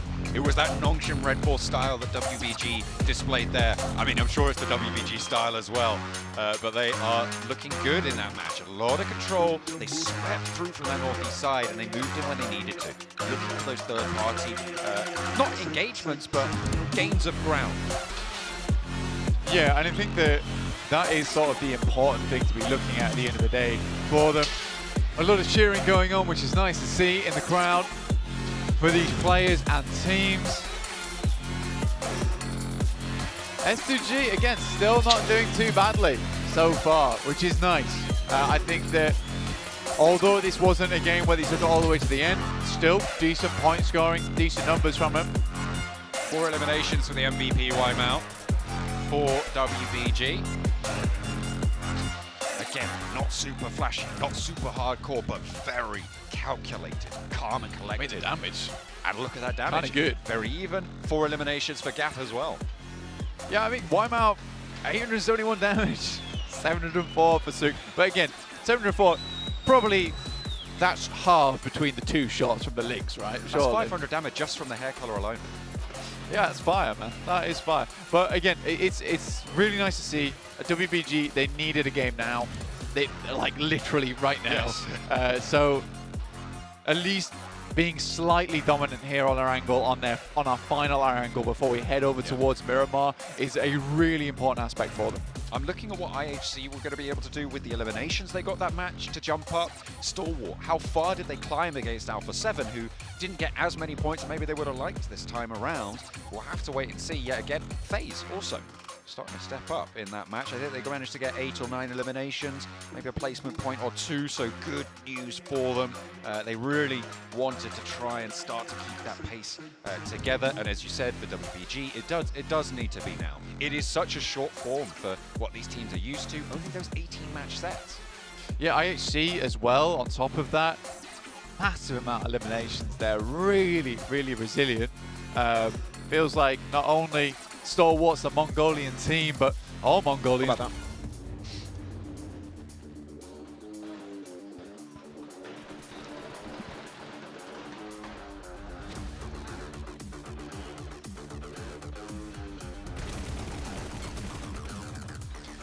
All right, so Weibo Gaming taking a victory not only in-game, but in the hearts of one of our dear analysts, Maxman. Oh yeah. Your favorite player. It's Zook. No. With the Lynx AMR too at the end. I mean, Shanzuk. you got the pronunciation on point, 7. I cannot pronounce it properly.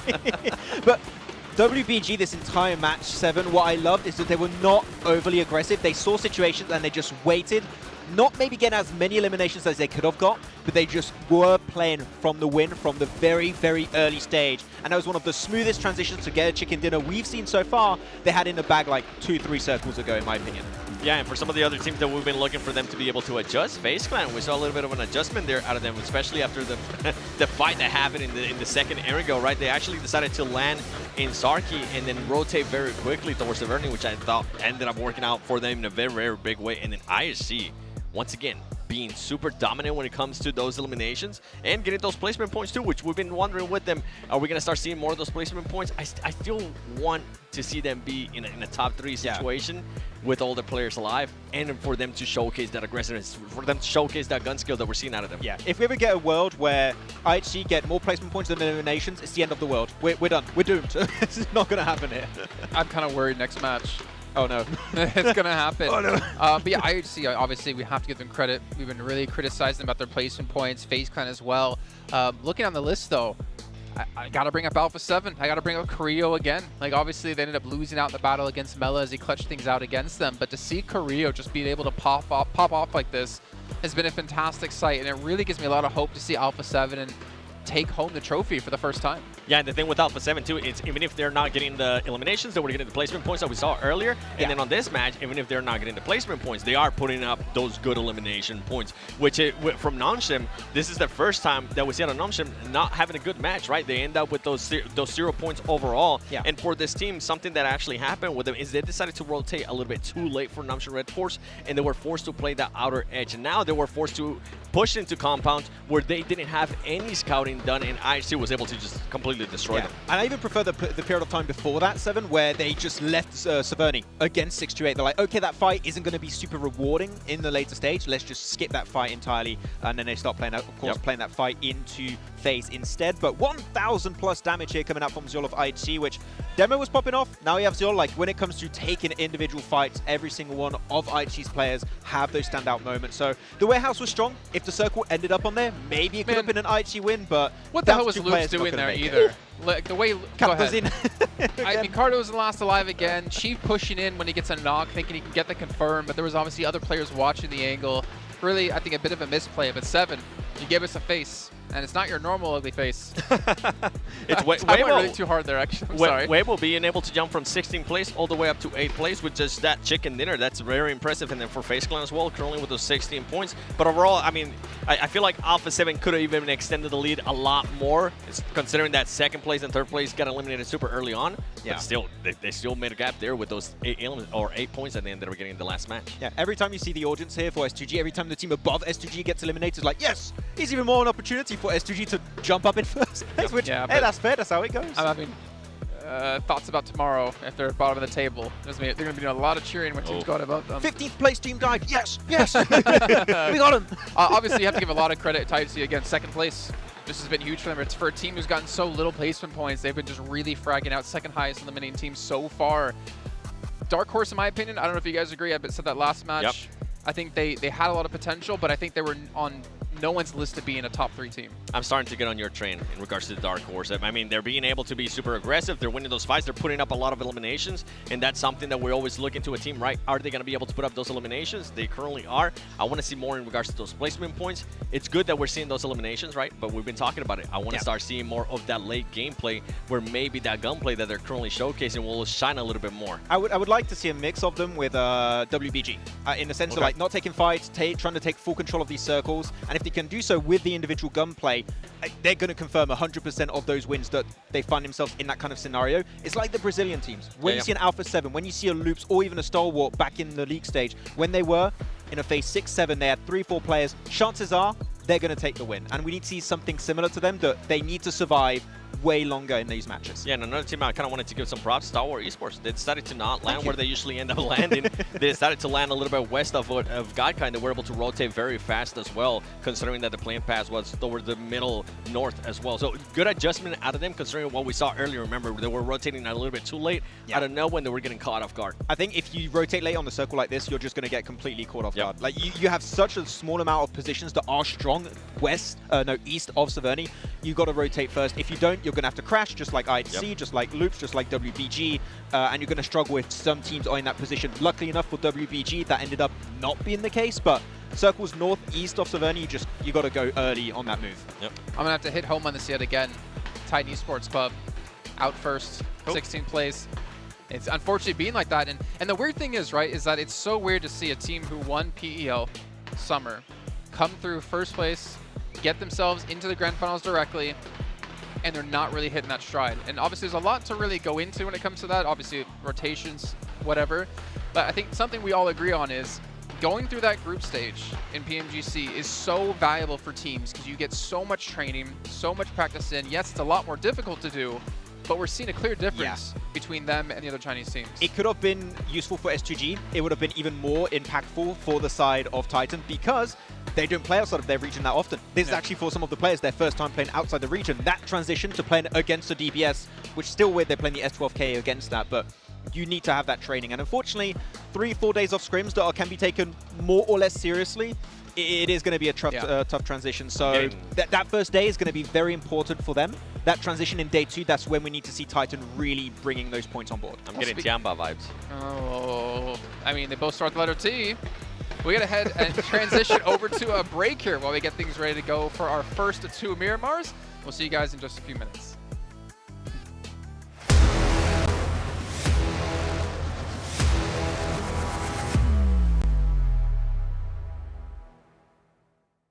...2023 Popularity Annual Gala event tutorial. Hey there, welcome to the 2023 Popularity Annual Gala.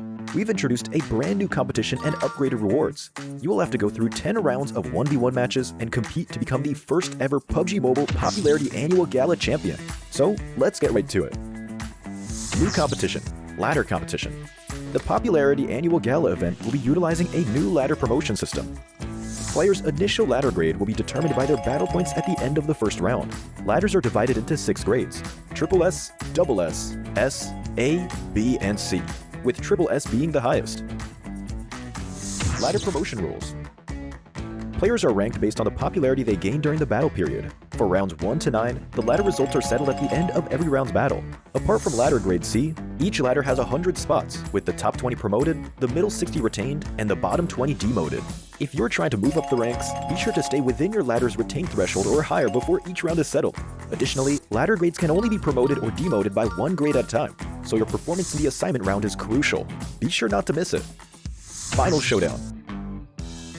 Based on the rankings from the previous 9 rounds, round 10 will be the decisive showdown to determine the final rank and ladder grade placement, including the champion of the 2023 Popularity Annual Gala, who will emerge as the ultimate winner. New exclusive rewards. At the end of round 10, rewards will be issued based on the player's ladder grade and final rank. For outstanding players, they will receive exclusive rewards that can showcase their supreme honor both in and outside the game. In-game rewards include the honor title, honor name tag, and honor avatar frame, which are sure to make you stand out. Moreover, there are also physical trophies, interviews, custom-made popularity gifts, official social media promotion, game exposure, and other exclusive honorable rewards. Gain global renown both in and outside the game. What are you waiting for? Participate in the 2023 Popularity Annual Gala now.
And we're back for our penultimate match of day one of the PUBG Mobile Global Championships Grand Finals. I can't believe we're actually here. It feels like we just started off the competitive year, thinking back to spring, and I had to go back to NA with this guy on the end. You love It's a very sad time. You okay? Very depressing. Yeah. He's lying.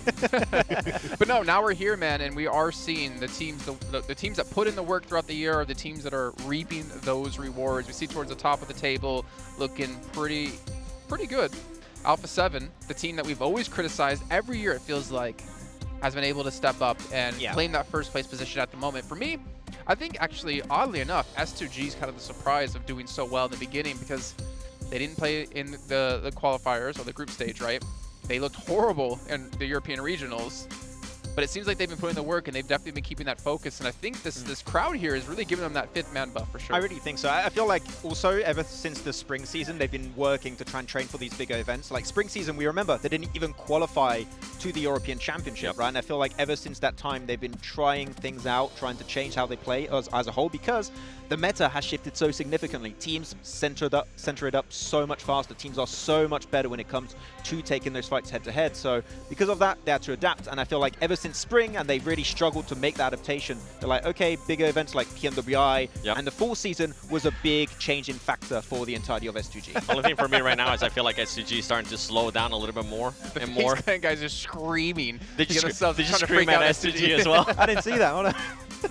No, but S2G, I feel like they're starting to slow down. I feel like that high that we were having there at the start is starting to slow down more and more, and I'm hoping that they kind of snap out of it here going into Miramar. When you're at this point, also, you might start strong, but other teams are going to change and evolve and catch up. So I feel like S2G might have been looking good. It's going to be a lot tougher to get those points as we move forward in this tournament. Well, quickly talk me through what we have about a minute left here. Miramar, what's your expectations? What teams do you think are going to excel? Any conflicts we're going to have in terms of drop locations?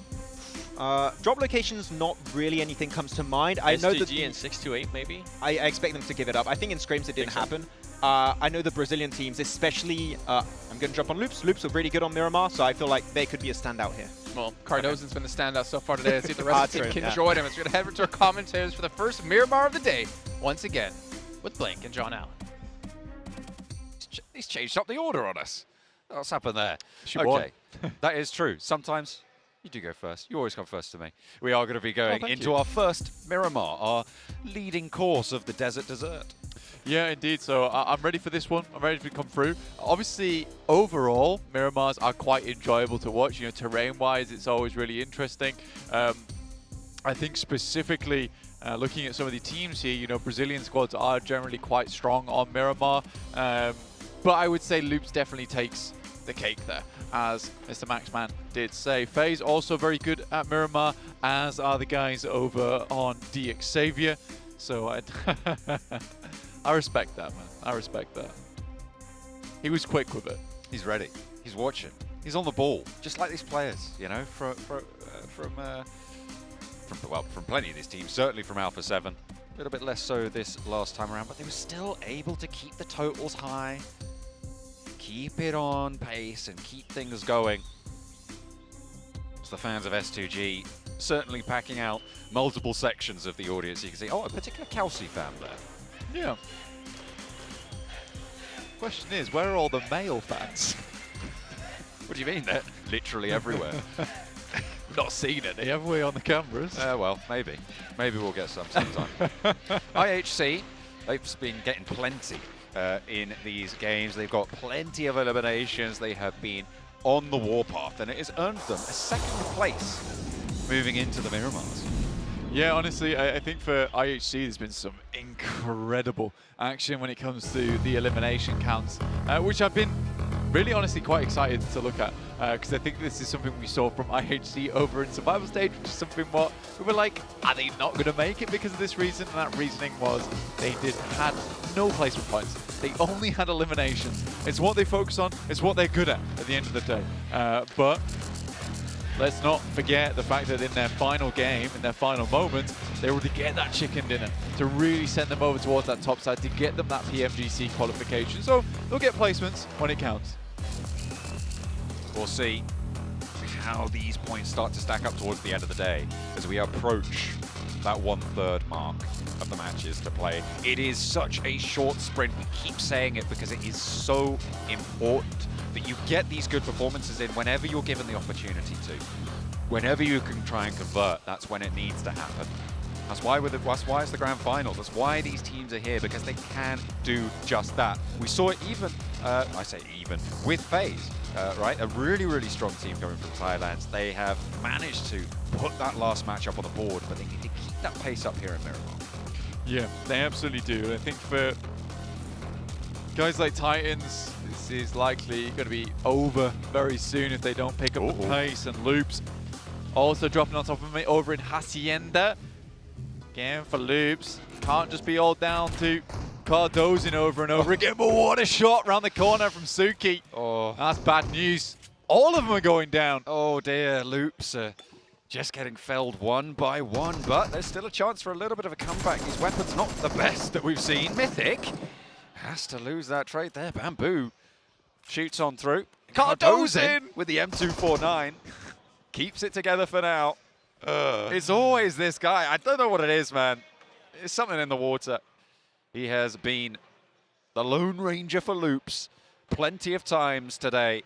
Yeah, things were heating up, so I got out of there. Oh no, you guys are in a fight? Oh, I better leave, as he is going to be exited from the match as well. Looks like Titan aren't too happy, but they don't lose anyone. They get 4 points, and that is great news for the Chinese team. Jason was giving them flack over on the desk, but maybe he'll cheer up a little bit. I mean, now. they deserved it, though. Let's be honest. They absolutely did deserve it, yeah, you're right. Yeah.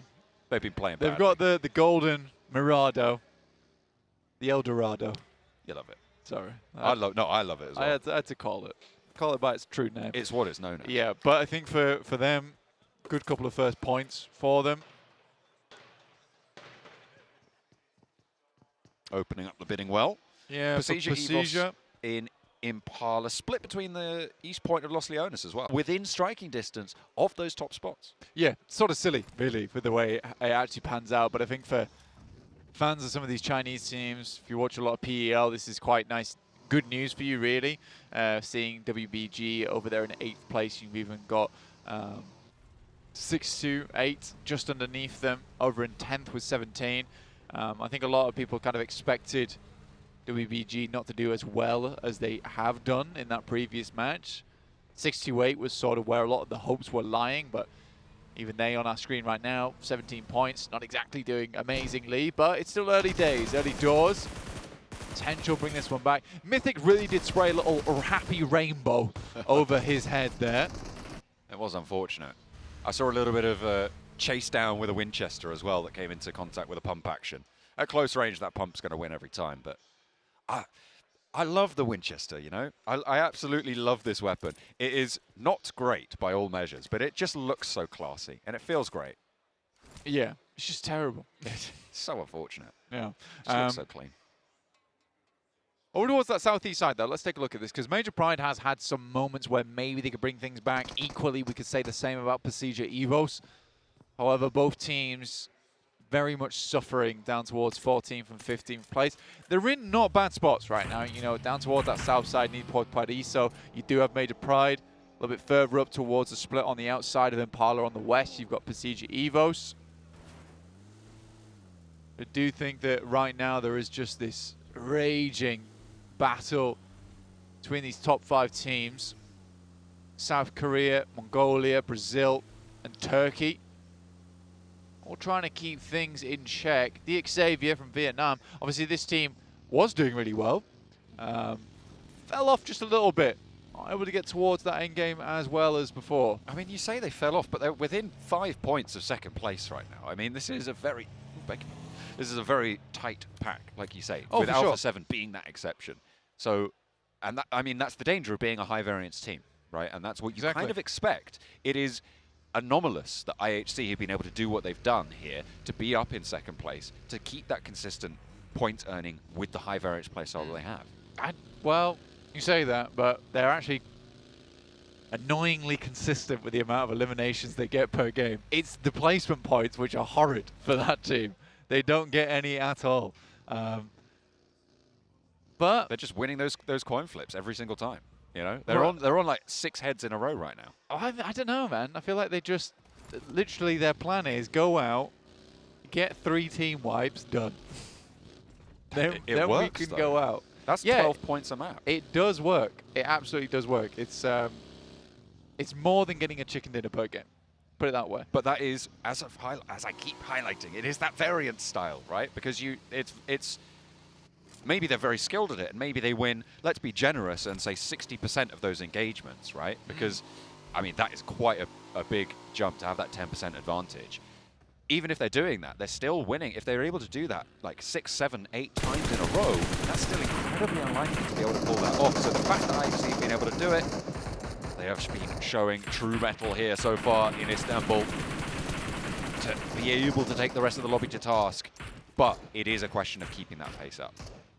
I mean, I'd go look at Last Chance. If any of you are interested, go look at Last Chance and the scoring there, because I'm pretty sure that the few placement points that IHC got were literally from the last game. It was all eliminations. It was insane. It was insane. But it took them very, very far. But like you said, though, it's one of those things that it required them to get a chicken dinner at the end. Otherwise, it was going to be a little bit tough. Ooh. So picking that one up at the end there was important for IHC. In the meantime, Alpha 7 taking a knock.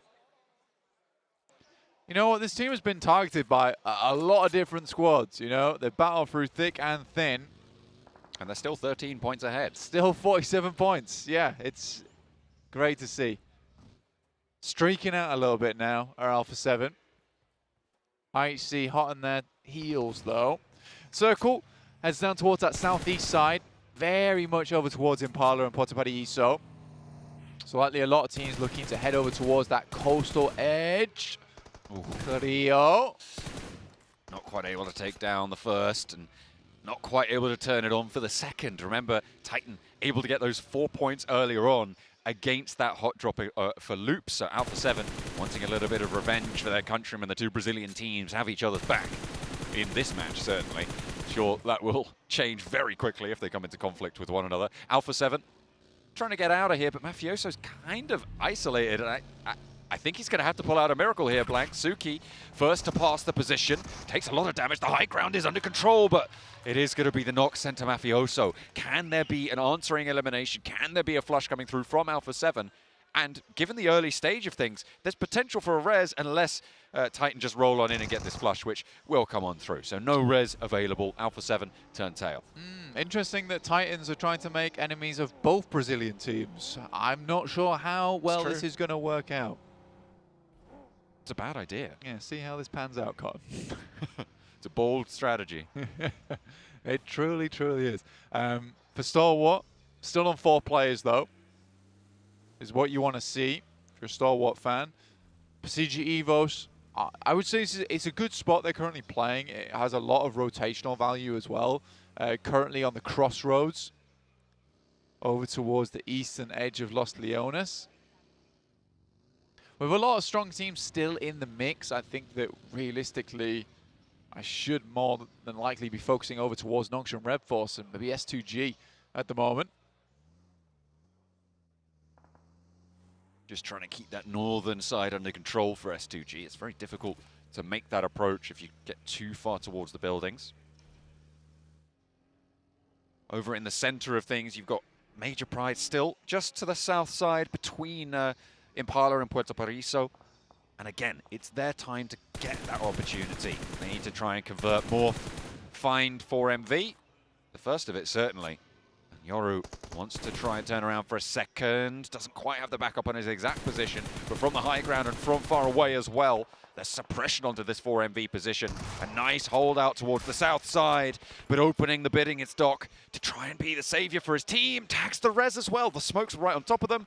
They might be able to stick this one. Keeping themselves up and alive as much as possible. The 4 players available will be a massive boon to them. Boboho trying to take some shots, but he's kind of isolated up there. It's a dangerous position in the tube there. And a nade being cooked for Cleon. Through the window, he might tag Apex if the heal doesn't come through. Right on the money. That's what you want. Cleon pulls another nade. Pulls another pin. 4MV coming to their likely conclusion quite early. A lot of their matches right now. Boboho has to move away due to Alliance. Picks up, takes up residence over towards the hilltops. Great little time to go for a third party there as well for Udo Alliance. I like that from them. Allows the rest of the team like Flax as well as Cluck to actually regroup with Iftar on that top side whilst this engagement just carries on. This is a good play from Udo Alliance. Iftar just needs to make sure that he does confirm things for as long as possible. Just keep that encircling position, but maybe taking position further north in those hills could be more valuable for them at this point. Major Pride with some of the best of it. Nongshim Red Force as well. Further in the middle still to the west side of Impala. A lot of open ground there though, so dangerous to get rolled up on. Difficult to maneuver. Major Pride further to their south, trying to hold that one out. 4MV still scrapping back and forth, and the nade finds Boboho and Morph looking to start to falter now. Cleon wants to try and keep up the mantle, but he's the last player standing. He's right in the corner, and Apex seems to know about it. They shut him down, and it's 4 players to continue for 4MV. Can Udo Alliance guard them out? Yeah, 4 Miracle Vibes haven't quite hit their 5 Elim quota just yet, so they'll have to go a little bit further here. Flax could be that 5th one, how low he is. But in 4 Miracle Vibes, it's going to be a difficult push towards that northern edge jump. Could be a little bit too much to ask of them, potentially. Udo Alliance starting to make their way further north. They've heard the cessation of gunfire to their south side, so they are probably aware that the fight has concluded. They've seen those eliminations come up on the feed as well, so they'll see something. DXavier looking to regroup on the south coast. Lamborghini, a fast south backstop for the roster, has looked to regroup as he spotted Baron moving up that coastal road. You can see 4MV just looking to continue to encroach there. Udo Alliance have other ideas though. Iftar with the shots down, a very low HP target found as well, and that's the knock. Should be the flush almost instantly, and no answer from 4MV. Can they roll up on his position? Seems like Baron's putting him under pressure. Right up and into the fray. 3 players now active for 4MV. They were able to win the scrap. Can they get that 5th elimination on the cards, Blank? They're going to be looking to take it here and now, because Baron right around the corner. Flax close with the nades. Neither team losing another, but Baron does go down. Cluck on the off angle does get that heal off, so now Udo Alliance have all 4 nice and healthy. Flax is backed off in the meantime, and Baron isolated. A nade in through the window. Doesn't quite do the damage they were looking for. This one might though, as Olio steps out, and there's the flush. Apex has to deal with the nades that are flying through the windows now. Flax, as well as Olio, trying to hit some more on towards him. Warehouse storing the nades quite nicely right now, but no tags over towards 4MV. One knock down. Is this the 5th elimination we're looking at, potentially? Looks for another. It's a great shot. There's a chance here. The drop shot's not in play. 1v3 so far achieved. One more on the outside. Closes the door on them. But is this closing the door on the chance of Udo Alliance getting further into this game? Finally dealt with.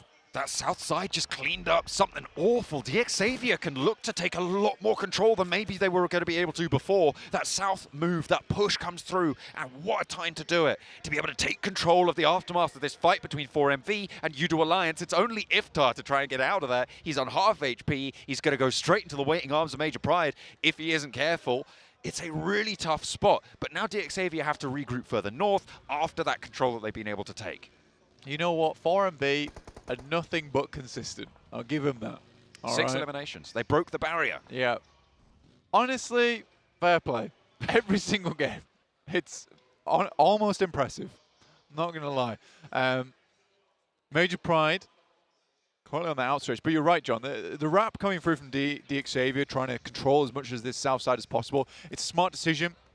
It will give them a lot of chance going into the future. Unfortunately, they do still need to sort of clear out WBG and Alpha 7 up towards their northern side. Alpha 7's currently camping the road.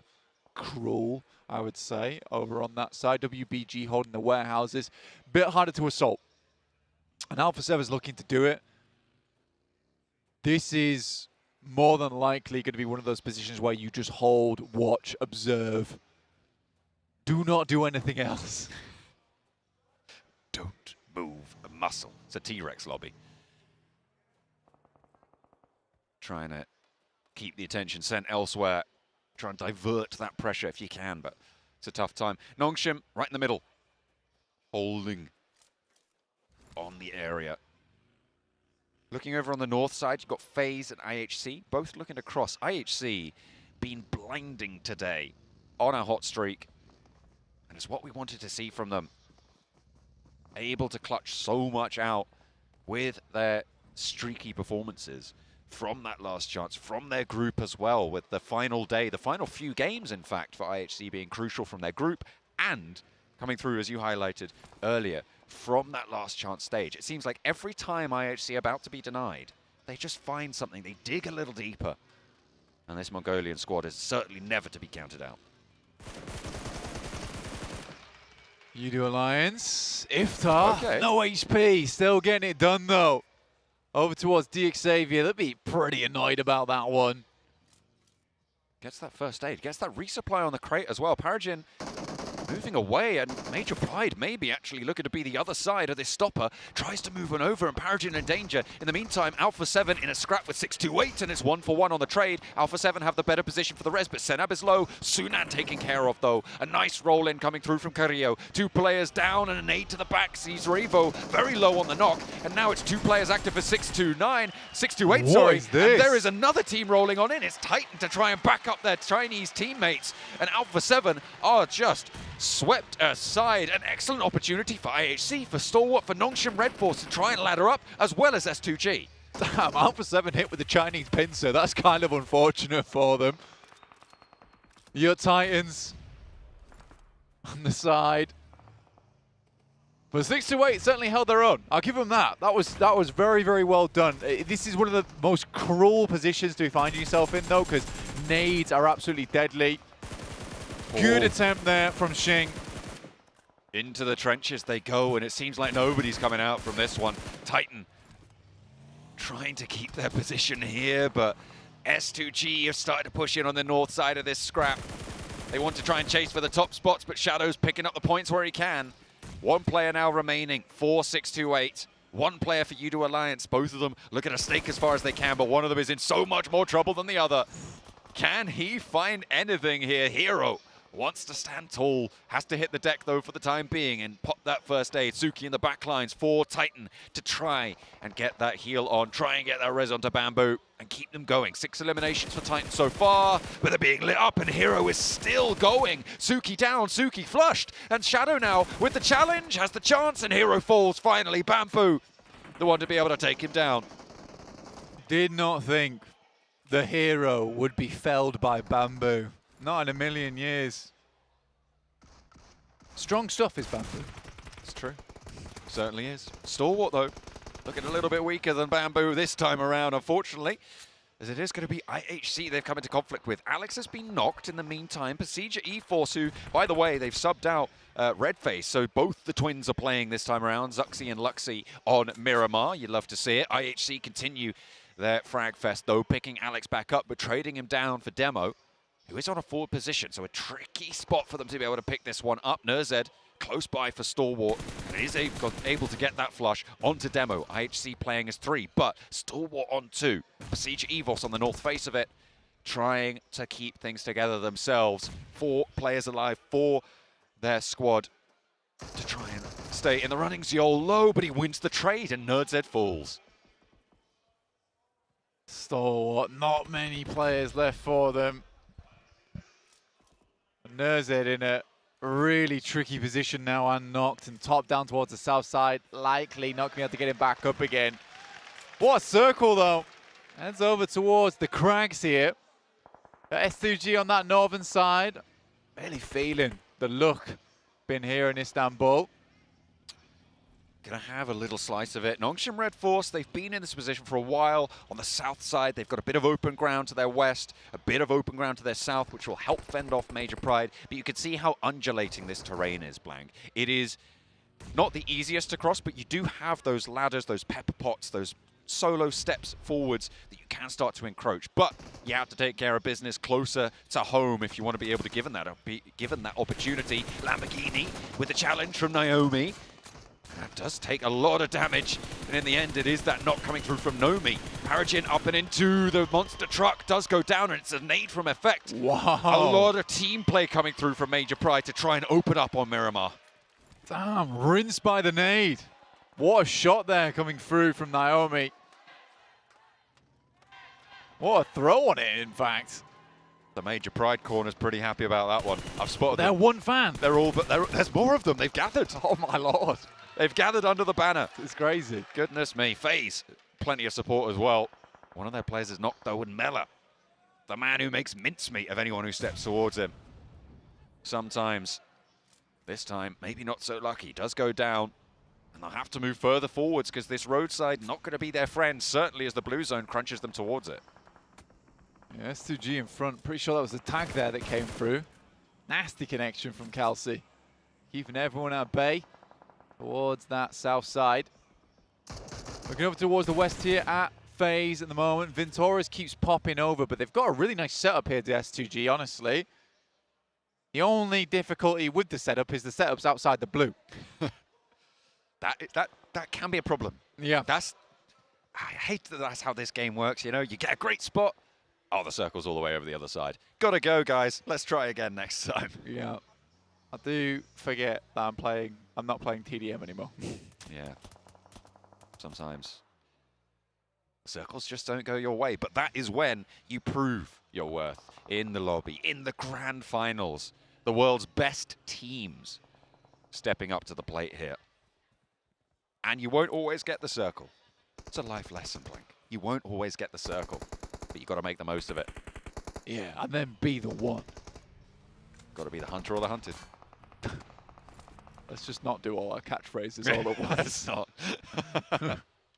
Major Pride, though, like I said, on that northwest side, start to make their way over. But now that we're out from that area up towards that northwest, we're coming over into open ground. Realistically, a lot of teams would like to bank their way down towards where WBG is currently playing. There's a nice bit of cover in that area of the map. PMGC Evo still running this one, like you said. The twins together once again. Nice nade comes over towards S2G. That's from Titans. It's on the other side of this scrap phase. Kind of spread a little bit thin right now, but Vintoris holding close towards PMGC Evos, who really do need to turn this game around for them. They're way down on the tables compared to maybe what a lot of people would have expected from them, and they've just taken a knock to Luxy. 4 players are still alive, but with that one knock, they're playing as 3. IHC not going to be afforded that opportunity. However, they were down to 3 a little bit earlier on. And FaZe are playing on 2 fronts now. Mela playing as that backstop. It seems to be the 3-1 split is the style. As Titan go down. Welcomed into the position for S2G. And that's a couple of points earned there. 2 knocks sent to S2G, though, and they need to be careful because FaZe have smelt this. And they are going to reposition against it. Mela, the mischief maker, over towards eastern side, keeping S2G in check. Zhou goes down. Now Lynx is going to move out with the rest of the squad from PMGC Evos. Major Pride attempts to make it up towards the ridge side. Gets quite a few of their players there, though. I would say that's fairly successful on their front. They've got to be worried because there's still a lot of players in this area. Can't just be making maneuvers like that and expecting to get away with it. WBG, like we said before, in a good position over towards that eastern side. A lot of cover to work with. Misery tracks the target and will take down Vintoris. Onzen's is down as well on the offside, and it looks like S2G are going to try and slow down the reapproach from FaZe towards this position. IHC still have Godless going, but I have to eat my words there as they do finally fall. FaZe have taken another knock their way as well, and the players in the middle of this scrap really starting to suffer. Just the man himself, Mela, to stay alive for the squad. And now he's got S2G just in front of him. He's got the remnants of PMGC Evos as well. 3 players alive, but with 1 knock on the backline. Zuxi unlikely to get back into the fold here. Would take quite the mission to be able to get him back and into the thick of it. In the meantime, WBG rolling up to Major Pride's position. Nomi has a crack at it, but Wymal stays alive in the party bus on the south edge. I mean, this could be a fantastic back-to-back here coming through from WBG. They can maintain control, but again, S2G looking for strong positions. Nongshim Red Force fly on in, and it's an easy cleanup. And WBG's dreams are scattered amongst the flames. They've still got Su, still in the fight. Over on the east side, and with a nade and a knock over towards Nongshim Red Force, it could prove to be a little bit more troublesome than maybe we expected. Starts to roll forwards, gets the knock, a 1v1, but the res came through, and Tizzy now back into the fight as well. XZY playing close, they're both on the vehicle, has got the MG3 in hand, finds the first, and Su is here, and it is gonna be the back-to-back for WBG. They have that chance reinstated, but with a solo player, with S2G on the north, what are you gonna do? What was that from Su? Incredible return bounce from him. The nade over the top as well. Honestly awesome stuff coming through from Su in those final moments. Luxy trying to keep it up there alongside with Lynx. It's FaZe. Desperately needs some more points here. Will pick up Lynx on the first, but it's Cal C from S2G. Instantly drops back down to his belly. And the earth starts to move as the crowd comes alive here in Istanbul. The home team with a shot at it now, and it looks pretty good. They are maybe not in the best of elimination counts right now, but they're certainly going to be happy with this one. Su, however, proving to be devilish in his pursuits. Has that MG3, the Southside Ridge, a 1v4. S2G have it all in their hand, have it all to play for, and Hamzy wants the scrap. First and close, he finds the first. The backlines are starting to falter a little bit. Ducks back into the blue to give a chance at Hamzy. If he can find this nade, he has it, but no. He steps back, and it's S2G with a chicken dinner. Turkey getting on the board. Well, what a game from S2G. It's been quietly confident on that northern side. Obviously had to hold out for quite some time here, but still make it happen. Great stuff for this squad. I think that when you look at Su there though, he has to be the lad that you were looking at that whole time. Almost made the 1v4 happen. I really like the idea of it as well, to step back into the blue to try and get the arc on the nade right, so it explode early enough. I think as soon as he sees that nade not go off and take down the player in front, he's just like, I'm just going to go down to the zone here, no problem. So, happy days for Turkey, as S2G on their very first day pick up their very first chicken. And converting on a good day so far as well. A really strong result. As I said before, not the most eliminations there. I think they only got 3, 4, 5, something like that. But that's what Nongshim Red Force did. That's exactly what they're going to be looking for to keep that one going. MVP Razy, 2 eliminations. Shushing the crowd, keeping them calm. They know they've still got one more to play. They're trying to keep their cool here, but I don't think the crowd can be convinced. Absolutely not. Very pleased with this one overall. You probably see it there actually. We've got T-shirt man behind us. He's just launching them. There he goes. With ferocity. What an arm. He's not even using the cannon. He's got an arm on it. Well, he is using the cannon. That left arm looks pretty good. The cannon. It is the cannon in itself. WBG. The actual cannon he's got, that's just a pea shooter. Doing so much. But Nongshim Red Force, on that south side, I mean, you thought that they could have a strong spot, but then Su turned up. Yeah, I think for Nongshim Red Force, that was definitely a position where they could have played the back of it. And if you think about it, if Nongshim Red Force are able to hold on to 3 of their players, they play the ridge side, they actually have a good chance versus S2G on the other side of that valley. If they're able to get the vehicles around as well, create some impromptu little bit of cover, there's a good chance there for Nongshim Red Force. Unfortunately, they were denied. Su shut that door, and S2G in turn took him out of the running. Let's head back over to the... Well, if you guys out there couldn't tell and you're just joining us, I think S2G won. Maybe. I think that's a fair assessment to make. I think with the audience and the sound they were making, I think they might have just won. What you say? What you say? I can't hear you because all the S2G fans are going crazy right now. Oh man, a great game for them. Obviously closing things out, getting a big win under the belt to keep them in contention here towards the top of the table. My question will obviously be, where does this actually put them on the list? But honestly, a lot of great play from quite a few teams out there, actually. To be fair, Weibo Game, you'd seen Swoop there with the MG3. What was the sound his gun made? What? Oh, what? What's the sound his gun made? Aww. Oh. There you go. There you go. Both work. No, it does now make the same sound as Su. It's been rebranded, okay? That's the MG3. We had Nongshim Red Force, had a really good early game right, but when you have an MG3 in close range, I can hear it right now in the highlights.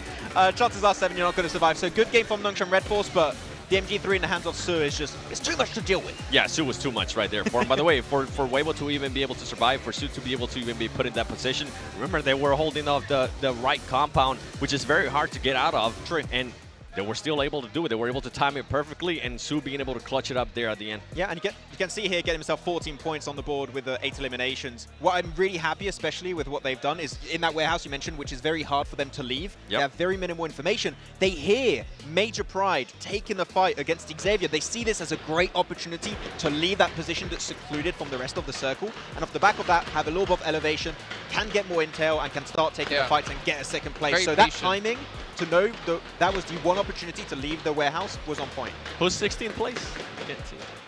What? Loops? What? I don't at all have like a little card in front of my PC right now. Is Loops a team? I don't know. Also, last little note here for Weibo though. Very smart by Su to just die to blue. Yes. Don't give the extra point. You never know how close it's going to come down to. I mean, look at PL. It literally came down to a tiebreaker. It's definitely possible that 1 point can be the deciding factor as we take a look. He's going to be leading the charge here with his 5 eliminations. And also for Titan, hey, you know, I've been talking not so positively about them throughout the day so far. Nice to see them finally get a little bit ahead of the curve of the rotation, take it on early fights as well. They took down the team that shall not be named, Loops. I just kind of named them. They took out Loops. Good to see some life out of them, but we need to see more of this team from PEL. Took down also players of Alpha 7, if I'm not mistaken. Yes. They've been going after Brazil really hard this match, it seems. But when you're looking at Alpha 7, they were playing in a dip.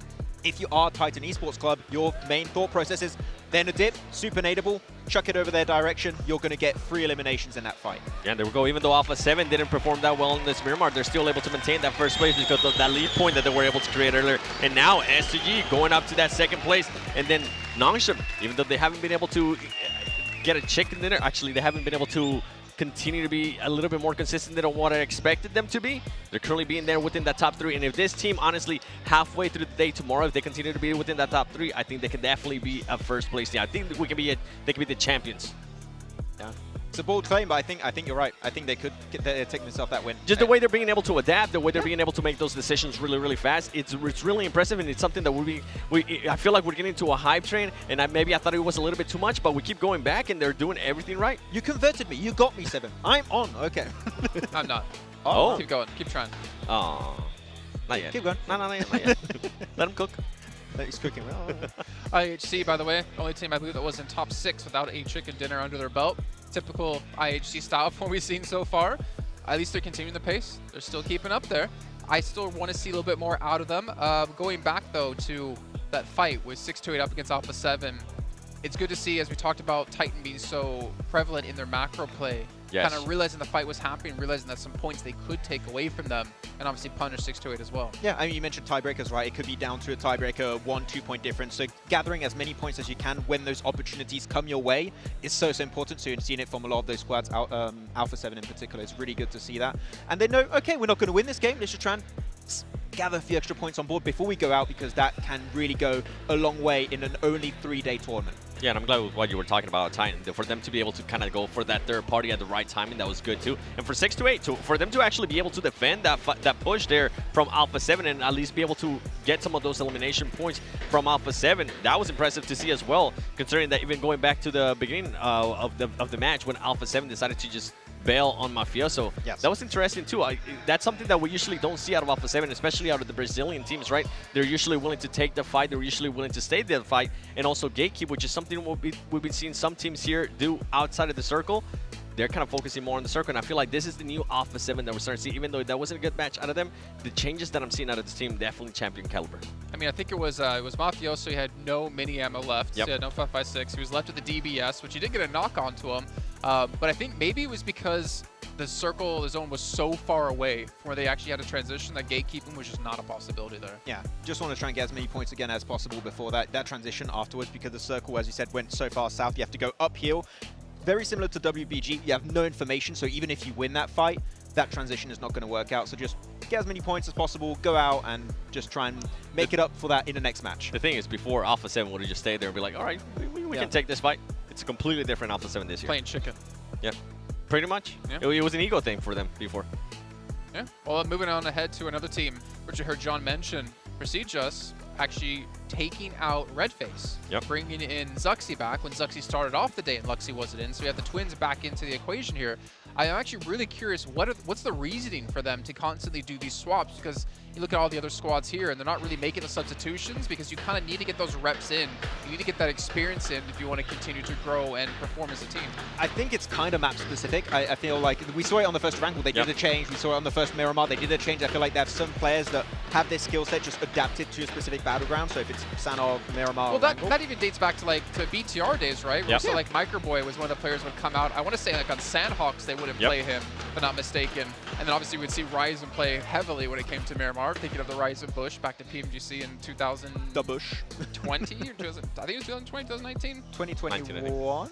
League stage? Was it? It was a long time ago. It was long. The Terminator. But obviously something for them is still not kind of clicking, and might have players who are map specific, but for me, if you're going to put me in all of a sudden out of nowhere like that on a map, and I haven't been able to see how these teams have been playing and really experience it firsthand, I feel like for me at least, it's not going to work out too well. I feel like they need to figure out that team. And they need to stop switching out so much. Yeah, you can use your subs, of course, that is what they're there for at the end of the day, but I feel like changing them every 3 map to a maximum is just a bit too much. I want to see like a team stick together for like 4 or 5 matches if possible, because having players that are really hot, looking good, especially after the back of a good game, and then players that I've never played like the start of the day is a really rough transition. So maybe just a 4-man core player would be the best approach for Procedure in the future. I'm with you. Yeah. I want to actually bring up something, Max, and I'm not trying to put you on the spot, but we're going to have to hit back to this. We had an interview with one of the Brazilian casters. Actually, was here just talking to some people. And you said to him that Loops to you is like the team to take it home for Brazil. Now, I'm not trying to call you out in particular. It's more of, in your opinion, from what we have seen, what is going wrong for Loops? Why is Cardozen? I mean, we know why Cardozen's the last one alive, but they're not really able to contend against these teams at the moment. I feel like when they're taking five, I mean, Cardozen, as mentioned, like he is on those off-angle positions, which is why he keeps surviving a lot of the time. They are just rotating very late, and off the back of that, they don't have really maximal information for the breaches, I feels like. So Cardozen is just looking at the team doing their own thing and not really assisting. Like, you even see when the team is dying, Cardozen is not even taking shots. It seems like he's just in his position and just serving as an anchor point, but not really serving an off-angle. Whereas when you look, for example, I would look at Stalwart. I think Stalwart is a good example. That when they have those 2-2 splits, which I think is the better way to split compared to a 3-1, you are going to be having shots from the 2-2 split assisting the other 2-man split to try and take those their own fights. And I feel like we're not seeing that. That Cardozen is just trying to survive, not actually trying to give more information or position advantage to his team. So I would like to see him actually having an impact than just lingering in the shadows. Well, think of the two teams right now, Seven, that are playing that style. Major Pride and Loops. Both teams not having great success so far. Yeah, they're not having it, and I feel like they're not going to continue to have any success, even on this last match. I feel like for a lot of these teams, even like when we're talking about Precision, it just keeps appearing out of nowhere. Let it go. It's going to be too late. But even for Precision, I feel like we're not going to be seeing any changes from Loops, from Major Pride. Precision, from Major Pride as well, until tomorrow, when they get a little bit more time to figure out, especially with Precision, when they try to figure out, okay, what team are we going to sit? Are we going to continue to make those changes at what it seems like to be every other map, or we're actually going to have a set team? And then when you have Loops, especially first day tomorrow, I want to see if they're even going to be trying to hot drop with considering where they currently are within this team. And that's kind of what we're talking about with Alpha 7. Are they going to continue to be an ego thing? Because it's PMGC. Don't get me wrong. I usually tend to love hot drops, but a PMGC, that's an expensive hot drop, don't do it. Don't do it unless you really have to, right? On the note of substitutions, right, of like swapping people, think back to Vampire during League Stage. They would put Newsy in over Stoned, and they still couldn't really find their stride. But you know what? We are heading to the last match of the day. It's going to be back on Miramar once again, and it's going to be with your boys, Johnny A and Blanky B. I'm not sure that's your name, is it? You can have that back, by the way, Seven. I had to pull that off for you. We're going into the final match of the day, the end course of our Desert Dessert. Oh yeah, you know, the final one, moving it through. I'm excited for it, honestly. Miramar always is a good time. I'm excited to watch some of these teams actually be able to hold on to some of these spots. Because at the moment, they're all over the place. It's crazy. It is a little bit wild, a little bit windy in Istanbul. We are certainly looking at a lot of high-performing teams who have, as you say, had that volatility. We saw IHC take a little bit of a dip in that last match. Yeah, I think for IHC, like, you were talking about it, the variance couldn't stay there forever, right? And you're not wrong, it can't, personally. So we'll have to see if IHC can bring things back a little bit and get a massive chicken dinner game with some big eliminations at the end of the day to keep things rolling. For S2G, though, they sort of look like they can win the championship. Yeah. I don't think anyone expected that coming into this thing, Yeah. other than half of the stadium. Yeah, the stadium's pretty happy about them. But they were here to support them regardless. I'm here to now support them because they've proven it, that they should be supported. But it is kind of crazy that they have not performed, I think it's fair to say, I don't think they performed well over this season at all, in a way that really called into question their right to be here. Obviously, as the host nation, that's how they got their invite, but certainly with today's matches, they have proven that, as you say, they are one of the best in the world. Yeah, they certainly are. And it's nice to see, honestly, that they are this good. And I think that overall, going forward for S2G, this is very, very promising for next year. There is... FaZe is just shouting, more or less screaming at this point. And it's Mella as well, of all people. He's giving it. But he's good. He's good at the game, so I can't say anything. That's all true. right? Yeah. That is so true. how can I complain? But he is. I do call him Mella the mischief maker as well. So it's on point. He is making plenty of mischief there over in the FaZe bunker. Right on the corner, right behind us as well. We've got the front row seat to it. We're going to have a front row seat to the final match of today as well. 6 out of 18 matches will have been completed by the end of it, and Jason knows that that's a third of them. And we are going to be going into the final one of today. Plane path from Puerto Paraiso all the way to La Cobreria. Very easy plane path to work with here, going straight through the map. You know, you're going to have yourself a nice cutoff for a lot of teams to get exactly where they want. If it's over towards El Pozo, Monte Nuevo, El Azahar is very accessible. Don't know how many teams actually head up towards Tierra Bronca overall, but we will see overall. I think down towards Valle de Mar, potentially some teams head out down that way. But it was very stacked over towards Impala. Obviously that Hacienda hot drop, see if that has a repeat performance. That was Titan taking on Loops, I believe, in that previous match. So we'll see if we get a repeat performance. Looks like Loops are going to be going there. Titan, I see a light blue nameplate in the mix of all of that central map chaos. So maybe we'll see something similar, but Loops maybe spreading out a little bit further. So going for a different spot now. You can see, yeah, plenty of the Loop players moving further north than Hacienda. Obviously losing that scrap, it's a little bit of a bitter taste in their mouths, and they will not want to be trying that one again.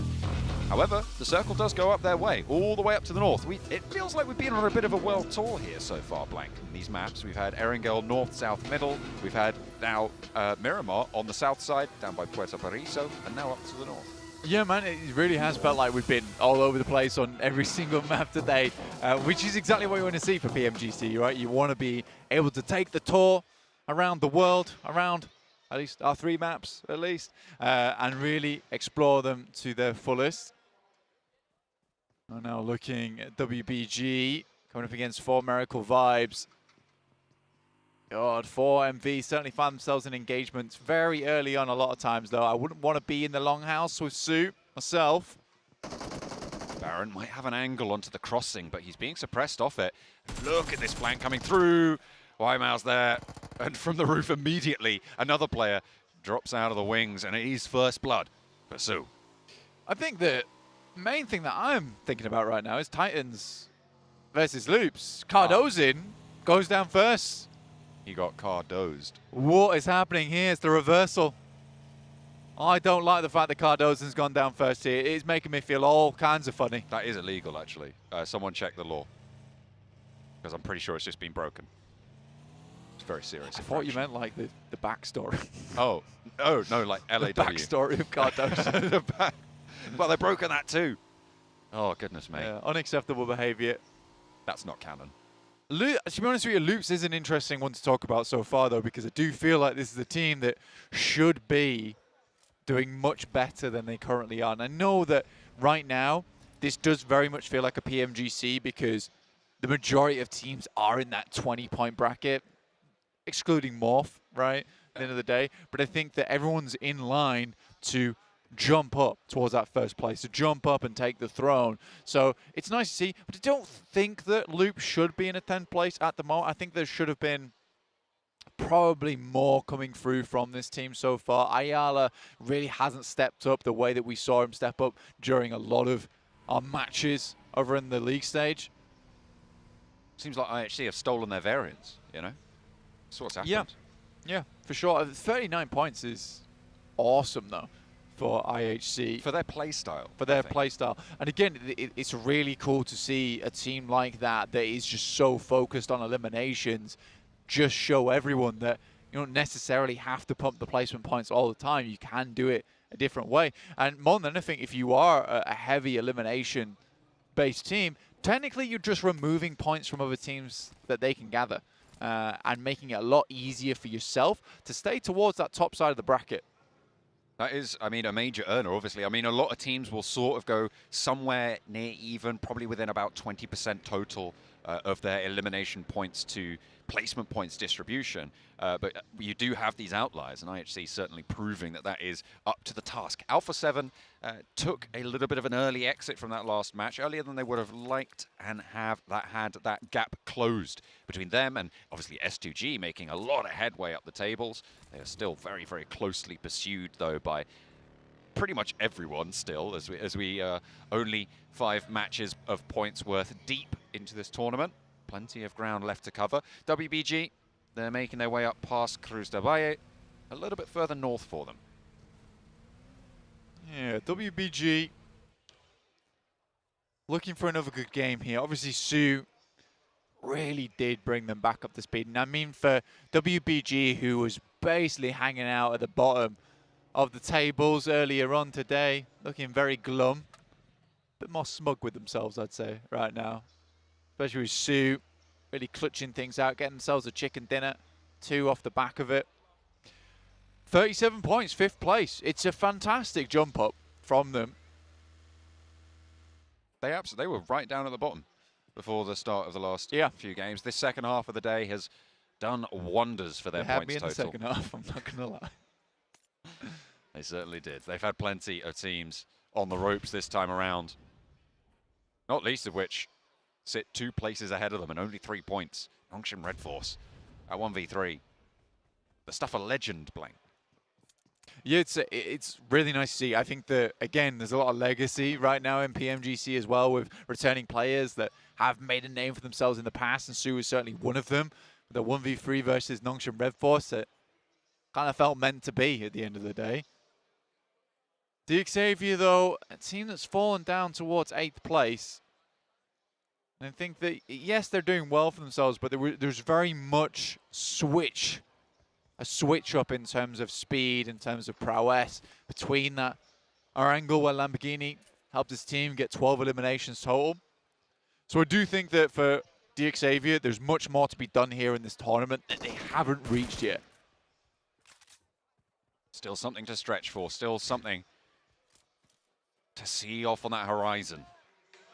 See if they can sail their way on through.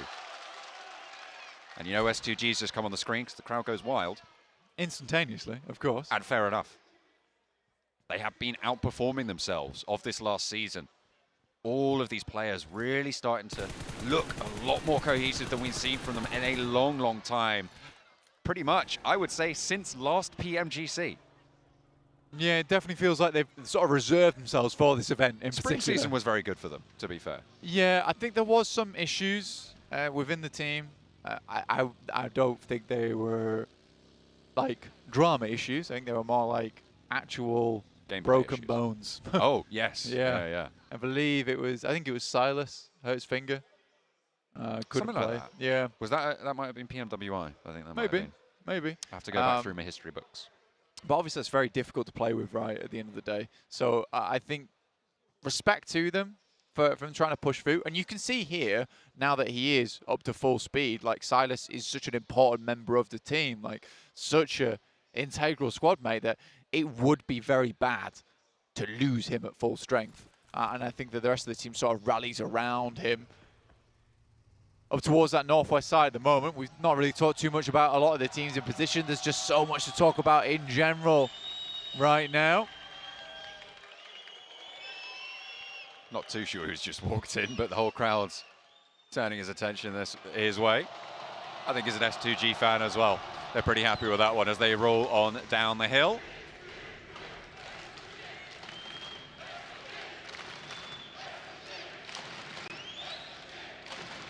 You are mesmerized. I love it. You're meant to be commentating.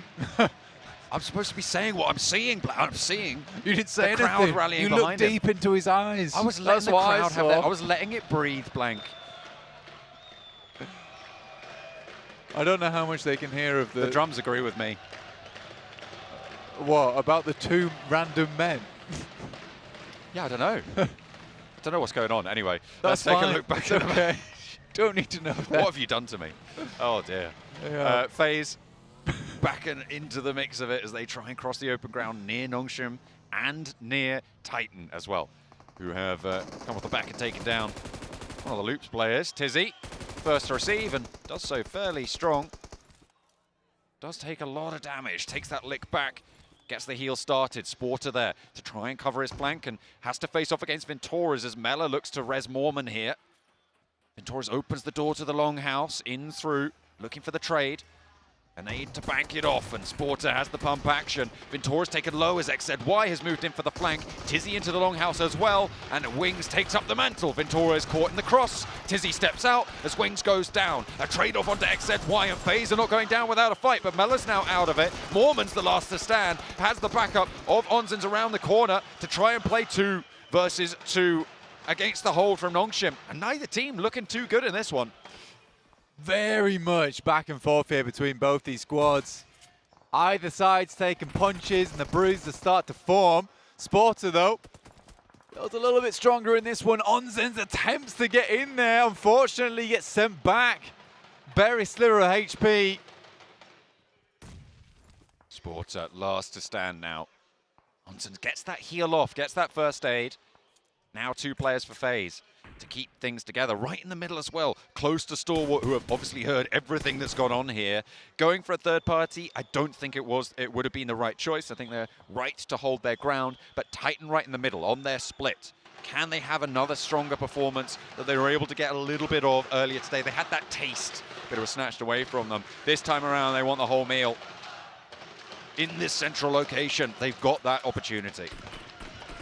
Yeah, I think for both sides, though, it's almost over for them. FaZe down to 2 players, Nongshim Red Force down to 1. It's kind of a horrible situation to be in. Mutually assured destruction. S2G off towards that western side. They get the shift. It's a really good shift for them, actually, because it's going to be difficult for them to cross that road, but they need to cross it soon rather than later, honestly, because that little valley is something that's very deadly later on. But they can get up towards that ridge side on the east. Try and stop 628 from pushing up towards them as well. See, here's the Crazy thing. and Calci inside the compound. Here's the thing about this position, though. With the circle being such a hard shift, a lot more teams are going to be looking for these wide rotations that you can see 4MV and WBG going for at this stage. So if S2G move too far forwards, there is always that chance that they get backfilled on their position with the circle being such a hard shift.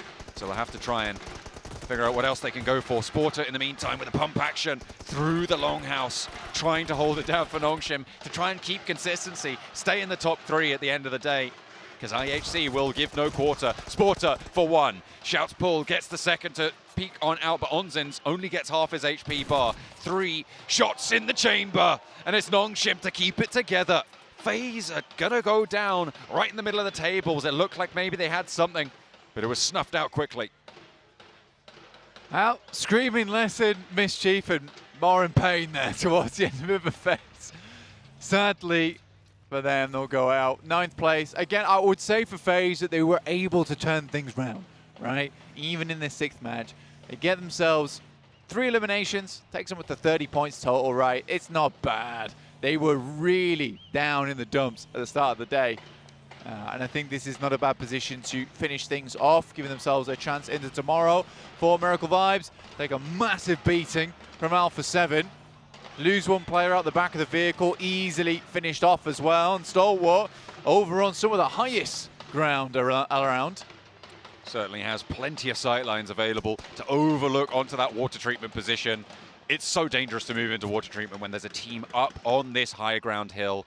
It's so difficult to make anything work from there, because now you've got two teams looking to play either end of it. You've got 4MV, Alpha 7. 4MV a lot more exposed, Alpha 7 a little bit further up the hill in the warehouse that sits on those stilts right at the north side of water treatment, but still dangerous, to say the least. Udo Alliance ready and waiting for Zuxi. They knew what was up. They pull him straight at the back of the buggy, and that's all that's going to happen for him. Some crazy tracking during this tournament at PMGC. It's really cool to witness firsthand the best aimers in the world at their best. And I think that some of these plays just wouldn't happen in usual PMPLs. And I think that's what's making a few of these teams struggle, that they would expect to be able to make that similar kind of play maybe in their region or in their league. It's not possible here. Those types of things of a quick rotate over open ground, hoping you don't get spotted. Player's going to razz you down in 1 to 2 seconds.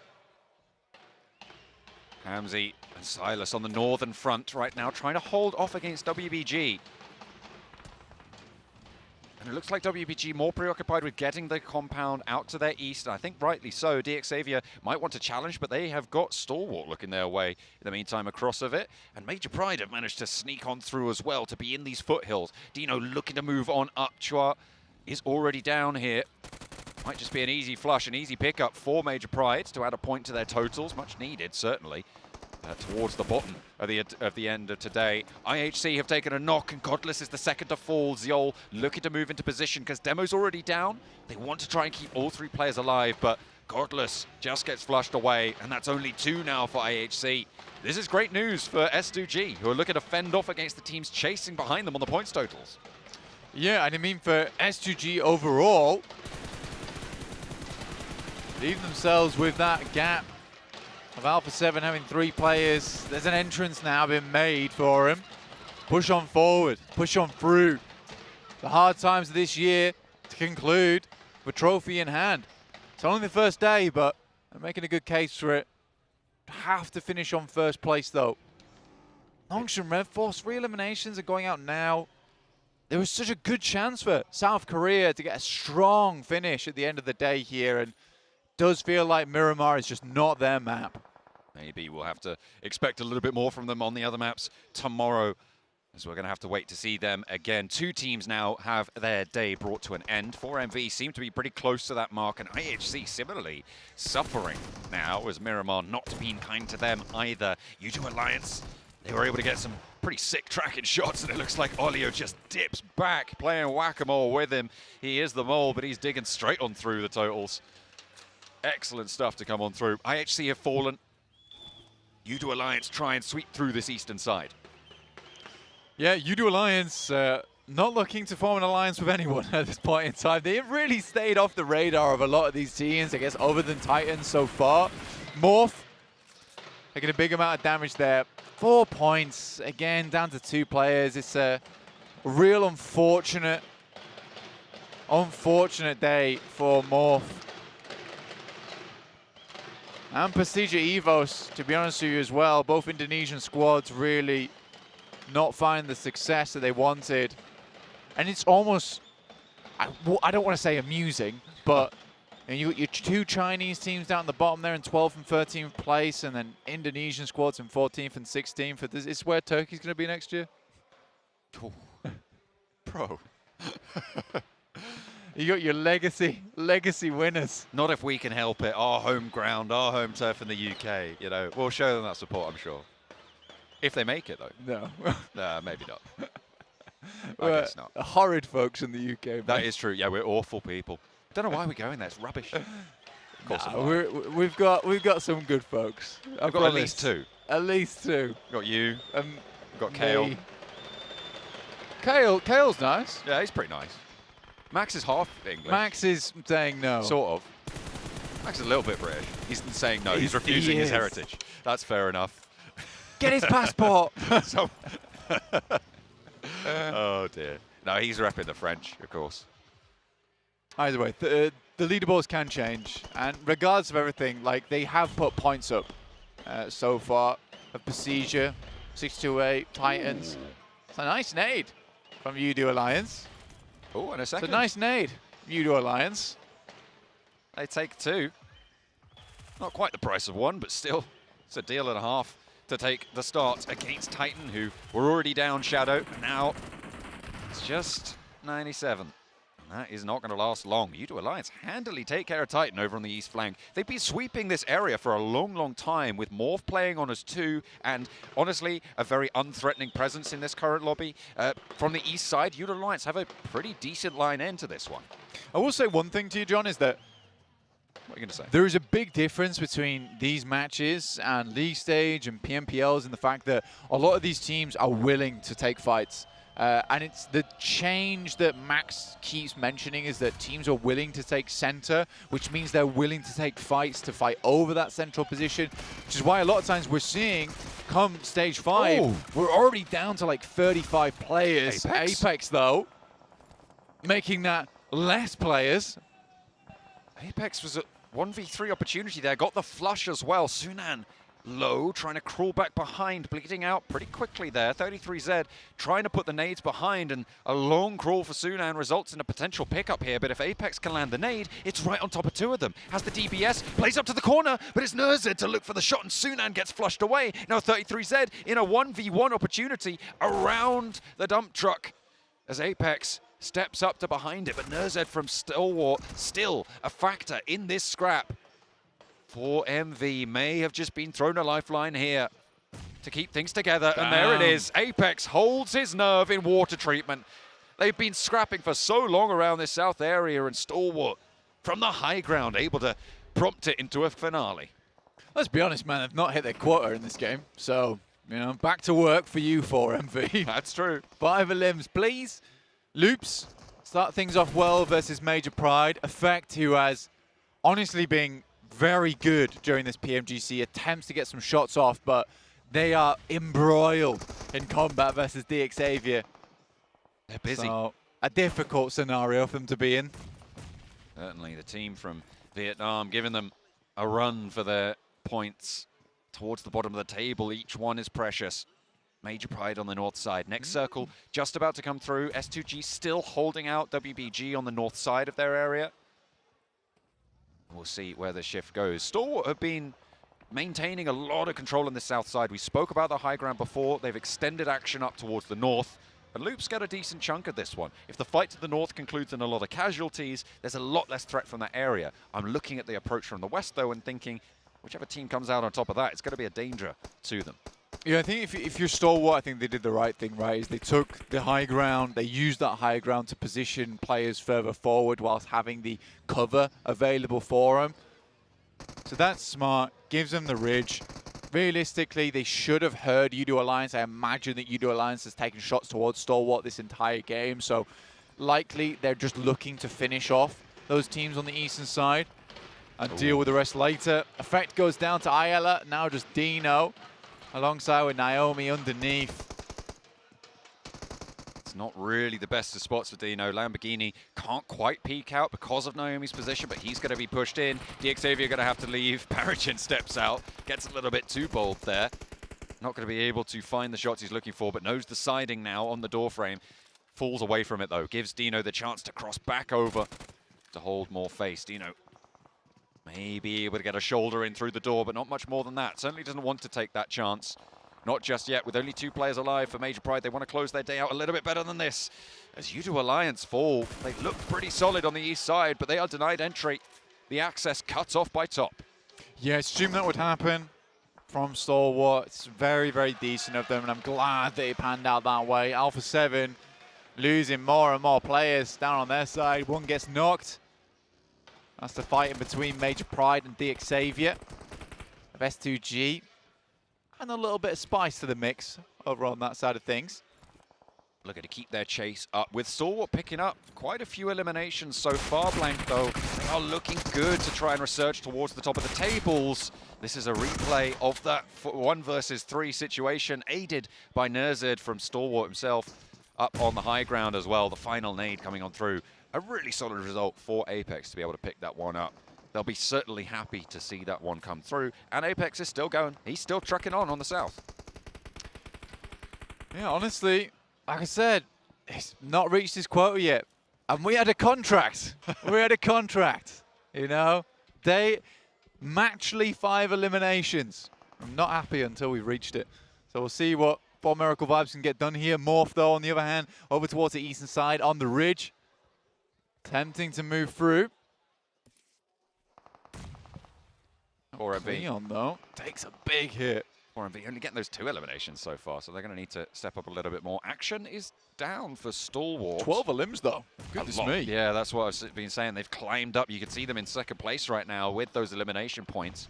Yet to add the placements on top. So S2G certainly not only dealing with Alpha 7, but also the team from Mongolia, Stalwart, coming in as plenty of people's favorites for this whole tournament, for this grand finals. They've been doing bits. Major Pride, they shut down their day in less than honorable fashion. Oh, I don't think he's so harsh to them. Because you can't be Major Pride of them. I'm Major Pride. Yeah, that's fair enough. I don't know what you expected, though. It's very sad. I think it was good that they got to won their group. I thought they were going to do well. I think it was good that they got to PMGC. Oh. I was happy. Didn't really expect much more after that. I didn't expect much from them going into the group stage, but then they performed like that. They won their group. Yeah. I think I was talking to Seven about this, actually, in the sense that, like, even though they won that group wasn't too difficult. I mean, Vampire just weren't there, to be honest. Yeah, well, Vampire didn't exist. And that should have been a major force within the group. It was a stake right through him. It was just, I don't know, playing in the daytime. I think that was it. Maybe they should have stayed up a little bit later for that one. Unfortunately, we're not seeing them here. The PMWI 2-time champions, you know, just not able to perform towards PMGC, but Loops is still in the fight. They're going at it with WBG. There's a 1-knock trade, I think, going on through, because Wymau did get taken out of it. Loops, they were playing very, very central, and WBG just moved in from the north side of S2G. They crashed onto the compound. And here we find ourselves with just Chief remaining. The nade does the dirty. The final player from Loops falls. I mean, less what happened with how did they get here, but more of how did they get here on the leaderboards. 5th place already. It's kind of nice for WBG, honestly. But Stalwart, more than want to reclaim the throne here. I think they're hungry for it at this point in time. Alpha 7 still holding that 1st place. With a chicken dinner on board, very doable to massively leap over the top of Alpha 7, but difficulty comes in the fact that Alpha 7 still in this game over on that southwest side. S2G currently dealing with them. Currently, Blank, our 5 chicken dinner winners are the top 5 in the tables. We'll see if they can add one extra to it. Looks pretty likely, but DXavier might have other ideas. 4MV, they go down. Blank, they didn't make their quota. You're going to be mad with that one. Look at Paragin, though, hanging on by his fingertips there as Sue goes down. Unfortunate shot there, but Lamborghini gets the flush, and they're stepping on in. They're in through the windows, and SPG going to be pretty unhappy about that. What a shot through the doors. Paragin is looking to shut things down. Ming has an answer, though, and DXavier being given a run for their money. Ming still going. I love this. Ming, the king of the castle himself, up towards the top side. Lamborghini underneath. Looks to drop the nade out the window. It's great. Nerzed. And WBG will stay alive here. Nerzed helps the situation along, but a 14 elimination match so far right now for Stalwart, with likely 2 more eliminations coming through. It's going to be a big game. Silas once again. On the west side, S2G from the east. Stalwart trying to find WBG in the mix of it, but Ming is still there. Nerzed 1v2 has backup from Action. Stalwart, 4 players, and S2G with a chance now to go back-to-back on their home turf, but they're low on the HP bars. Hamzy spotted, taken out. 2 players now. Razy's down, getting knocked, and now it is just the one Lone Ranger but it's Silas. Can he make it work? 18 eliminations, Blank. And he's going to burn himself away. He doesn't want any of that heat. It's Stalwart. Make that 19 towards the end. 29-point game coming through for Stalwart. And I think for them, they expected this to be a lot easier. You can tell the way they're holding themselves here. That game is more of like, why couldn't we done that earlier? Relieved that they're back on top once again, but man, there's some fierce competition here at the PMGC. S2G back at it again. You got Alpha 7 still running the top side of things, but Stalwart had the high ground in the end, and they'll have the high ground over in the leaderboards. I don't know if Stalwart have been able to do enough. They were pretty close, actually, I think, on points towards the top, right towards Alpha 7. And Alpha 7, they went down a little bit earlier, so maybe there's some leeway there. Maybe S2G able to get enough points off the back of that second place finish to be able to jump up as well. All I know is that the top 3 is hotly contested at the end of day 1. There are plenty of teams still looking to keep themselves up and conversational with those spots. I mean, Alpha 7 have to beat out 63 points. I think they started that game at 48. Might be a little bit tough to get above that. We'll see, though. We'll see. We'll see. 6 eliminations for action. Look how chill this man is. Goodness me. He knows what he's about. There seems to be worry here. There seems to be... I genuinely think that Stalwart thought this was going to be a lot easier. And they have been met by some ridiculously difficult opponents. They got 18 eliminations and their MVP got 6. That shows how 19. strong across the board they were able to get there. I mean, it's a great final game. Only... It was 18 because he burnt himself. Oh, did he drop the Molotov? Yeah. Oh, cheeky. I thought that was one of theirs. Silas took the point. Damn. Okay. But this is fairly even on terms of damage. Obviously, more eliminations going to the left side of your screen. I mean, that's cool from Silas, though. I like that no one gets to eliminate Silas. He eliminates himself. I mean, denying the point, and in such a closely contested top of the tables, that could be a crucial denial. Yeah. I mean, there was 3 points denied. Maybe 2 points denied because I think there was still one player from S2G up towards the end there. They couldn't grab him either. And then they weren't able to take up the elimination over towards Silas. They only got one. I think it was from Ray Z in those final moments, which is pretty frustrating if you are the guys over on Stalwart. It's so frustrating when I only get 18 eliminations. But it could have been a 20 element, which would have seen them really with a good buffer into tomorrow. 18 sucks. I'm looking for 20. We are going to be going to the final death segment as well in just a moment. But S2G able to put up a good fight on the west side. Unfortunately, that high ground position that we talked about to the east side of water treatment. It seems like when you give Stalwart high ground, they did it over towards the military island with the observatory position to the east side of this water treatment area as well. They were able to use that high ground to leverage a forward move into the north side of the area, take control, and from there they dominated. So many eliminations. So right.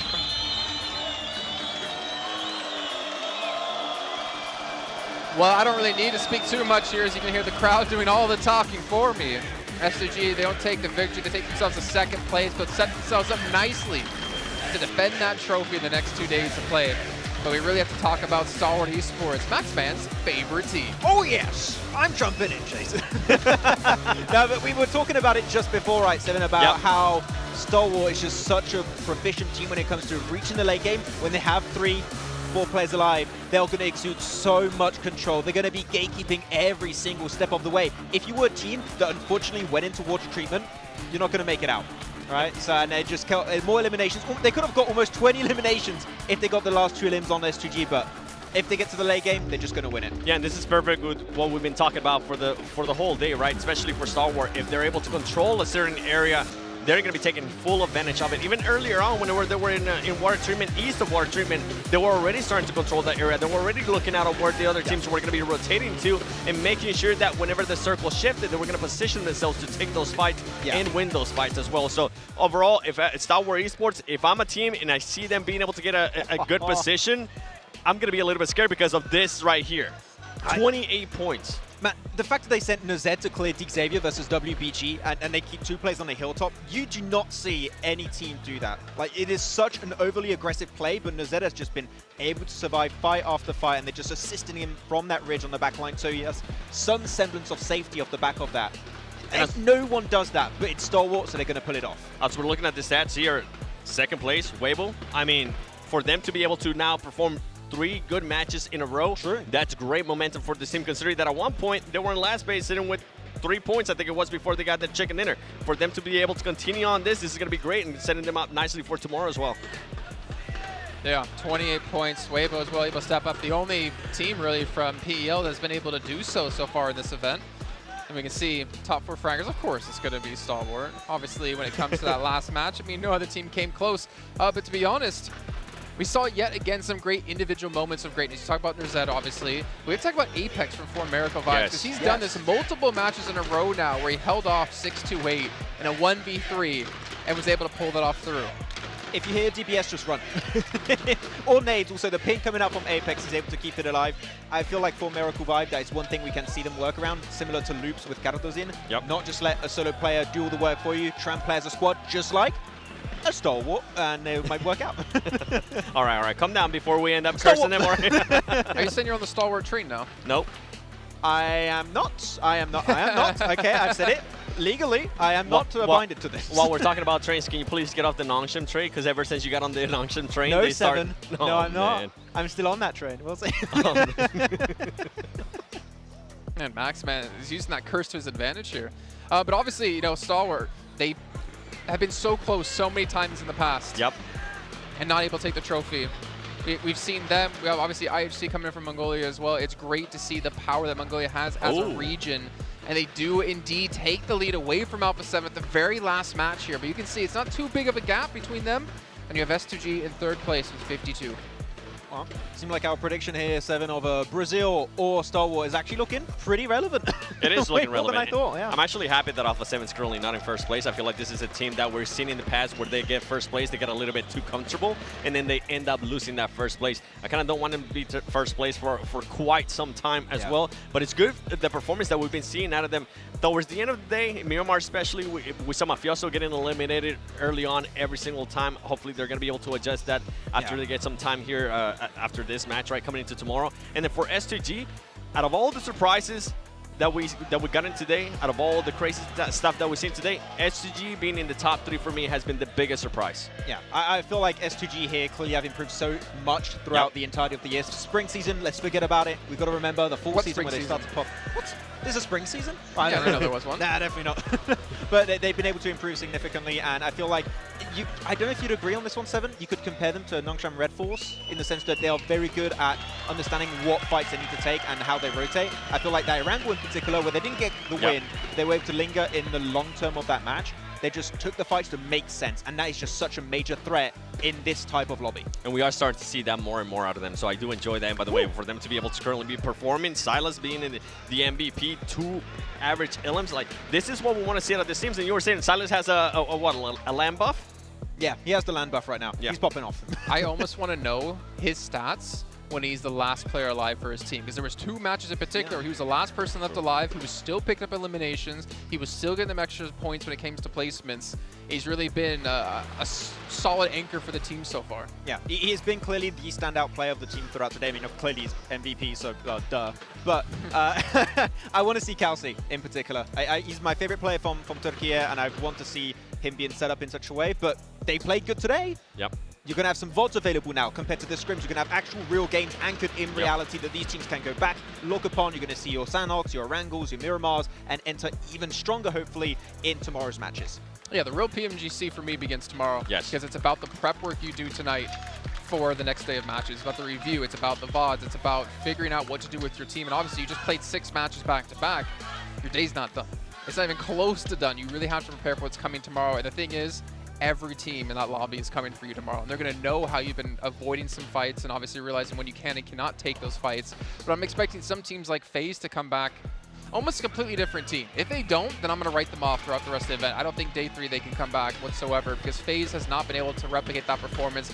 But Loops in particular, this has probably been a very unexpected underperformance, underwhelming performance out of this team from Brazil. I would say very disappointment, especially even from the get-go, right? When we saw them hot drop in Sanahawk, I was like, why? What's the point of that, doing it here on the Grand Finals? Yeah, when we do it in America, it's kind of fun and all, but right now in Grand Finals, it's just for them to accept, willing to take a bad match if they do end up losing that hot drop.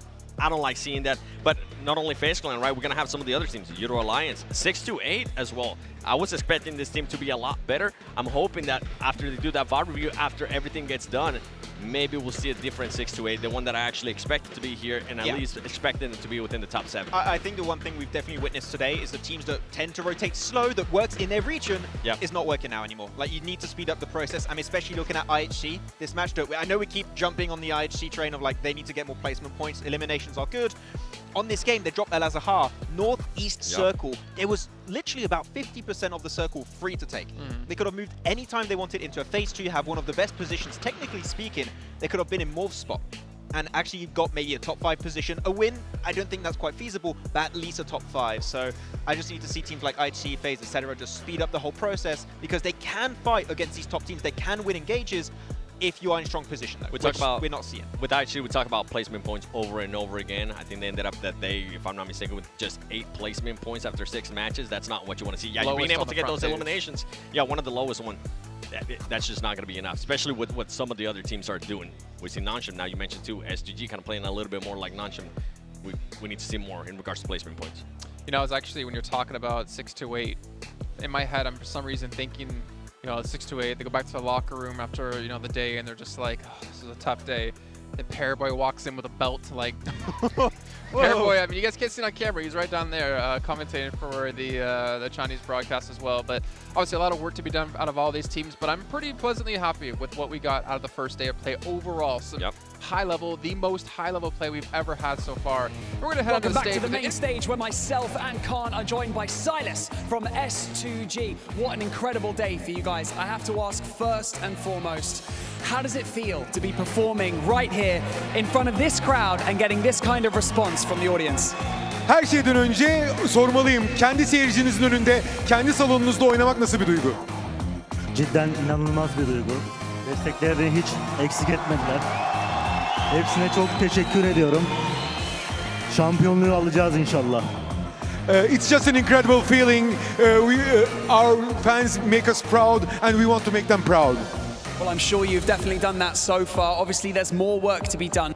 But towards the final 2 matches of the day, you guys really seem to find your rhythm. So I just wanted to ask you guys, what have you been working on leading up to this tournament to make sure you're in top form?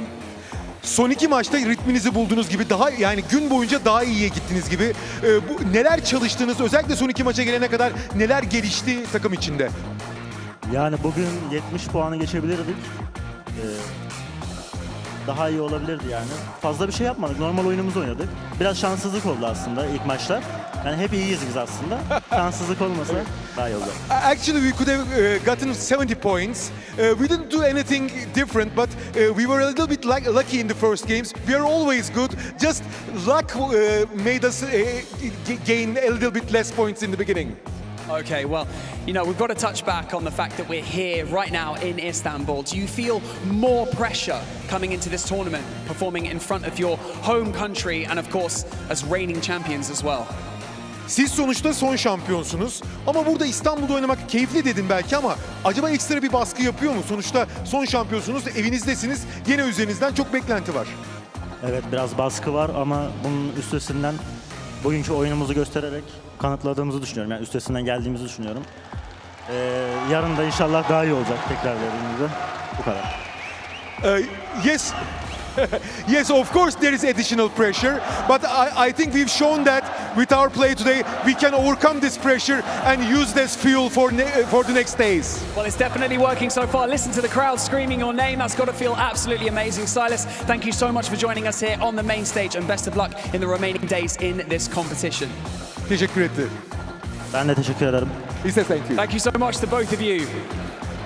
And with that, What a way to kickstart the 2023 PUBG Mobile Global Championships. We've had such an amazing time so far, and we already have a battle on our hands for the top spot. What an incredible last match we just had. I just want to say thank you so much to the production and of course all of the talent for putting on this show and all of the players for making it to this point in the competition. But remember, the hard work has not finished yet. But most of all, I want to say a huge thank you to all of the fans, both here and at home, for watching and for supporting your favorite teams. We still have 2 more days of this competition to go before we crown our champion. We'll see you there. PUBG Mobile 2023 Dünya Şampiyonası'nda harika bir gün geçirdik diye düşünüyorum. 18 maçlık büyük bir serüven bizleri bekliyor. İlk 6 maçı geride bıraktık. Takımlar oldukça heyecanlı ve oldukça hazır gelmişler. Yarını kestirmemiz mümkün değil. Pazar gününü hiç kestiremiyoruz. Daha dolu dolu 2 günümüz daha var. O halde heyecan dorukta. Devam ediyor heyecan.